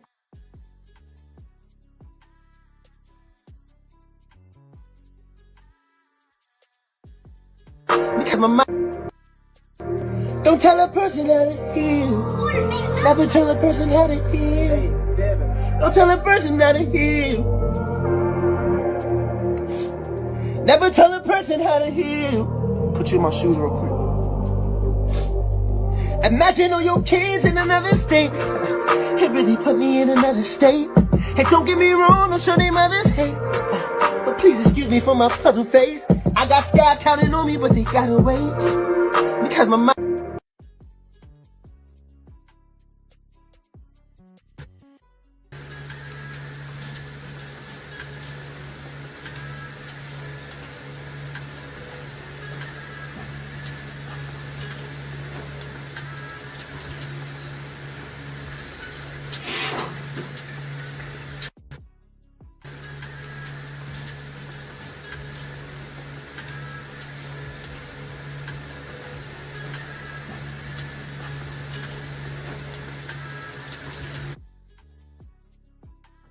I know I end up in a whole lot of places. Every time I looked around, I was somewhere different. Later that evening, did you, as we talked earlier, go to the police department? No. The night that you learned about Let's Death, and when someone called you, at some point, did you ever go to the police department? Oh, yeah. I'm sorry, you say that's an answer? I asked the same objection. On the morning of January 11th, did you ever speak to the police? Yeah, same question. Overruled, sir. You're right. You're right. Ain't no purpose to just going through this step by step. It is what it is. You feel what I'm saying? Just simply that. Like, it's just what it is. I could go pull up a Vlad interview. I could go pull up a DJU interview. I could go pull up a Delta interview, a No Jumper interview. Everybody who I ever sat down with and did an interview with, I could go pull them up and let y'all replay it. If you go back and listen to what I said in the West Name, I had already said some of this stuff. I said it. I defended Gundam. I from the rip, out the rip, I defended Gundam. You know what I mean? Out the rip, I didn't care because right is right and wrong is wrong. I defended Gundam out the rip, and Gundam and me ain't never had a conversation like after this. Like since Gundam been home, me and him never had a conversation. Like, I've never been on Gundam page on Instagram. I never liked the picture Gundam. I play music though. I listen to Gundam every day. Nigga, I listen to Gunna every day because I know Thug hate how successful that nigga became, boy. And you know what do it to him the most? That's why I like Gunna. Cause he carrying himself so well, like he unbothered. It hurt him though. It hurt him.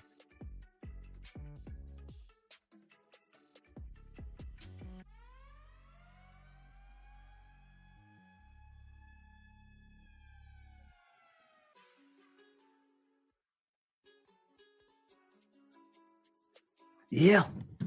Yeah, I mean, Gunna came out, he exercised. Do y'all know the importance of exercising? It helps the mind, it helps the body. That nigga Gunna came out and he did exactly what he should have. No, I want to talk. He did exactly what he should have did.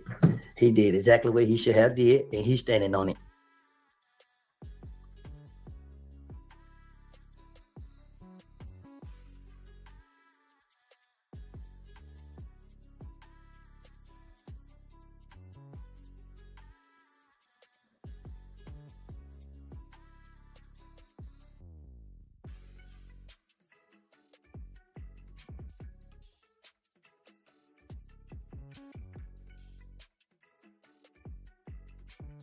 Yep. So at the end of the day, only people coming forward and speaking up are the people that ain't scared. Y'all to my over because nigga got these allegations.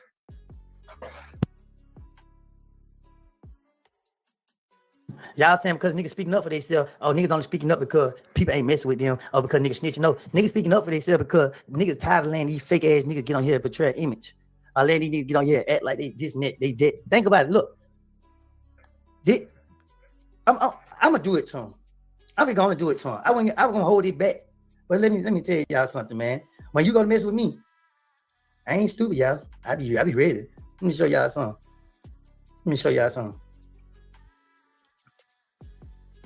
Let me show y'all what I did, y'all. Look what I did, y'all. Let me show you what I did, y'all. Yeah, I ain't dropped it on YouTube.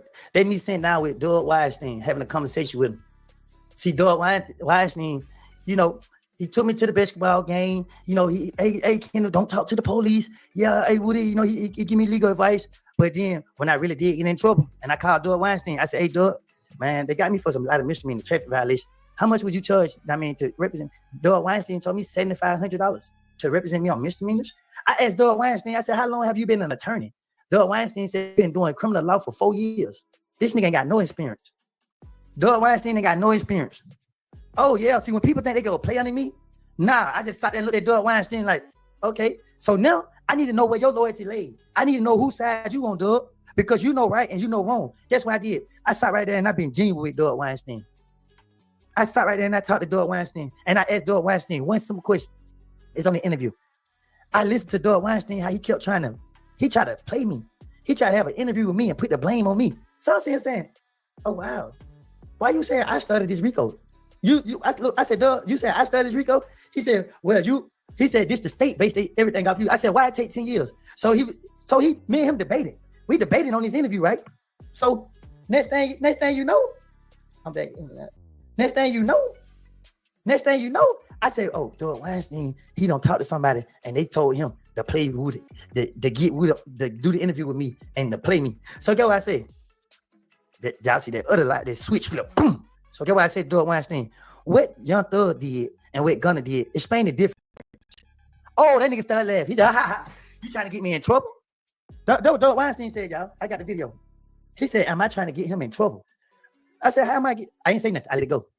Because my love for Doug Weinstein. Let's see the video, man. You got the video. Y'all was in court. You know, what you believe in. Let's see the video. You keep praising. You starting to become a liar, man. So, you know, I got a phone call from Matt Short. I'm mad as hell they even. Only time I ever talked to Matt Short. I'm mad as hell they even brought this shit to the internet for real. I mean, for Woodie's sake anyway. For all of them for real, because look at this pointless ass live he doing. Pointless as a motherfucker. You let him tell it. That 2-hour investigation Thug did been out 2 years ago. He been seen it. He been knew about it. He been like, I just don't really understand the point. It sounds like to me he's justifying why he told, which was because he's a fall guy. And he only doing that due to the strength of him knowing that, you know, obviously Young Thug told. So that's all I'm getting. But for real, I'd rather Woody just stand on he told. I think I respected him way more that he just like, man, I told, fuck y'all niggas. I got my life together. You know, I'm able to take care of my kids way better than I used to. I'm able to do shit for my parents. You know, or not his parents, excuse me, because I believe his parents is deceased, but you know, for his people, his daughter, his girlfriend, his sister, his brother, whoever, his family member. I don't cover Woody, y'all, so I'm not really sure, but I'm gonna get into him a little bit because he's a confusing character, though. I ain't gonna lie to you. Say, Woody, I just want to get in touch with you, man. I just want to let you know, man, this is not personal, it's business. So in so many words, Doug Weinstein called me and he apologized and he let me know that he had a job to do and that's all he cared. I told Matt Short, I said, man, you did a wonderful job, man. I ain't mad at you, bro. It's how you move forward. Guess what? I haven't heard one time Matt Short say anything about me, anything. He got Shannon off. But Doug Weinstein, you sat down with me and you gonna tell me, Doug Weinstein gonna tell me, he gonna charge me $7,500 like I ain't giving you exposure. Like I'm not sitting right here telling people like, hey, I'm calling Doug Weinstein. When people are like, hey, Woody, what lawyer should I use? I said, Doug Weinstein, I'm calling him. Hey, I got you some clients. And people are like, thank you, Woody. I'm sending money your way. And this whole time, you're going to try to charge me $7,500 for a misdemeanor case? I said, oh, okay. So now I got to figure out where Doug Weinstein stands. So I said, what's the difference between Gunna plea and Thug plea? He said, oh, you trying to get me in trouble now? I said, if you can't answer, you can't answer. He said, well, I'll tell you this. Gunna plea, he tried to explain Gunna plea. I said, the jury never heard nothing about Gunna. Only thing they heard about Gunna is what Brian Steele said. The state didn't even say nothing about Gunna. The DA didn't even say nothing about Gunna. No. I remember clear as day what I heard about Gunna. And I understand what Gunna did out of his mouth. They asked Gunner specifically, "Are you part of a gang? Are YSL a gang?" And Gunner said yes. Facts. Gunner said yes. I don't know what Woodie doing. That's what I'm saying. Like, I'm so confused. What Woodie doing right now? Like, if everybody didn't watch this 2-year fucking trial or year trial y'all had, like, everybody watched it. That nigga Gunner said, yes, we are a gang. This is exactly what he said. And that's all he had to admit to, because that's all they wanted to know. That's why everybody was denying that y'all wasn't a gang. Gunner was the first one to admit that YSL was considered a gang, not no motherfucking music artist or label or whatever the fuck y'all call it. So I don't know what he throwing me off. He really is. For sure. Only Brian still brought Gunner name up. It was no crime that Gunner committed that the state said to the jury. So when Gunner went in the courtroom and said, yes, ma'am, yes, ma'am, yes, ma'am, yes, ma'am, he wasn't even listening to what they were saying. So that's why they had somebody in the back recording. Woodie, you dead wrong. Woodie, you dead wrong. Them people is asking Gunner questions that can bring YSL down. And he's saying, yes. He's saying, yes, we are a gang. Yes, we are a gang. That's at one point, that's all they wanted to know, because everybody was saying y'all wasn't a gang, Woodie. So I'm gonna just keep it a bit. Every last one of y'all niggas told. I'm just trying to figure out how far y'all gonna go with the justification of why y'all told, or how much did y'all say that considered not telling. I really don't know, but Gunner took the stand just like you did. Gunner had to put his hands up and say, I'm gonna tell the truth, nothing but the whole truth. I don't understand. I mean, y'all did the ultimate of telling, just being honest. And it's like, y'all, I don't know. Maybe that's how it is in Atlanta. I'm not really sure how it is in Atlanta, but maybe that's how it is in Atlanta. I'm not sure. But I mean, I guess I could find out since I'm here. You know what I'm saying? I guess I could find out. But realistically, it just sounds like a real, it just sounds fake as fuck. I ain't gonna lie to you, man. It sounds like it's a justification thing. And I wish Woodie would have never ran into this shit, because I think Woodie was doing so good on the aspect of being someone that told and don't have to worry about much, you know? He kind of like putting himself back in the way, and then why? You know, you've been doing good. You for the kids now. Fuck this bullshit.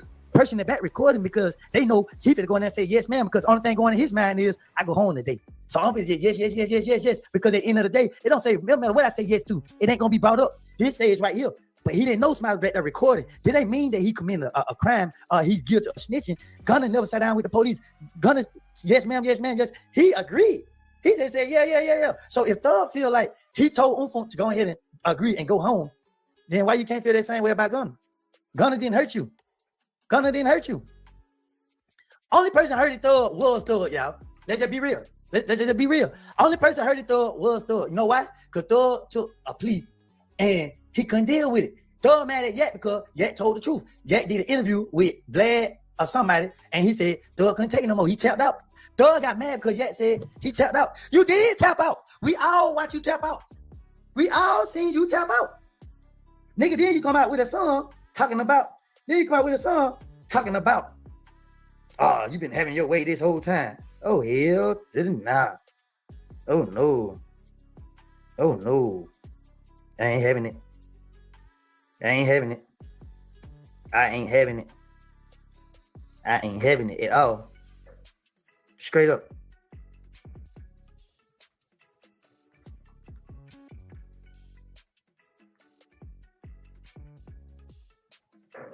Yep. So y'all, let's just be real. Let's just be real. Shawty, we gotta start with the truth. Stop lying to ourselves, bro. Thug got out and said, I didn't feel like I was locked out to have my way the whole time. I said, oh my God, this nigga still the same. If you ever seen my reaction when I found out the judge gave Thug probation, I almost cried because I was so happy. Yeah, Thug did some bullshit. He took a plea. That judge could have gave him anything she wanted to give him. But everybody knew that she was by the book. Everybody knew Judge Whitaker was by the book. When the prosecutor agreed to give Thug probation and she heard that the prosecutor was okay that he get probation, Brian still knew that this judge feel like if the state believed Thug could survive on probation, She should give him a chance because everybody deserves another chance. That is one of the most amazing person that have ever touched the surface of this earth, Judge Whittaker. She deserves flowers. She deserves respect. She deserves love because, and this ain't no manipulation. It's just because of what it was. And because of what it was, she went by the book. If you did wrong, you had to pay for it. I went to prison. I had to stand in front of Judge Whittaker. I had to stand in front of her. If I get in trouble, I had to go stand in front of her. And guess what? I told her she ain't got to worry about me coming back. And guess what? They put the case in her courtroom. So now she got to look at me. And I had already said it. Your Honor, I'm a different person. I'm not coming back to jail. Jail is not for me. I never knocked on the front of the jail and told them to lock me up. No, I didn't. But the other niggas, oh yeah. I said I did wrong. I said I did wrong. I did wrong. You know what my wrong was? Having the wrong niggas back. That's the only wrong I did. I don't care what nobody say. I ain't taking no more responsibility. I don't care. It is what it is. Say that again. On the morning of January 11th, did you ever see the police about happening? Yeah, police cop. And did you go to the police department? Name of Jack. Oh, sir. They called you. Did you go to the police department to speak to the police?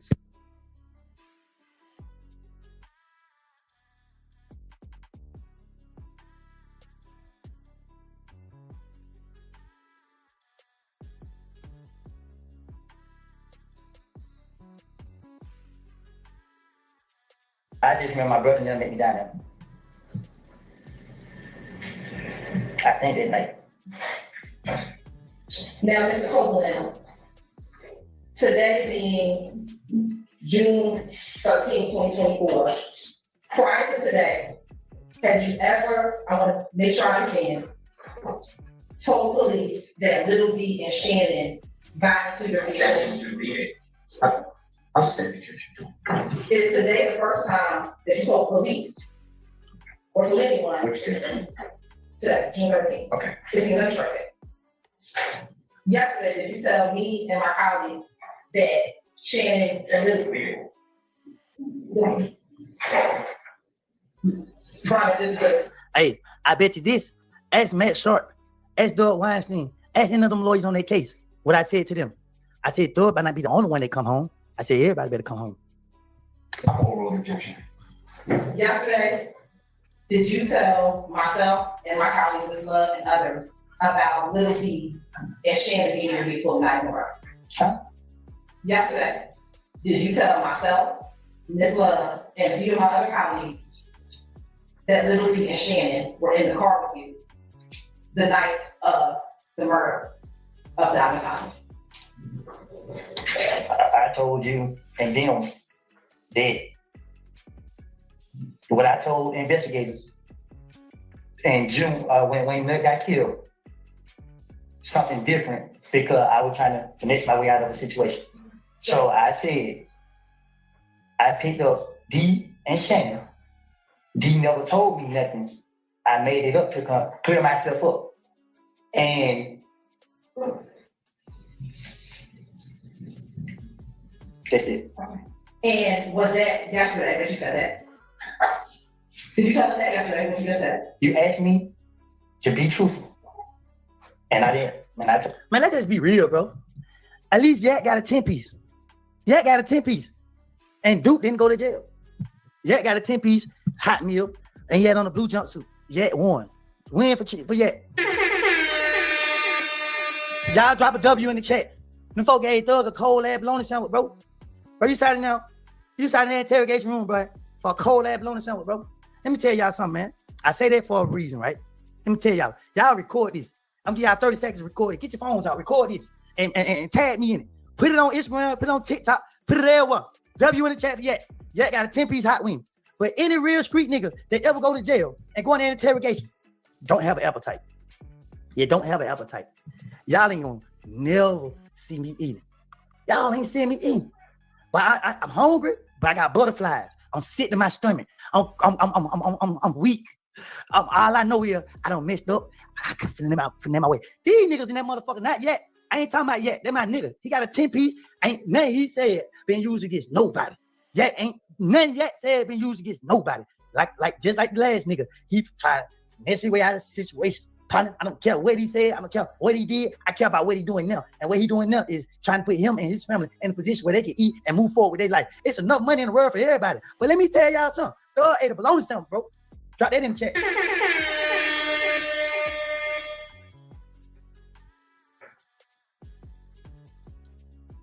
Nah, I listen. I don't got nothing against the rainbows. And no disrespect when I say the rainbows. I don't know how much I can say because I'm always getting blocked and banned and took stuff away from, right? But I ain't got to call nobody.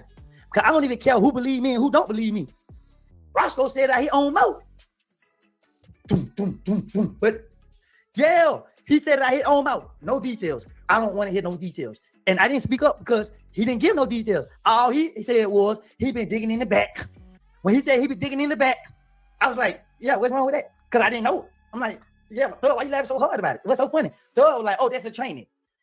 This in the presence of me, Roscoe Pee Wee, in the driver. So again, when I said somebody yesterday, because I was real mad, when my blood pressure go up, I'm discombobulated. I don't care about nothing. I survived the storm. And guess what? Niggas trying to pull me back in that storm. Now, but if I get pulled back in that storm, I need to lay all this on the ground. Anything I have to deal with is new. And again, these niggas are pulling me in it. Don't pull me in it. You feel what I'm saying? Every time I needed to come through it, I came through swerving. Not on no gangster stuff, but on some facts. Now everybody wants to.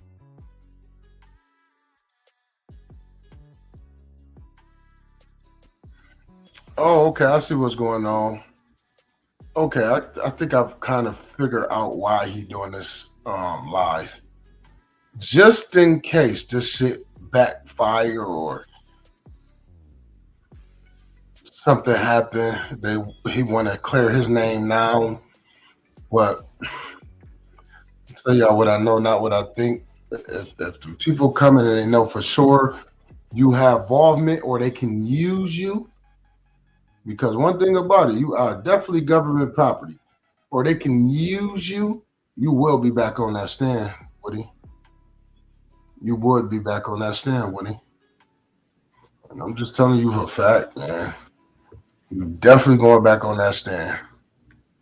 If them people feel they need to use you again. Believe that.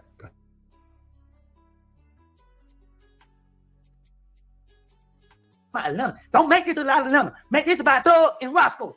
This is about Thug and this is about Roscoe. This is about young Thug and this is about Roscoe. This is not about the whole city of Atlanta. Thug and Roscoe, the only ones out here talking about nigga rat. Listen, every city, every hood got rats. Every time you turn around, if a nigga wants some attention, when they put that microscope on, guess what happened? It comes out, nigga rat. Thanks to Trap, Roy lost. Seti Nash tried to expose it. It didn't work because Seti Nash was kind of scared. You feel what I'm saying? Like I told Seti Nash, you expose me, you better expose Boosie, you better expose Thug because you're picking sides, bro. And I lose respect for you, Seti Nash. When I pick my mind up about a person, I'm gonna ride with you to the end. But when you start showing me you picking sides, we got a problem. Seti Nash said, you know what? You right, Woody. You is right, bro. And you know what, bro? I try not to do this because I got respect for these people. I said, Seti Nash, I understand that, but this is a business, bro. You don't treat one and different from how you treat the other. If you're gonna do that to me, you need to do that to them. You need to do that to them. You need to do that to them. So however y'all gonna do me, y'all need to do them the same way. Everybody who unfollow me from Atlanta, who talking stuff about me, think about it. I the one had to defend these niggas for a situation that I got nothing to do with. I got to defend my family for a situation that my family thinking I'm guilty of. But my family looked at me and said, you put us in all this mess. And I'm hurted because I'm telling my family I got nothing to do with this. And my family don't even believe me because my family know me. I'm a ride for those I care about. My family know I got your back. I got your back. But when I told my family all these years, I ain't had nothing to do with it, they didn't believe me until they put me on their court, put me on their stand. And they seen them people break me. Damn right, they broke me. Everybody breaks. It's just a matter of time. It's just a matter of time before you break. And they put me on their stand. They made me cry in front of the world. I didn't cry because I was weak or I was scared or fear. I cried because I got tired of holding it in. I got tired of taking the fall for things I ain't got nothing to do with, living a false life. I ain't messing with nobody. I ain't killing no people. I haven't killed not one single soul. I haven't took not one single soul. I haven't. And I don't care who believe me. And I don't care who don't believe me. But the facts are the facts. I am a law-abiding citizen. I don't care about nothing but my peace, my sanity, God, my kids, my family, my money, my cars, my dogs, my computer, my supporters, and everybody who ever stood with me through all of this. They matter to me more than anything. And guess what? Kenny Boo, you can rest in peace, bro. But is it? You feel me? He would never die. He would never die if I didn't have to go to the feds. He would never die. Rest in peace to Big Boo. Big Boo didn't deserve what happened to him. Boy, I name a whole lot of other names that passed away. Yeah. And guess what, bro? I don't do that to people, bro. Because y'all want to paint me out to be the bad guy. Well, only thing bad I did was have niggas back. They didn't give a flying F about me. Know what I mean? Free Moonton. And guess what? I'ma scream until they let him go. Moonton don't deserve to be in prison, but see, his loyalty and the manipulation did that to him.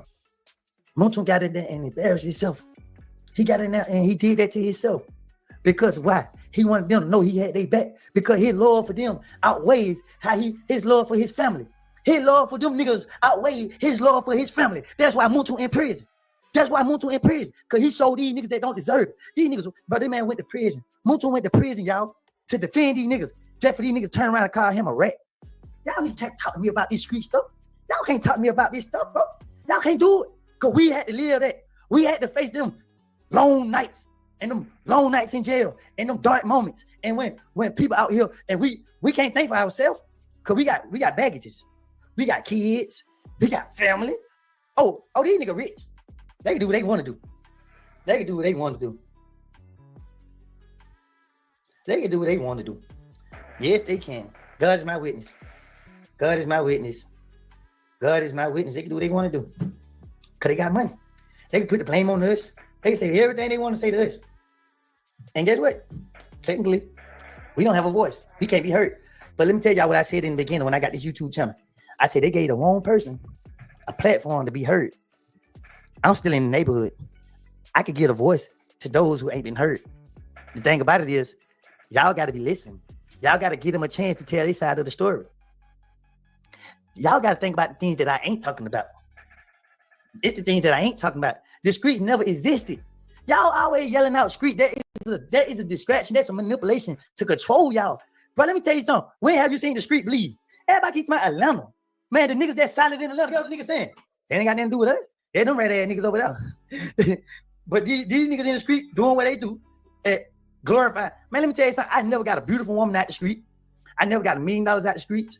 I never got a better life out the streets. Why the hell am I dying for the streets? Why? Why am I out here glorifying the streets? Niggas ain't glorifying success. I do not like when people thank you for the super chat. But when y'all sit right here and talk about the streets, boy, y'all are blind. Y'all are crazy. Get y'all kids, teach y'all kids. Games are for cowards. Here, we wasn't like LA. We didn't, like them niggas in LA, they grandmas and granddaddies been gang members. That's their culture. That's not our culture. You feel what I'm saying? That's why we don't got no structure here. Because it wasn't designed for us to be that way. When people talk about people from Atlanta, they say y'all nice and y'all sweet. Y'all ain't crazy. But you say that about Chicago, they say them niggas grimy, you gotta watch them. See, it's a different. We raised different. But see what we do is we watch these people from other places and we want to be like them. So we trying to be like them. We try to be like Chicago. We try to be like LA. But everybody watching us don't have a clue that this is what we doing. We trying to live up to their expectations. We trying to live up to how they seeing us. We trying to live up to the title that they put on us. And guess what happened? It backfires. Because one thing about it, when you faking, you get revealed. When you 100 and you what you are, it can't be fabricated. It can't be tampered with. Every real. The franchise partner program was something that was good for me. I had always wanted to be a business owner, and I felt like it was a great opportunity. I was inspired to apply because I seen. Nigga, when I say every real nigga, I'm gonna let y'all be glorifying yourself for what y'all want to glorify yourself at. But every street nigga, no, I ain't saying nothing wrong. Everybody saying back saying, I gotta agree with that little nigga, man. But one thing these niggas know, I had throw it back. One thing these niggas know, Duke had throw it back. Jet had throw it back. Shannon had throw it back. Pee Wee watch.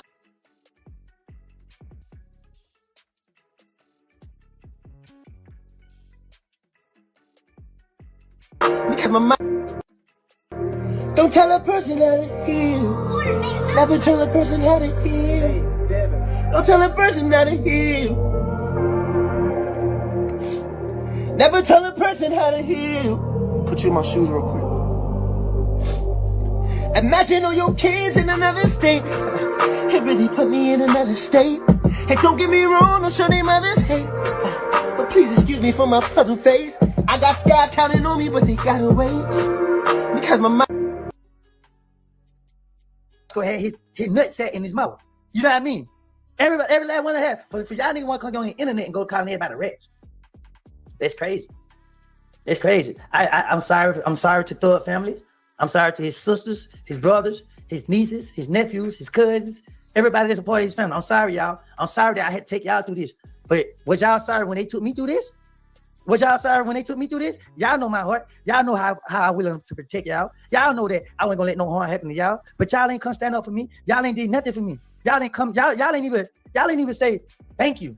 Thug mama, you got nothing to do with this. I'm so sorry, Mama Duck. You know what I mean? But I done heard you talk shit about me too. But you know, it is what it is. I understand a mama love for her son because I know my mama loved me. But you got to stand on right. Y'all got to tell Thug to go get help. We ain't his enemy. We don't want to hurt him. We don't want to pull him down. But we're not gonna let him do that to us. We're not gonna do that. We know we did that too many years of our life. Now we know better. Now we know we got to stand up on our own. Because if we don't stand up for ourselves, who's gonna stand up for us? So I'm sorry to everybody. I'm sorry to Roscoe's family if he got one. I just ain't never heard nobody claim this nigga. You feel me? Look at me in the picture with the game. That boy looking real dusty. That man looking real dusty. Academic posted it last night. Like, look at Roscoe. Talk about how he brought Thug to the million. Man, I gotta show y'all this picture. Forget that. I'm gonna get it. I'm gonna get this picture. Forget it. Cause I don't think a lot of y'all seen it. Y'all ain't seen the picture.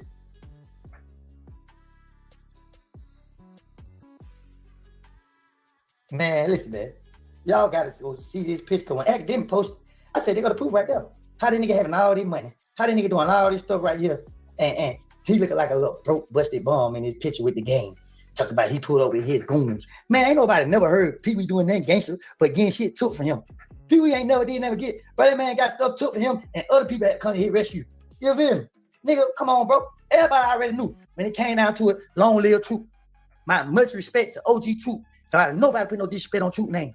Why? Because Troop was a definition of a man. Troop was a definition of a real man. Troop put man first. Troop stood on principles. These niggas ain't standing on principles. Troop, like, this ain't no disrespect to anybody who may feel some type of way. Troop supposed to be protected. Troop ain't supposed to go out the way that he went out. But these niggas know that Troop was a threat. So they didn't count. They didn't count. If I was with Troop, I would have been in front of him like I'm part of the Secret Service protecting him because there was a man that needed to be protected. He needed to be protected at all costs. Long live Troop. Man, y'all put blue hearts in the chat for Troop. I'm about to get going, boy. I'm warming up. I ain't even got started. I just warmed up. Man, y'all put them blue hearts in the chat for Troop, because guess what? It's a lot of people that y'all don't even know. Nigga, when this stuff happened, Troop didn't know me like that. We knew each other. We know we kick it. Troop posted me on Instagram and said about Woodie. Y'all better be careful because I got Woodie back. Troop didn't know me like that. But let me tell y'all what I was gonna do to Troop, y'all. I was so blind about his game stuff that when I first seen Troop and they were like, oh, Troop is such and such. I was like, oh, I'm about to get him.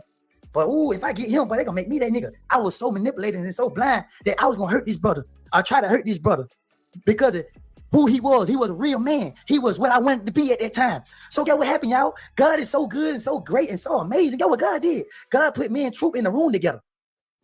And me and Troop gained so much love and respect for each other, y'all, that even in death, we said, long live Troop. Nigga, we made sure Troop get the recognition that he get. Thug went and got Troop for protection, nigga. You hear me? Thug went home with Troop for protection, nigga. Because one thing about it, bro, it don't take a rocket science to know who gonna ride. And nigga knew. You could look Troop in his eyes and tell he was a real one. So y'all put that drop them blue heart, because Troop deserve every blue heart that's on my chat. I ain't looking for recognition or favoritism or nothing, nigga. This just the goddamn truth and nothing but the truth. Cat William truth ain't got nothing to do with my truth. You hear me? It's on the same level because niggas been dealing with all this fakeness for all these years. Then you got niggas over here divided, but we want to blame it on the white man. White people ain't got nothing to do with what niggas doing. We doing this to ourselves. We doing this. Why? Because we want to be glorified. Not me. Let me correct it. Niggas want to be glorified. I was okay with just, you feel me, just taking the trip on the plane. I was happy that I was able to ride a plane. I'm grateful for the things that Thug was showing me. But I didn't understand why he was treating me like this until down the line when I'm wrapped up in a whole bunch of shit. So everybody saying would have betrayed Thug. Me and Thug went in this together. I didn't know what Thug was doing to me. I didn't know Thug was lining me up. Hell nah, nigga. I'm from Canterville. I'm from Canterville, man.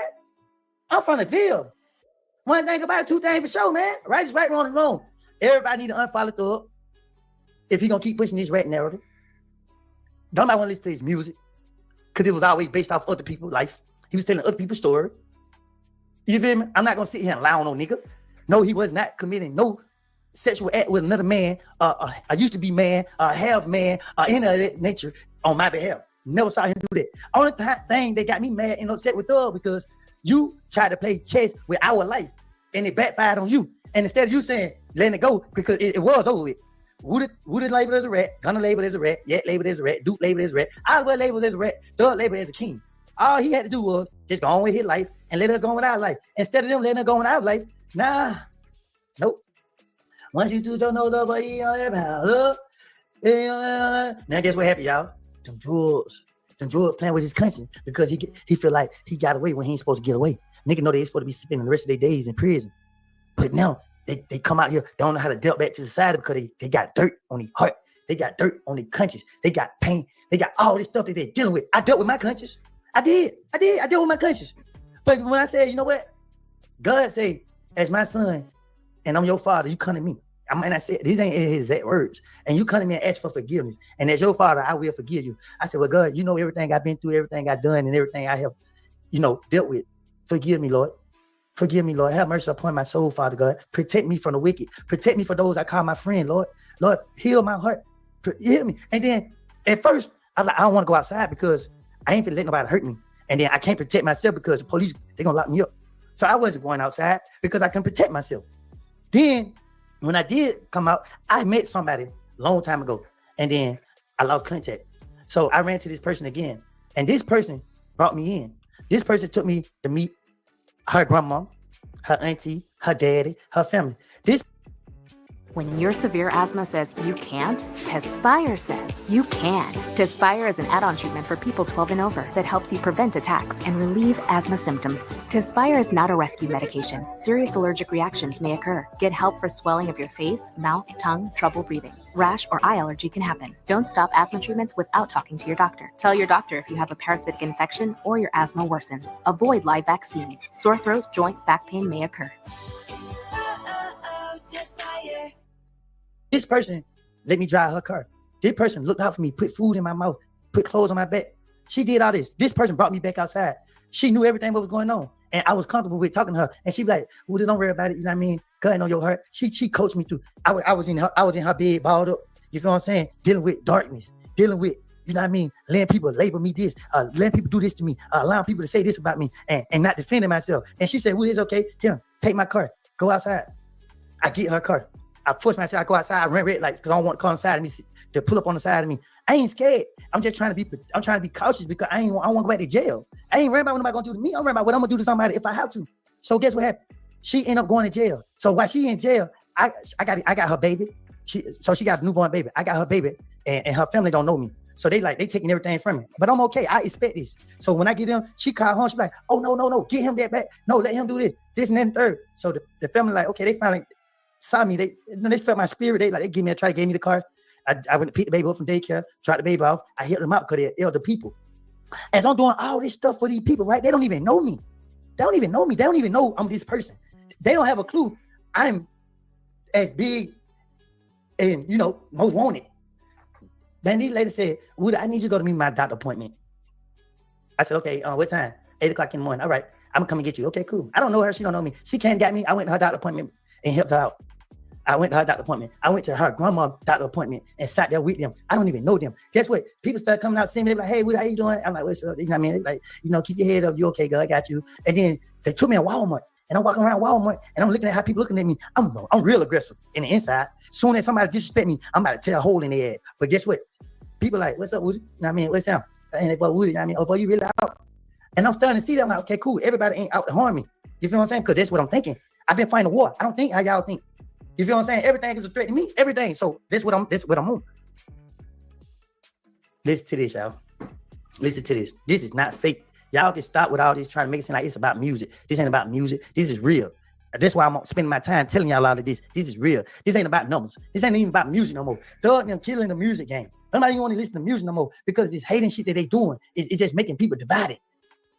Listen, y'all. I spend my time with these people. I got sick. I caught COVID.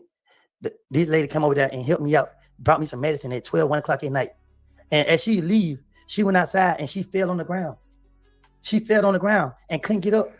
But I'm in the bed stuck because I got COVID. I'm stuck in the bed. I don't even know she outside. She done broke her sprained her ankle. broke her ankle. I don't even know this. I'm inside and she's outside on the ground. But God was able to get her strength to get up, making the car and get to the house. And then she went to the hospital, her leg swelled up. But they later seen how I was there for her. Because I saw how they were there for me. I didn't have nobody there for me. These was the first people that came and stood with me over everything, family and all. And they didn't judge me. They looked at me with love in their eyes. Her daddy gave me a job. I was riding around picking up and dropping off this, and this ain't illegal. I just ain't trying to expose too much information because, you know what I mean? I don't want to pull nobody else into not this, because this was a wonderful person. This girl, she was amazing. She in jail this whole time. I made sure she was okay. I answered every call for her. I put money on her account, and I did things. Hey, can you go over here get my baby this? Hey, can you go over here? And that was it was about friendship. It wasn't about let's messing with each other, doing nothing. It was a bond. It was a friend being there for a friend that needed it. She was an ear. When I taught it, I didn't have to worry about what I said to her getting out because I'm trying to protect people. I could easily say Roscoe gay, and she would be like, laugh like, well, what are you crazy? But I believe too because she knew. You know what I mean? So at the end of the day, bro, let me tell y'all something. This ain't about exposing Thug. We all love Thug. You feel what I'm saying? We all love Thug. We want the best for Thug. We want Thug to get help. We want Thug to get help.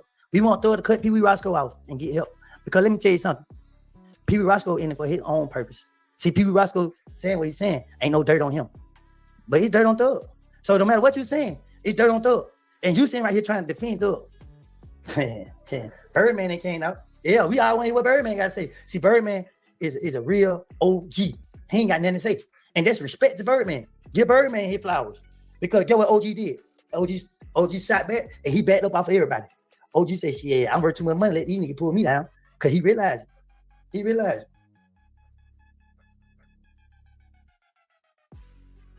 it. He realized it. Simple.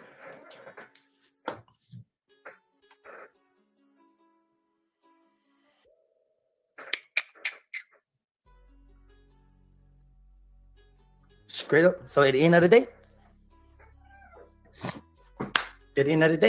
the truth is the truth. What you put out in university, what you receive. You sit right here, talk about Gunna. Gunna not one time come out, even after all this shaming niggas trying with him. That nigga just said, if you want a verse, just say that. That's what it is. That's what it is. Lil baby loyalty should have been towards Gunna. Fall is fast approaching. Shop end-of-season outdoor deals at Ashley during the Labor Day sale, where you'll find outdoor favorites marked down at prices you won't believe. Shop more Labor Day deals in store and online. Only at Ashley.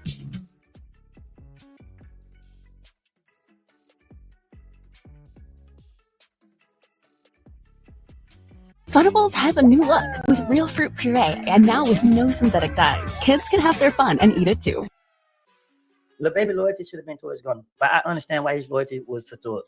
Nobody don't put Lil baby in it. You know what I mean? Because what goes on ain't got nothing to do with Lil baby. You know what I mean? Got nothing to do with 21 Savage. Ain't got nothing to do with Future. It don't got nothing to do with none of them. QCP. It don't got nothing to do with none of these people. Roscoe is bringing everybody into this because he's trying to pull out everybody. The same way he did Big Meech and them. The same way Big Meech and them went down. Big Meech and them went down. They got all their ass. P.B. Roscoe trying to get everybody to come out so the feds can be able to get everybody. Yeah, I fell for it, but I ain't did nothing. So ain't no criminal conduct with me. I ain't doing nothing. I was somebody that been brainwashed and manipulated, just like a lot of other people were, by some people that have ill intentions towards some genuine people. Like I said, I send my deepest apologies to Thug family. But y'all know, y'all over there pretending, knowing that y'all should have stood up to him. Y'all should have told him. Y'all should have sat down and talked to him. But instead, y'all sit back and let him do this messed up shit. And y'all okay with it. Look at it. You want to be Lil Keys so bad? You want to be Lil Keys so bad? You know Lil Gator pussy. He holla, he got 40 niggas with him. Keep them 40 with you. Because them 40's gonna realize they target practice. Them 40 gonna realize they target practice. I don't care who get mad at me at this point. But because the truth is the truth. This nigga said it out his mouth. All y'all do is listen to these niggas. He got 40 niggas with him. He letting you know right in there, them 40 gonna get hit before he do. Yeah, I mean, Lil Key, rest in peace. Rest in peace, Lil Key. Gone too soon. But if anybody care about Lil Key, they should have got him out there liquor. Instead, they didn't. They laughed, they cheered him on. Drink, drink, drink, drink, drink, drink. At 20-something years old, he lost his life to this stuff. But people ignoring all of it. This ain't got nothing to do with no damn secret society. Man, nobody believe in all this, them theories. Let's just put the facts out there. You feel me? Put the facts out there. It's some stuff that goes on. It is. Because people knowing what make money. Charles White understand it. That's why he's good at it. He talk stuff where he know people gonna talk, like he talk about my child. You feel me? He know people, it's gonna be controversial, so they know controversial sell. So they gonna do anything for controversial. Gunna not doing this for clout. Gunna is the most quietest. He's the quietest. That nigga ain't doing it for clout, and he dropping. I'm so proud of Gunna's success, bro. I'm so proud of that boy, man, in so many ways, bro. Because it was a time that Gunna end up on the menu. Yeah, Gunna end up on the menu. And niggas was there to collect. And Woodie say, and Gunna didn't even know about it. Woodie say today, Woodie the reason Gunna still here. Because Woodie like, hell nah. I believe in unity. I always believed in it. So when I heard bullshit, I called it out right then and there. If you ever go do your research about me, no, I wouldn't let that go on. And somebody else. You know what I mean? I ain't gonna put his name out there yet. Somebody else was on the menu. I came through for him. I don't know. No, bro. Hey, but then that's when I became, that when niggas started signing at me, Woodie protecting too many people. Nah, cause we together. Man, I didn't know this shit really was what it was. I didn't think that. So I realized I had ended up on the wrong side of the battlefield. Facts, Woodie. Mike Dog, Crenshaw, District LA. I got family in ATL. LA has been gang culture since my granddad time. ATL is Motown and everything, black culture. Never follow us. The destruction, much lower from. Exactly. Thank you, man. I know I'm glad you came on here and said that because, bro, that is y'all life. Out there on the West Coast, that's their life. When I went out there, I seen that with my own eyes. If I tell you what my definition of gang banging was, man, the LA niggas will laugh at me. But this is what they taught us in Atlanta. This is what they tricked us. They manipulated us to think that it was about this and that. When I went out there in LA and I seen people that supposed to wear blue all the time had on red, and I started seeing some stuff. See, everybody, I was just like, I was understanding how God was working with me. God was showing me these things so that I can open and use eyes. This ain't about no police shit, bro. This ain't about none of that. You know what I mean? Because them men went out there, they weren't looking at my tattoos saying, oh, you got red tattoos, oh, we about to do you. But if they would have been in Atlanta, and when I was on game time, and I would have seen them with blue tattoos on them, Atlanta had me think that I had to do them. But when I seen LA was so structured and respected, I understood it. They birthed into that. You can't just come over here and you just can't, you know what I'm saying? But Atlanta, we so good at creating our own thing, as in these snitching thing. Hey man, let me Google something real quick. Because we create our own laws. And the world's so wrapped around Atlanta right now that Atlanta is just what Atlanta say is going. You feel what I'm saying? So let me Google this, right? At Byberg, we've done the homework so you don't overpay for business insurance. In fact, you can save up to 20%, so you can put more resources toward running your business. Call or get a quote today at byberg.com.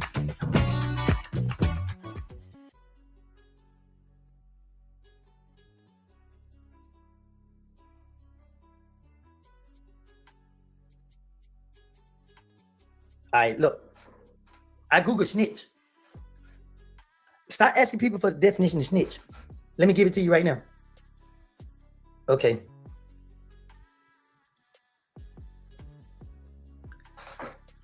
Look, I Google it. So it say several men were sentenced to prison based on the now questionable testimony of a jailhouse snitch. He snitched on his friends because he was only looking out for himself. He's a definition of snitch. Some paper from the office supplied room for use with their printer at home. Listen, Google it. If y'all want to know what a snitch is, Google it and look at all the evidence that's been presented to y'all. And y'all use y'all own judgments. So when y'all hear niggas saying they street niggas, stay away from them. For one, they ain't got nothing, they ain't got no purpose in life. When a nigga say I'm a real street nigga, the first thing that should go to your head, he don't got no purpose with his life. Who the hell glorified being a real street nigga? Who glorified being a street nigga? Who? Success ain't never came from a street nigga. Success came from people that got away from the streets. Only people that was able to become successful are people that got out the streets. So why the hell would I want to associate with a real street nigga or a nigga that's in the street? Whoa, Lord. Let's sit back a little bit. Let me stop playing around over here because I'm getting my, you know what I mean? I ain't even want to feed my dog.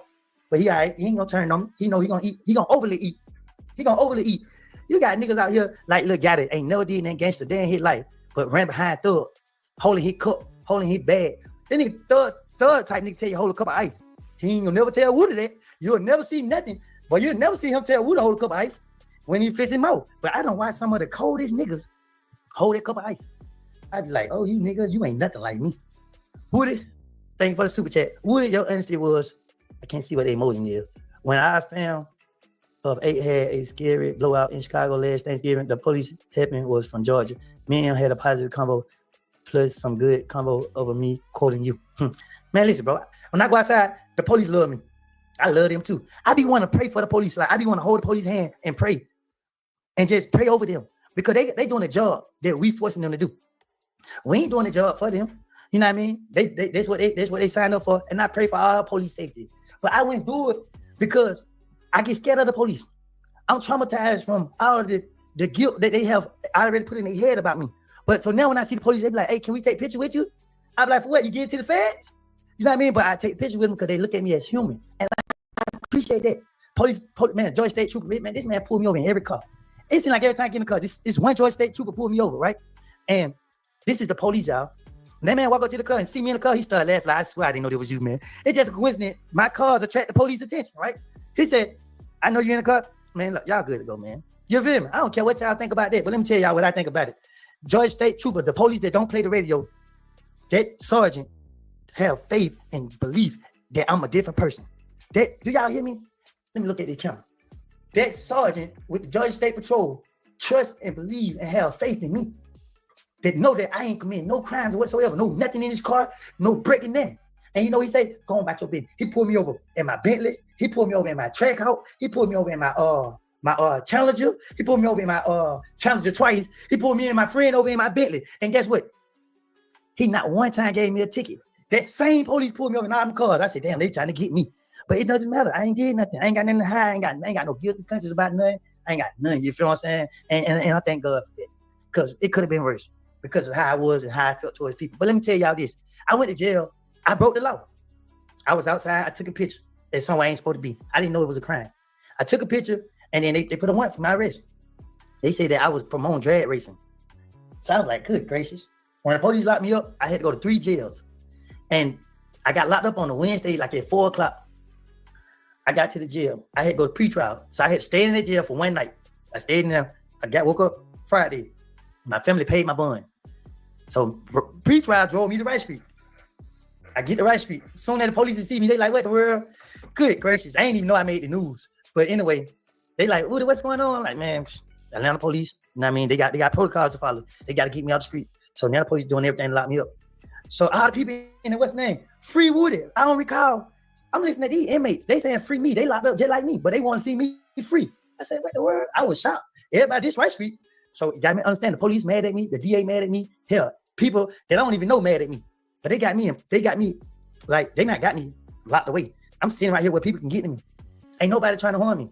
I'm talking to the police. Yo, the police say, I get finna get processed in. My bond $20,000. They like, golly, they gave you a $20,000 bond just for traffic fine, for lane dragging and driver suspended. You got $20,000 bond? My bond was like 20-some thousand. But it was surprising. So get what happened? The lieutenants and the captains and the people at the jail was like, we know who belongs here and who don't. You don't belong here no more. You came, you did your time, you changed, and you're a grown man now. We seeing you, we watching you, we see you. I had to go to Gwinnett County, y'all. They called up to Gwinnett County and said, hey, we had Ken Copeland right here. Is y'all coming back to get him? Gwinnett said, nah, we'll be back to get him next week when we come back to get everybody else. Fulton County said, nah, don't worry. We'll bring him. We're going to drive Kenneth Xavier Copeland, a.k.a. Lil Woodie, to Gwinnett County Jail so that he can be processed there. We don't want him in our jail no more. He don't belong here. I said, I ain't want to open my mouth because I ain't want to ruin it. I was like, I want to see this happen. If this happen, I never go back to their mindset. I never go back to their mind. This is what the police doing. I never go back to being a criminal. Man, they said, hey, you come on. Walk me to the back of the jail. Something like, what's going on? They like, we will drive you to Gwinnett County. First thing went in my head, the police ain't never did this for nobody. The Rice Street drove me to Gwinnett County. Nigga, when I got to Gwinnett, go look it up. I stayed in Rice Street for like 4-5 hours. A couple hours, nigga. And Rice Street drove me to Gwinnett County. When I got to Gwinnett County, right? I sat up there all day in that whole tank. Gwinnett County didn't give it. They didn't care. They put me in the whole tank with 50 other people, and it was hot. We was sweating. We was stuffing. But guess what I told the people? Hey, man, whoever here don't believe in God, you need to believe in God because there is a God. And God do love you. And God is right here protecting you. And God will see you through this. Them men in there was like, but who they? I can't believe you talking like that. They all knew of me. But they was all surprised to actually be sitting next to me. So I'm looking like, dang, why y'all acting like I'm just bigger than who I am? You know what I mean? I'm the same as y'all. They like, nigga, no, you ain't. You that nigga. Well, you that nigga. What do you need to know you that nigga? I'm like, bro, let me tell y'all this. Y'all need to pray. I kept trying to talk to them about God. So long story short, anybody that was in Gwinnett County Jail gonna come out and say this. Everything I do. So I tell the nigga, I said, bro, let me tell y'all something. I've been going to jail every year since my mama died. When I've been going to Rice Street, I don't leave out of Fulton County. I stay in Fulton County.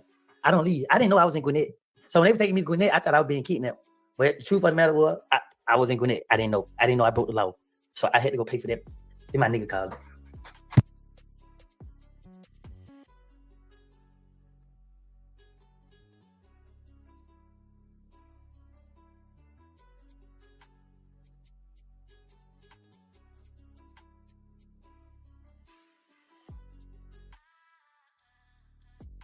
You said, hey, you want me to put you on speaker? You said, what you just say to me? The trainee want to come forward. So you saying the people you know just reached out to you with their training ready to come forward right now? Yeah, the girl said the trainee is her friend. She said that's her friend. She was like, the trainer wanted to come forward. They were like, give you their number. Oh yeah, tell that training. Look, bro. This on every down. Look, they gave me the picture last night, and the 10 minutes ago I say, I can't put this out because I can't remember how the training look. So I went to put false information out, but I put the text out there, right? Mm-hmm. But people been hitting me up all day, telling me that, but I trust you. I know you ain't lying. Tell that trainer to come on. At this point, I go meet the trainer. Will you hear me? Cause Pee Wee Roscoe, she never started this shit. You hear me? I'm finna tell send you her number. Yeah, let the trainer know I'm on live right now. So if you want to talk now, we can talk now. If you want to talk out loud, I'm talking about she, it, that, whatever it is. I ain't got no problem with the trainer. The trainer will be protected by me. Tell the trainer I got it back. If the trainer got a problem, let them know. I will go lay down and spend the rest of my life to protect them because I brought the story out. So I'm gonna do my due diligence. You hear me? All right, bet. Yep. So that's how they gonna go.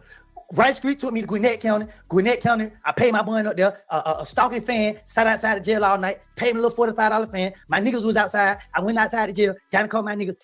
I didn't know who paid my little fine until the stalker weirdo went to tell me on the messages. And when I realized the stalker weirdo did it, I had to make me a message telling, hey, don't stop me. I have too much problems as it is. If I don't say it's okay to approach me, don't approach me. Because I'm telling you now, I ain't got all the screws up here. But y'all just heard that phone call. Yup, free doc. You know what I mean? We ain't taking away from it. You know what I mean? Whatever happened with me and Doc, there was between me and Doc. Doc ain't got no flaws. You feel what I'm saying? Between whatever happened. But as my nigga, Doc knew I would never win against him. He should never win against me. So whatever happened with me and him, it is what it is. You feel what I'm saying? So whoever keeps saying free Doc, don't do that because y'all already know I'm on 10. And when I'm on 10, I'm liable to let whatever come out. Stop. Don't provoke me. Don't do that. I'm gonna start reading coming because there ain't even no super chat anyway. But let me tell y'all this. Coming out of the closet, Pee Wee Roscoe. Let me tell you which one you ready to be. When you in the street, which one you ready to be? Which one you ready to be? You ready to be out the streets. I ain't even gonna break that down.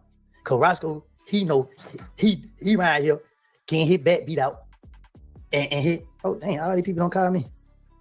Dang, I'm sorry, I ain't calling nobody back. Nope, not today. It is what it is. And guess what?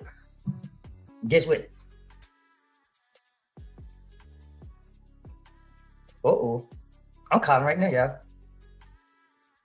Okay, right now. I'm make sure I don't put the number. And I ain't even gonna hide my number. I'm calling with my number showing. Can y'all hear? Can y'all hear real good?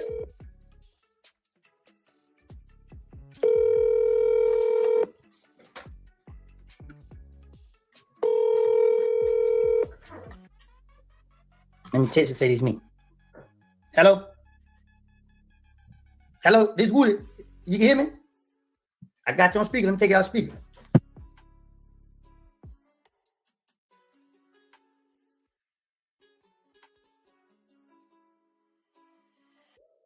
Hello?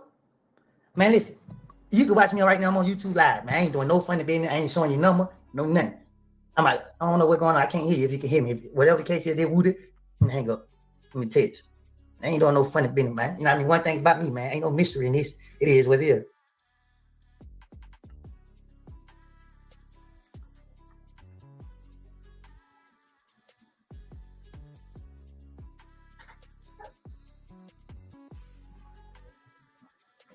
Don't get me started. Cause y'all already know how far I'm willing to go. I just sent a lot of text messages, let them know I will sit in jail and protect you. Just like I was willing to protect Shamar. If anybody was gonna mess with Shamar because Shamar wanted to make some money doing 20 verses standing on the side of me, then guess what? Shamar ain't like these cowards. You know how many people? Okay, hold up, gotta take back. Let's talk one-on-one. No, I can't do that. I'm sorry. You can't talk to me one-on-one if I'm already exposing me. Let me just take that back. We ain't got nothing to talk one-on-one. Let me know when you off live. I ain't getting off live until I die.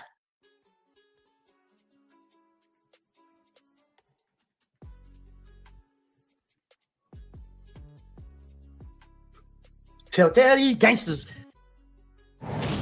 Thousands of players searched for me. Thousands failed. Perhaps with this clue, you could be the one to solve the GX Manhunt challenge. I was never the dog, but I could be the hot dog. At the GeoGuessr World Finals, I could be sitting right next to you, watching you as you slurp your drink, or staring at you from the other side of the arena. The GX Manhunt continues at the GeoGuessr World Finals. I'll see you there. Can you see me? Playing GX Manhunt on geoguessr.com/OperaGX. What took them so long? Stop talking about y'all. The police watching me. The police gonna be watching me for the rest of my life. So what y'all niggas ain't gonna do that to me for the rest of my life? Oh.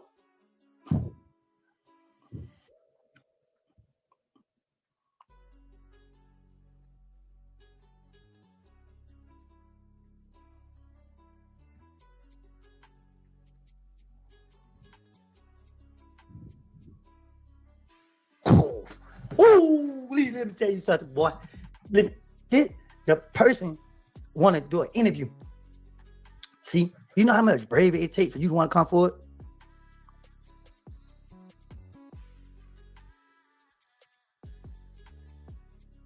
You know how much bravery you want to show your face? They let you know right then and there. The good word is out about me. When Woodie got your back, Woodie got your back, front, side, your front house, your side house. Because guess what? Yeah, I showed it.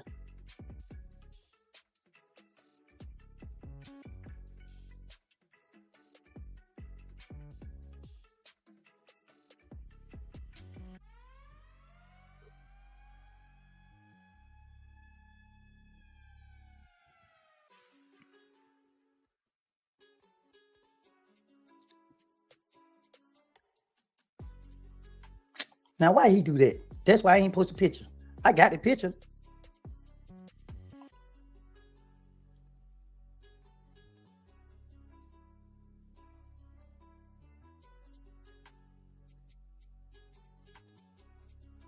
Yeah. See, I been got the picture. I ain't post the picture because I didn't want to put that person in a situation that person went. So when the nigga sent me the picture or the message and a picture of the person, I couldn't remember if it was the person. So I was like, I'm not going to post the person picture. Yeah. Oh, yeah. Oh, yeah. For sure. Oh yeah. I'm more definitely speaking out. Yep. Look, I ain't testing the thing. I'm testing the friend because they pissed off about it too. You see how everybody be holding these secrets in, trying to protect people, but you know what I mean? Getting mistreated along the way. Yeah. Mm-hmm.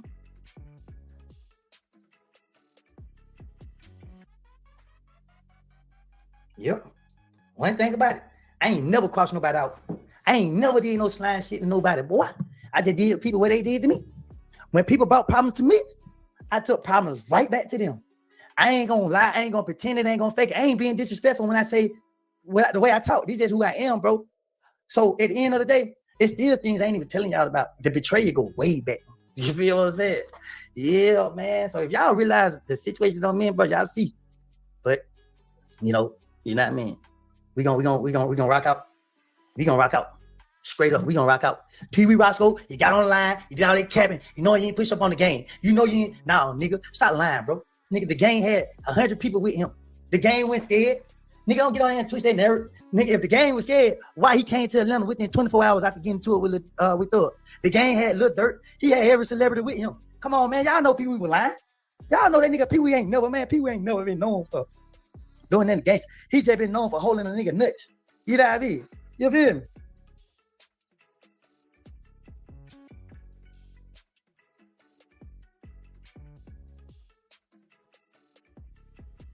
Look, Thug has a whole community of sexual, confused young black men running around with guns in Atlanta. And it's sad to see when I came home from prison to see the gang leaders in dresses. I just read a message. I just put LOL because I'm gonna be truthful. Thug ain't tell nobody to cop out for him. I'm gonna be truthful. I ain't like the other nigga. Thug ain't tell nobody to cop out for him. Now he knew people was looking up to him, and he still chose to do that. So, but that's on you if you want to do that. But the truth of the matter is, man, listen.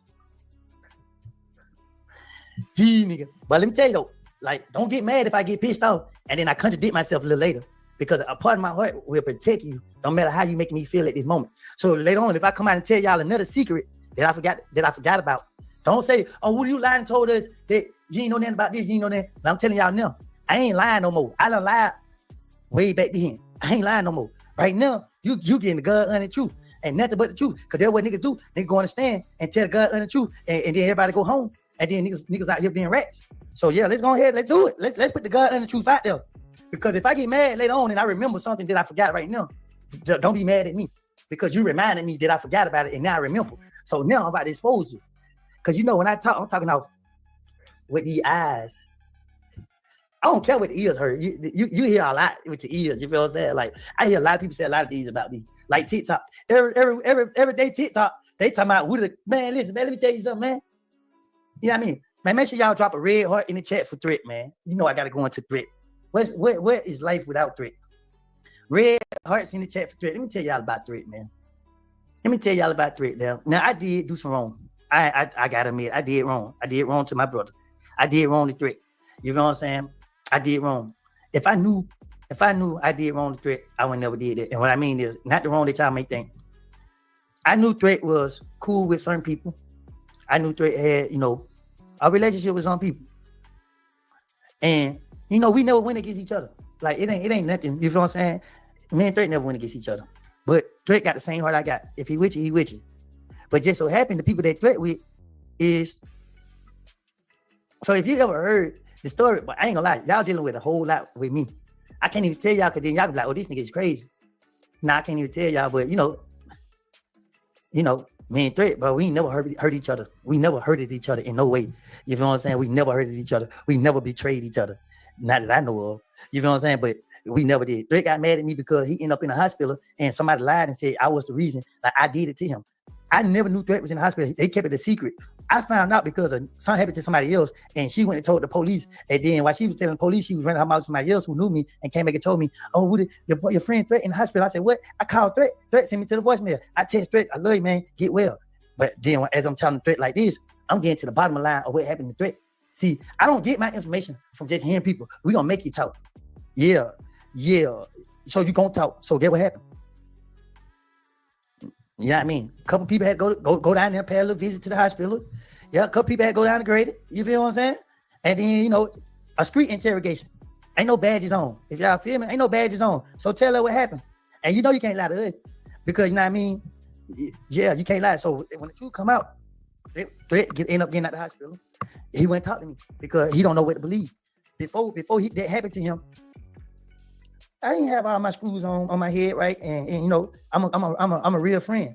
I consider myself a real friend, so I had told Threat the truth. You know what I mean? I sat down with Threat. I love you, bro. You feel what I'm saying? I never hurt you. You feel what I'm saying? Man, talked about the truth. And you know what happened?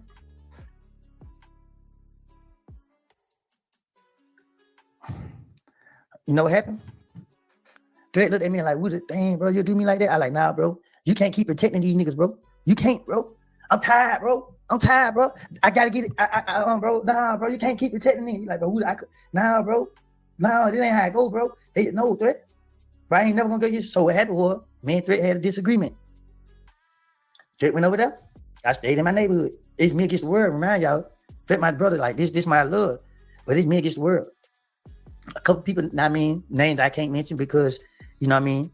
There's no need to. But I love them with all my heart. I appreciate them. I thank God for always having them people to have my back because Lord knows it been times that I needed people to have my back. And you'll never expect who came to have my back. And when they came to have my back, they had my back. And I was able to sleep with my eyes closed. Because sometimes you get tired of standing up 48 hours, 72 hours with no sleep because you just got to be on defense. I went on offense. I was on defense because I never did nothing. But anyway, with Threat said, so when Threat got out of hospital, me and Threat, we got back together. And Threat said, I knew you would never hurt me. But he was disappointed that, you know what I mean, what happened before then. And I told Threat, you know how careful I am. And, you know, as brothers, we understood, you know what I mean, we understood life. You know what I'm saying? And guess what happened?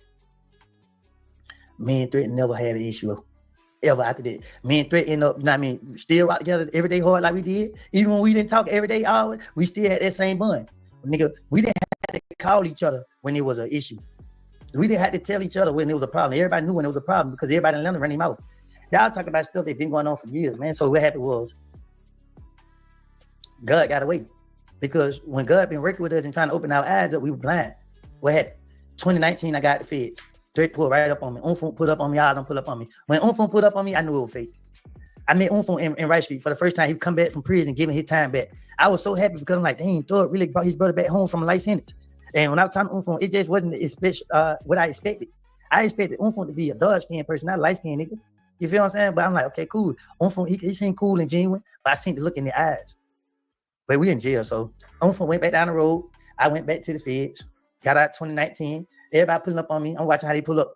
When I seen how Umfung and them pull up, I said right there and there, stay 100 yards away from them. Because for somebody to give back a life sentence, you already implicating yourself in a manipulation. I told him, I said, hey bro, don't get caught up in this. I told him, he can't deny it. I told him straight to your face, I ain't care about being his brother. I said, don't get caught up in this, bro. It's a lot going on. Man, we good, my brother. You know what I mean? I said, focus on the music, bro. Everything else is already where it need to be. People already know. Ain't no points to need to be proved. People already know everything they need to know. Well, you know, life goes on. Anyway, 2020, I ended back up in jail. I was ending up dating a jealous female. That was no good. You know what I mean? She was perfect. When me and I was together, everything was good, but I ended up talking with my phone on the radio. And she recognized, she spoke behind nigga numbers that I was talking to. She realized the nigga had more money than me. So she wanted the nigga with the most money. She ended up contacting the nigga, long story short. I never fell out with nobody about no girl. A girl gonna do what a girl gonna do. I don't own her. Only people that I, gotta be there for my kids. No female in this world I'm ever gonna feel like belongs to me. If we together, we together. This is what it is. Ain't no I own her or she mine. No, she make the best decision for our relationship. I make the best decision for our relationship. This how it goes. Long story short, I tried to call my buddy. He ain't answer. So I tried to text him from her phone, let him know this me, and seeing that they had prior message. I cut the girl off because I asked her, like, hey, what this about? They weren't talking about nothing. She was just like, hey, I'm trying to do this, then third. So I'm like, what is this about? She's like, oh, now I said, how you get his number? Oh, he gave it to me. I said, he gave it. So now I'm telling her, like, don't lie to me because I'm asking him because he tell me everything. Nah. So if I got to ask him, it's going to be a problem. You can ask him, you doing too much. I'm going to ask because I'm a person that like to know. I need to know. So I called dude. I said, I ain't checking you. You my nigga. I don't care. You can come over here and do whatever you want to do to her if she lets you do it. But it ain't got nothing to do with me. I just like to know the truth. I like to get to the bottom line. But I thought you gave him my number. I said, all right, my nigga, click. Hung up with him. Still talk to him to this day. Still care about him more than anything. But guess what I do? Cut the girl off. I ain't even call her back. I just blocked her off everything. Every day she called the police on me. Woodie got guns. She lying. I don't got no guns. So what the police do? They already watching my social media. They stalking me. The police said I was on a 4-wheeler and it looked like I had a gun on my hip. It appears to be a gun. This is documented. It appears to be a gun on social media. The police issued once for my arrest. So before they did that, she don't roll past. She saw me on live. That's why I don't go live outside because the police don't care. All you gotta do is just say people's names. They did this. They're gonna go put warrants out on you. They're not investigating. So she seen me on live, knew who I was, and sent the police to me. But every time I broke up with her, every time I went places that I took her to and went live, the police came there and harassed me. They kept saying, we got a phone call that Woodie got weapons. A person with all black on, cause I wear all black a lot then. I was on that type of time. So I wore all black. So I'm like, what? I tell the police, you can search me. The police, sometimes they search me, sometimes they didn't. They just left and left. But the whole time it's her calling the police. I didn't know it. Sitting outside one day, they pulled up on me deep. I'm watching them ride past. My damn, where all these police is going? They could get somebody. That's why when you see the police, just leave. Leave. Don't ever stay on the scene. Just leave. Just leave, because you always end up being, you know what I mean, misidentification, anything. Just go. Just leave. Let them figure out whatever they try to figure out. Don't stick around. Anyway, 12 get out the car, walk up on me. Sound like him, bro. You on private property, bro. What's going on? He said, man, we got to call that male on the four-wheeler pulling weapons out on people. I said, well, I don't want on the four-wheeler. I don't got no weapon. I lift up my shirt, show him I don't got no weapon. What the heck? So I try to tell the police, bro, somebody been calling. I'm thinking this is my enemies. I'm like, bro, my enemies, they trying to get me out the street. These niggas so scared. They call the police. That's what I'm thinking. Man, while I'm trying to explain myself, this nigga tried to grab me. I'm fast, y'all. I ain't gonna lie to y'all. I was fast, real fast, really, really fast. I'm like, whoa, I jump back, check out random. He chasing me. My dog, see, if you know me personally, you know my dog. That's why I love dogs. A man, best friend. My dogs know I ain't did nothing wrong. The dog watching me standing in the front yard, he's chilling on top of the gate. I can show y'all the video. My dog, he's sitting on top of a tall gate, and he just watching. He watching the police mess with me. So what the dog did, he jumped on top of the gate and came chasing police. So I'm running, the police ran behind me, and the dog ran behind the police. I don't know the dog is coming because the dog was in the gate. All I hear was, "Boah!" I said, oh, this nigga trying to kill me. I took the black key out and put the red key in. All my cars got red keys. So if you don't know what a red key is, a red key is that track hawk, Hellcat, that, you know, you tap the motor, that's how it sounds. Yeah. Get right there, I put that red key in, took out. Boom! I ran so goddamn fast. I was so scared. I was praying to God. I said, God, don't let him kill me. You feel me? I got so scared I hid in the doghouse. But people know my neighborhood love me. Somebody ran down the street, picked me up in the car, dropped me off somewhere else. I seen a police helicopter, everybody, GBI. I said, oh my God, what I done did? But I know there's cameras right there to prove I'm innocent. I tried to explain myself to the police. He tried to tackle me. What is you tackling me for, bro? Why are you using force to anything? I showed you I'm unarmed. I don't have warrants, no nothing. Why you? So what this nigga did? I got away. They popped my dog. My dog lived though. God bless him. Still alive right now. This 2020. My dog still here. Shot him right here. So you know how dogs stand. Hit him right here. And it came out the side. So I see the video of my dog. I'm mad. I'm hurt. I love dogs. I love all animals. I don't like snakes no more. I don't like spiders. I don't like nothing that these niggas represent. Straight up. So I'm hurt about my dog. I ain't thinking about a police officer. I'm just thinking about why you shoot my dog. I don't know that dog chasing the police. So here we go. Let me block this person. Since she wants some attention so bad. Block. Yes, sir. I'm gonna give you that attention, buddy. You must don't know me. I got time today. Anyway, I get on Instagram.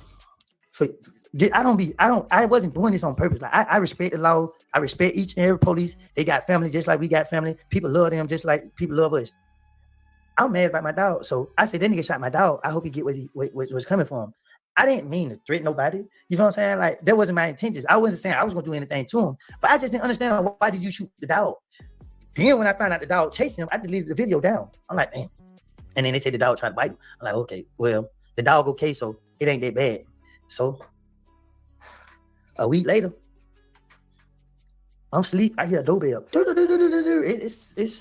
It's like 6 or 7:30 in the morning. Everybody know what time it is. That's only the U.S. Marshal Diffusion Squad. Hey, everybody knows when your dog go getting beat on, kicked down at 6:30, 7 o'clock, it's the U.S. Marshal, FBI, and the people that mean business. Me, I'm light-footed. I creep home to the door. But guess what I do, y'all? I sleep on camera. So where I lay it, it's a camera show me laying on camera because it's so much going on that people don't know this about me. I document my shit. I documented me sleep at home. I documented me laying on the camera. So if anybody get dropped, the lock, hit across the head with a sock, when the police come say, Woodie, you did it, and they try to take my freedom, guess what I know? I know we got proof to show everywhere I was. I keep them receipt because my life mean a whole lot to me. And I ain't letting nobody just do what they gonna do to me no more. So guess what happened? When I seen that it was the police, my whole life just went upside down. I said, they can't be here for me. I ain't did nothing. I don't forgot I ran from them and everything, y'all. I ain't gonna lie to y'all. I'm like, I ain't did nothing. But I had blanked out so long that I ain't even realized the door was open. When I realized the front door was open, they were coming in, I would come back to my senses.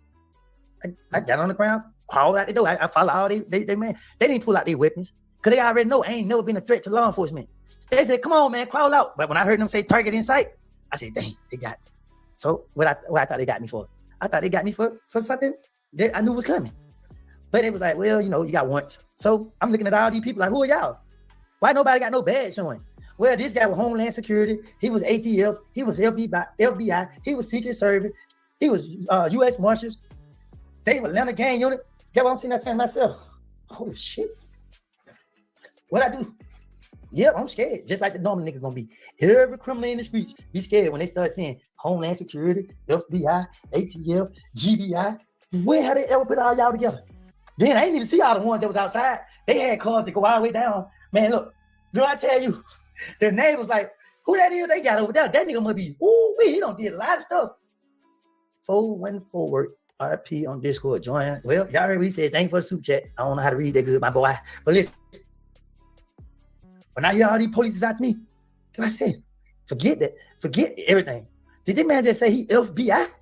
Did this other one say he ATF? And the other one said Homeland Security? At that point, I'm like, oh my God. But let me tell y'all what they didn't do though. They scared me so bad, right? That when they got me, I told them take me straight to jail. I don't even want to get no interrogation. Take me straight to the jail. Oh, see that? Get what they didn't do, y'all. They ain't show. They ain't tell y'all about it. They didn't talk about that arrest because it was in my favor. Anytime anything was in my favor to prove that I wasn't working with these people, they hide it. They sweep it under the rug. But let me tell y'all this. Y'all don't want to see that. Y'all don't want to see that combination. ATF, FBI, GBI, Homeland Security, U.S. Marshal, Atlanta Gang Detective. Ooh-wee. When I tell y'all, I was sitting right there and said, I done fucked up. That's when I came to the realization, I done fucked up. So guess what I told them? Take me straight to the jail. And you know what happened? You know what happened? They took me down to the headquarters, put me in the holding tank. Put me in the interrogation room, and they didn't get one word out of me. Well, I can't lie to these people. They already know because a lot of these niggas already be working for them. So what I need, I can't talk my way out of this. Go on to get me. I know not to play with the feds because they already know. The feds already know. Go on and get me. They took me to jail. Guess what happened? I didn't get no additional charges. So I had a warrant for when I ran, and they popped my dog. They charged me because they said they went on Instagram and seen that it looked like I had a gun. I be seeing all these niggas posting these guns and they convicted felons. Why y'all niggas ain't went to jail? What do you feel like these folks gonna spin back on you? And do you recommend snitching? Yes, I recommend snitching. Yes, I do. I hate that I say that because let me tell you why. No matter what you do for people, when it's time for them to do it for you, they're not gonna do it. If somebody truly love you, they would not put you in that situation. If somebody truly care for you, they would not put you in that situation. If somebody really is in your best interest, they would not put you in that situation. If you really matter to somebody, they would not put you in this situation. So this for everybody who listening to me and everybody who want to be in the streets, let me tell you something.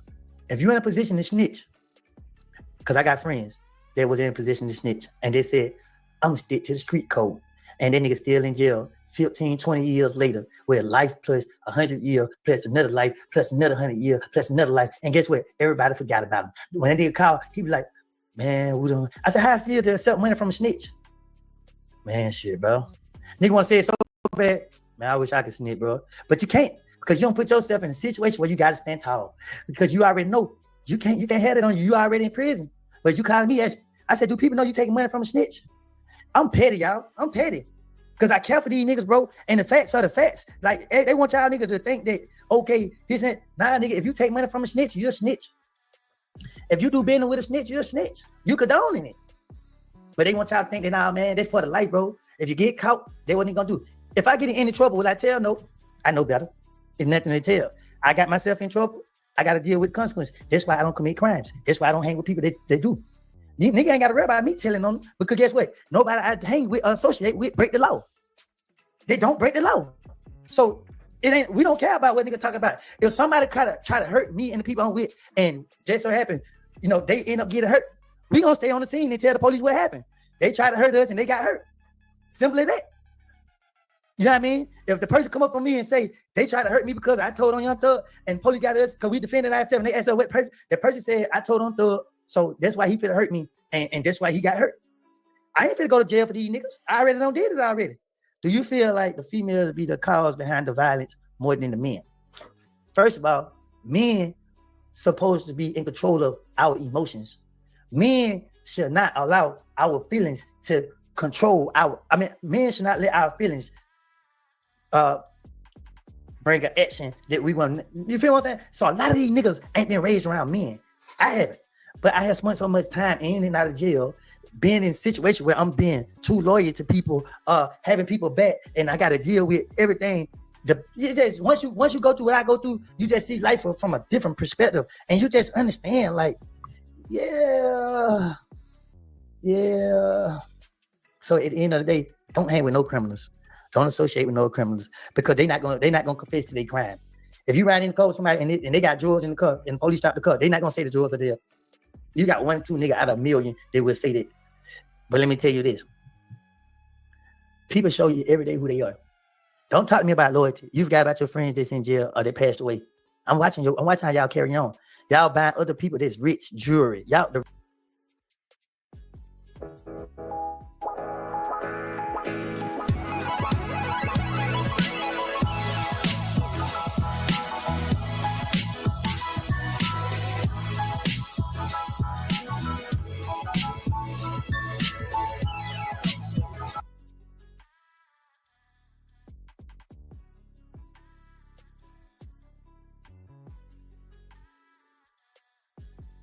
The rich helping the rich, they rich. Y'all ain't helping the poor. You know what I mean? And then, well, I'm telling y'all, I'm so full of it, bro. I'm so full of it. I'm so full of it. I'm so full of it. When I say I'm so full of it, I'm so full of the truth because I've been lied to all my life. I watch other people be lied to. I'm watching it. Man, please. I ain't gonna lie to y'all. I ain't gonna mislead y'all. I ain't gonna see y'all suffer and hurt. I ain't gonna see y'all. You know what I told the state and you know what I told the defense? Don't speak on what y'all think I did. The moment anybody get on this thing and say, oh, Woodie did this to this person and Woodie did that, I'm gonna plead the fifth. I'm gonna go sit in jail because kids are watching this trial and they're glorifying the ignorance of it. So if you sit right here and say, Woodie did this to this person, this person, this person, this person, my nephew and them might be watching this trial and they ain't caring about the trouble that I'm in.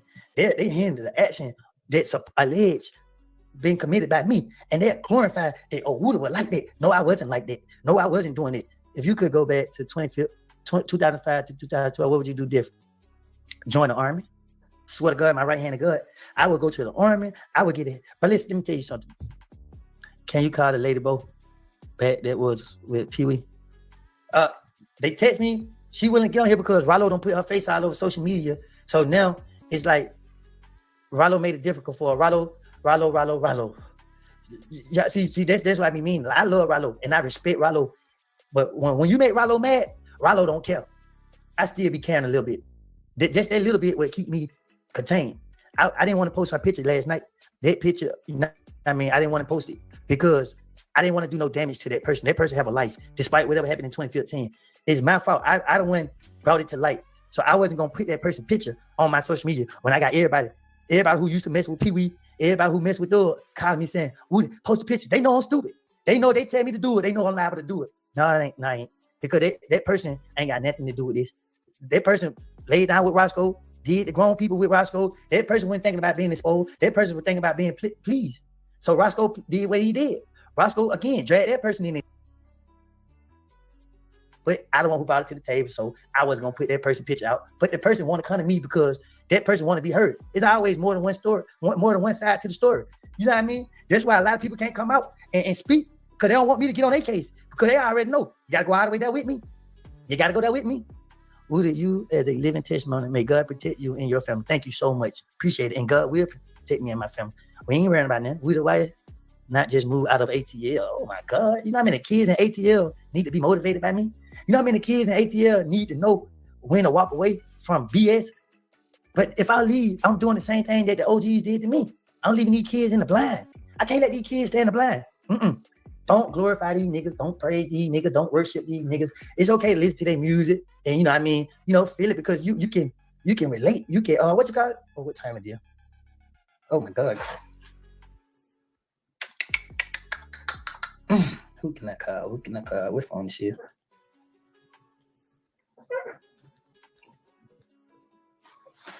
Yep. So you know what I mean, I ain't turning my back on these kids. It is what it is. I sure did.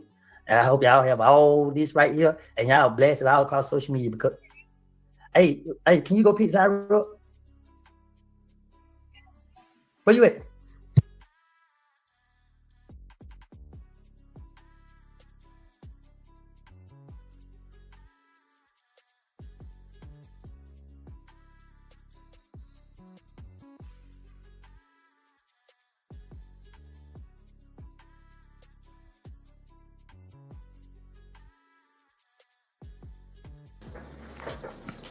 Where's him? So I don't know what I was talking about. I get distracted. But let me tell y'all something, man. A real man will worry about, you know what I mean, his responsibilities. His responsibilities are the things like his kids, if he have any, his bills, his significant others, his loved ones, not this street shit. Cause let me tell y'all something, bro. I carried the burden on my back for 10 years. For 10 years, I just sat right here and just let everybody say and do whatever they want to do. I watch niggas talk about me, not watch, because they didn't do it in my face. I ain't gonna lie, I was gonna do something if they did in my face. But I heard niggas talk about me. Tell them to bring you something to eat. Who I ain't, this is eating. I ain't hungry. I can't eat. Who a bigger devil? Thug, Roscoe, or the devil. There's no such thing who's a bigger devil. The devil is the devil.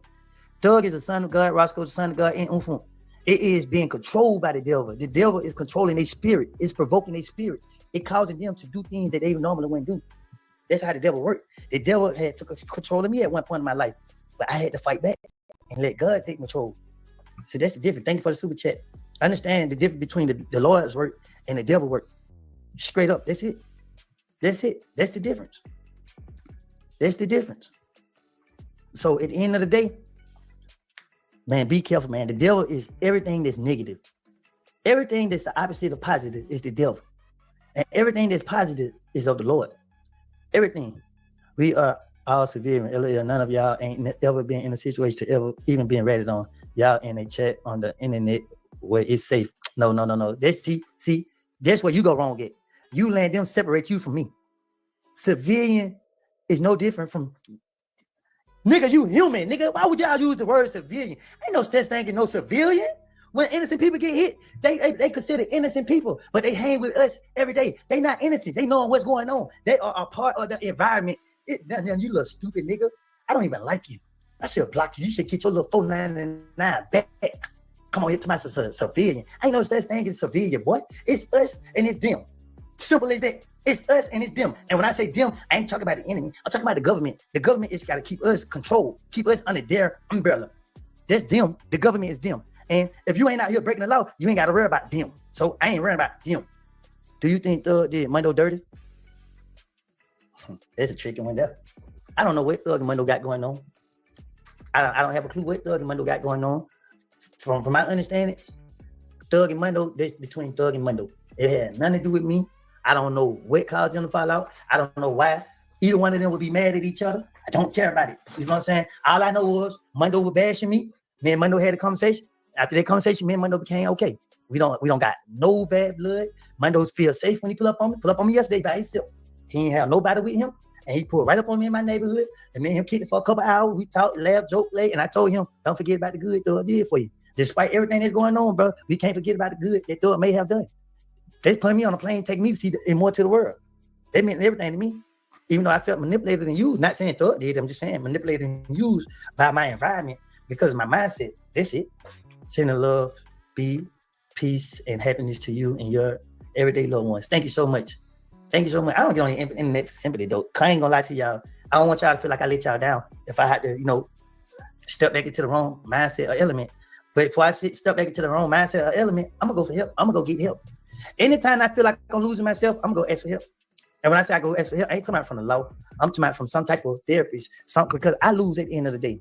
If I let somebody draw a reaction out of me, they can cause me to be taken away from my family and my loved ones. I lose. I know what it's like sitting in jail for years, bro. I did 51 months in the feds. I did a year without talking to nobody at all because I was so scared because I didn't know who to trust. But don't nobody want to live like that. Don't nobody want to live like that. You know what I mean? Straight up. I can listen to bro for hours. You got Charleston beat, bro. You should have been talking. Maybe I'm late, but salute you. Everything you said. For sure. Thank you. Thank you. Thank you for the super chat too. This ain't even about competing with Charles White. So let me speak on Charles White. When I got out of jail, I watched Charles White. I listened to him like, dang. You feel me? I related to Charles White. I didn't know I related to him because he actually testified against somebody and he knew what it felt like.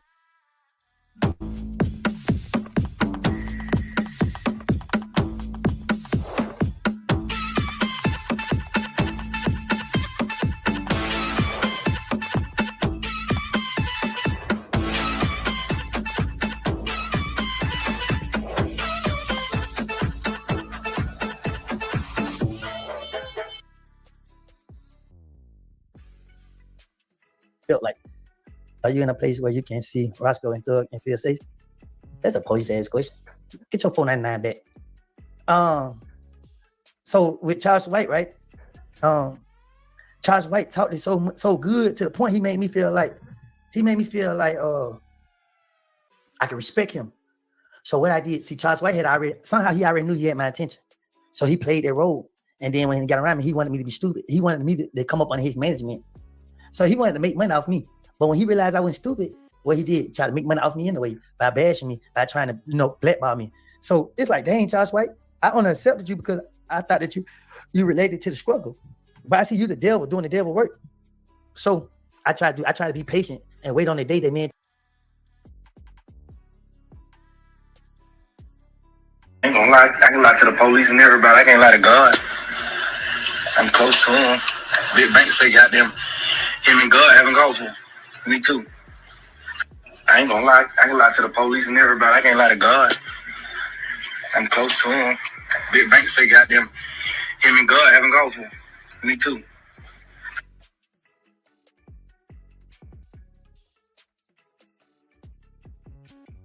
Because my mind. Don't tell a person how to heal. Never tell a person how to heal. Don't tell a person how to heal.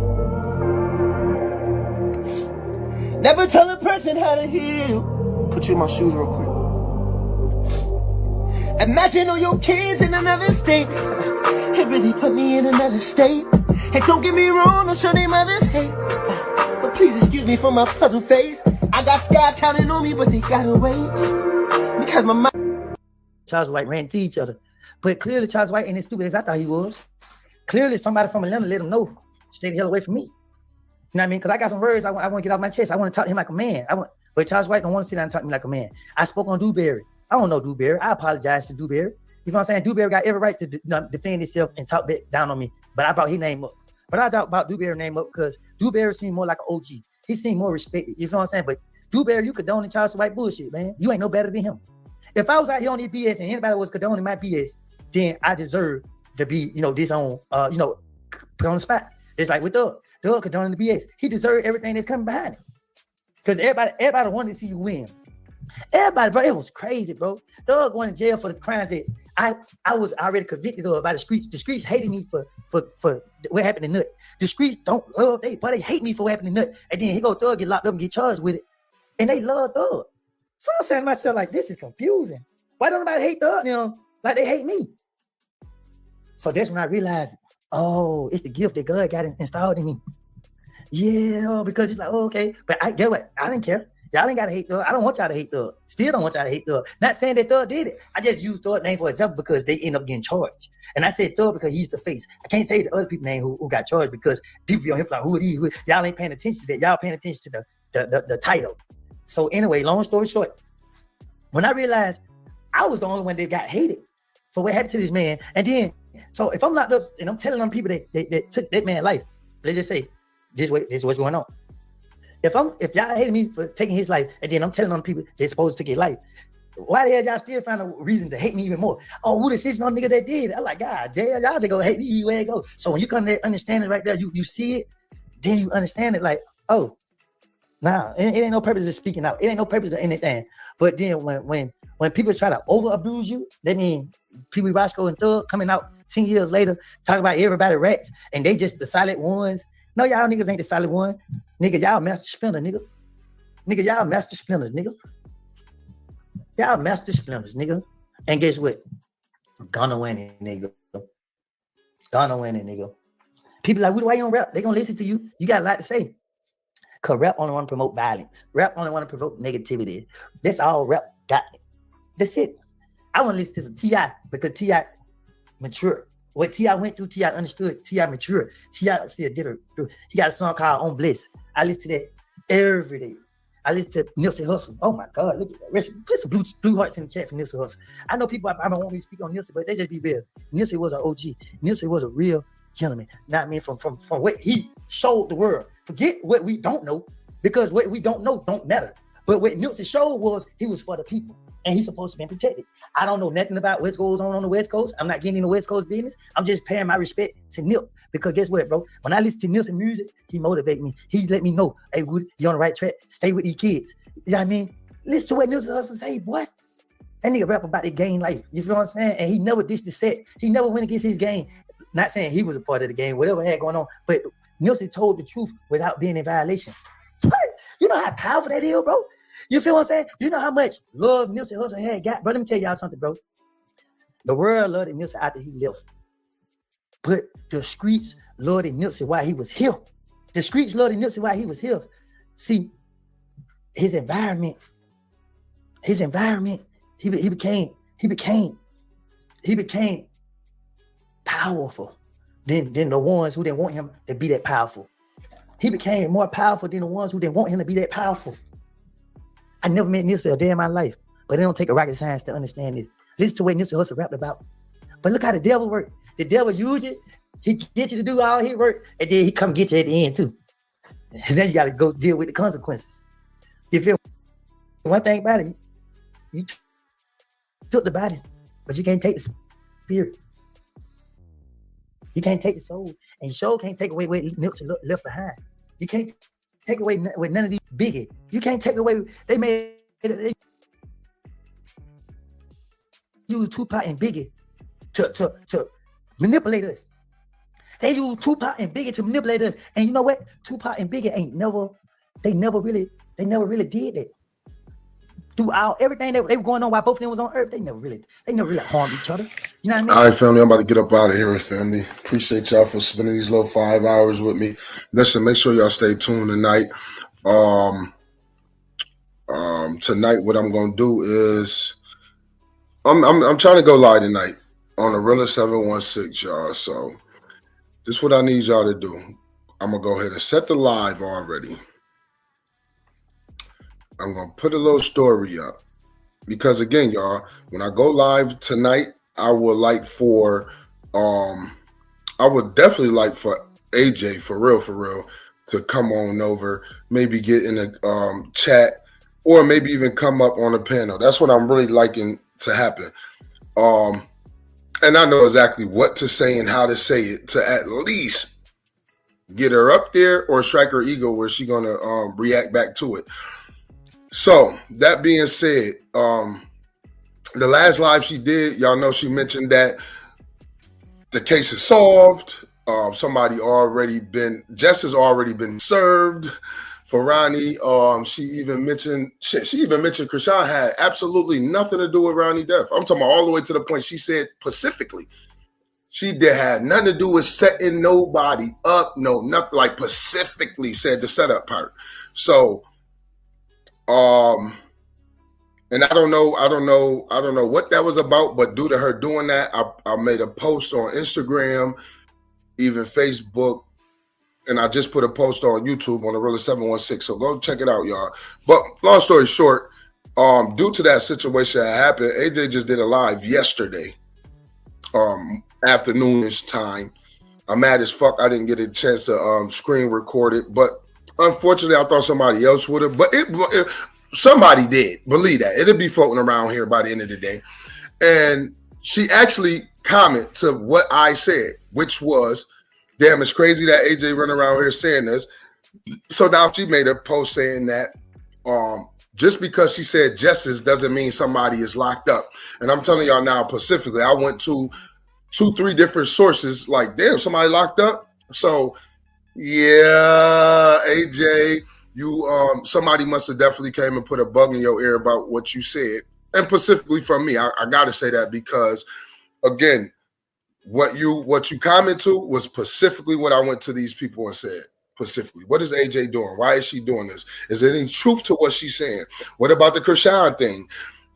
But wait till y'all hear what I have to say. And again, I'm hoping that somebody come up on the fact of Ronnie's behalf, maybe one of his family members, mother, auntie, uncle, somebody. I'm gonna reach out and try to get one of them to do that. But again, if they don't, really wouldn't even care. For the understanding I have at this point, I'm I don't know it's true or false. I got two different answers from two different family members. So then we got AJ actually on a rampage speaking about it's all false, none of this shit true. We've been false claiming who the murderer is and who involved, and you know, remember at one point the DNA test was something that AJ said that should be taken, should be done, and why they not trying to make it? Because she knows Ronnie Baby. I guess now it ain't even Ronnie Baby. I don't know what the fuck is this. This Baltimore shit, retarded, stupid, and dumb. But tonight, what we're gonna do is we're gonna deep dive into it. And I would love for the people that's going to be mentioned to at least come up and speak their mind. Again, I'm going to do my due diligence and reach out and try to have that happen. If we can't have it happen, family, I'm still going to do an open panel. I'm going to do an open panel, an open phone call, okay, where people could call in or people could come up and speak their mind off of the information that y'all going to receive from myself and maybe other family members. I would like for y'all to come up. We ain't doing no trolling no more. We not even engaged in that. We don't know none of these people. So we see anybody mention anybody, we don't know them. Literally, we don't know them. We're not even going to feed their name. We're not feeding their name, nothing. So again, y'all feel like y'all want to mention anybody name in the chat. I see why other people do it. I'm telling y'all, no, don't do that no more. It's over. We don't know none of these trollers. So there's no reason for you to mention no troll in my comment no more. No more. No trolls in my comment. Or you might have to get blocked. Respectfully, I don't give a fuck how long you've been here, how much you've been rocking with the channel. I don't give a fuck about none of that. If you feel comfortable coming in my chat speaking about a troll, somebody that's trolling the channel, I promise you I might block you. And I mean that, family. I know we family, but I got to start putting stops to this shit. You know what I'm saying? All this sick YouTube shit. And I believe this is exactly why a lot of this shit get away, because myself, I allow these trolls to come and say what they want, how they want to say it, come up on a panel, disrespect our channel. I allow that to happen. It's over for that too, y'all. I'm just letting y'all know that right now. So respectfully, now I don't give a fuck if you come in my chat and allow me to know some good information that don't consist of a troll. I don't give a fuck about no troll. I don't give a fuck what a troll say, what they have going on, no nothing. Don't come in my chat telling me nothing you know that that person would be trolling my page. Nothing. I don't give a fuck. And there's about 4 of them. There's about 3 or 4 people we know for sure that troll the Realest 716 and Talk That Shit podcast. No need to mention their name over here. Ever again. I don't give a fuck what they got going on their page or on their side of the real. I don't go looking for it, and I don't give a fuck to know. They won't be mentioned from me at all, period. It better be something where they was the killer. Then I can mention their name again. Other than that, they can never be mentioned over here again. No trolls. Because at some point, even if you mention a troll, it's like you supporting a troll, and I ain't with it no more. So the troll shit done. I'm about to definitely get with the YouTube program. The YouTube program is hit that subscribe button, hit that like button, share the video. The Cash App is going at the bottom of the screen. Make sure y'all go ahead and support the Cash App, y'all. That's how we going from here on out. Actually, I'm going to go a little harder. I'm starting to learn YouTube a little bit, y'all. And once I get the hang of it, like I said, some of the family members going to love me. Some of the family members going to really hate me. They're going to be like, damn, he switched up like a motherfucker. Now, yep, what it's called is I got to adapt to my environment. And this YouTube shit is wicked. You can go months. You could go months doing your best, thinking you're doing everything under the sun to help a family, an individual, whoever it is. And it means absolutely nothing. All it takes is one statement, and AJ made me understand that. No matter how hard I fought, no matter how many people I talked to within the family, none of that shit mean nothing when you got somebody like AJ that can blatantly get up here and make statements like she made, and solidly. You know, some of y'all don't believe it. I believe it cold-heartedly. I'm going to give y'all my reason why I believe it a little later. She ain't off. She ain't off. I heard it before. Let's just say that. What AJ said, I heard that before. So that being said, that fucked my whole it just made me feel like YouTube is a whole nother level of a world. Like nobody got morals behind nothing. Nobody can really give a fuck about nothing. That's just how I feel when it comes to YouTube, man. And that's my experience again, because you can fight hard for months, hours, days, and I mean absolutely nothing. All it takes is that one person to say, okay, fuck this. I'm tired of people running with this narrative. Someone like AJ, right? That's all it takes. And it'll kill everything a motherfucker ever did. Like, so for me to be running around, Krishan did this, Krishan did that, Krishan did this. See, some people gonna say, well, AJ don't know what she's talking about. Once you hear what I got to tell y'all, y'all gonna be like, wow, that is weird. That's crazy. That is crazy. And everything gonna be a liable, no if and buts about it. And again, I would allow it to be said from individual's mouth, so it don't have to be me. But I wouldn't mind saying it just in case they don't feel comfortable saying it, or don't feel comfortable coming up and saying it. I will say it. But again, I'm going to reach out to the people that I feel as though important to reach out to and see if we can just have them come up and maybe give us a better outlook. I'm not sure, but we're going to go live tonight on Arilla 716. I'm going to go ahead and post it already. I would like for y'all to share the post. Share it. Why not? Share that motherfucker. Hit that like button on that motherfucker. Let's get it out there. Don't y'all all want to know? It'd be nice. Matter of fact, on there, I'm going to even put like probably a poll with something like, it'd be nice if we can get Miss Khan and maybe Auntie Jetta or maybe somebody to come up here and just give us a better revolution on what's going on. Maybe I should put a poll in there. Maybe y'all can all vote on that. Or I'm not really sure, but we're going to figure it out, y'all. I love y'all, family, and I'm definitely going to have something good for y'all tonight. Super good. And I might go about a half hour, 20 minutes before I get actually into the content, just so I give people time to come up and see what we'll be talking about. But listen, I'm out of here, family. I love y'all. Appreciate y'all so much. Y'all tuning in to Talk That Shit podcast, hosted by our boy Jay Panero. Everything is allegedly entertainment purposes only. Every video and audio you hear and see will be used for fair use. Every video and audio that you see will be for fair use. Family, I love y'all. Have y'all a blessed morning. God willing, we all make it to tonight. And I guess we'll meet again. Please make sure y'all go ahead and share I'm about to go ahead and set the live up. Go ahead and make sure y'all hit the like button on the live on Arilla 716. It's posted right here in the chat. It should say Arilla 716. If y'all not subscribed, go over there and subscribe to the channel. And go ahead and like this live I'm about to put up and shit.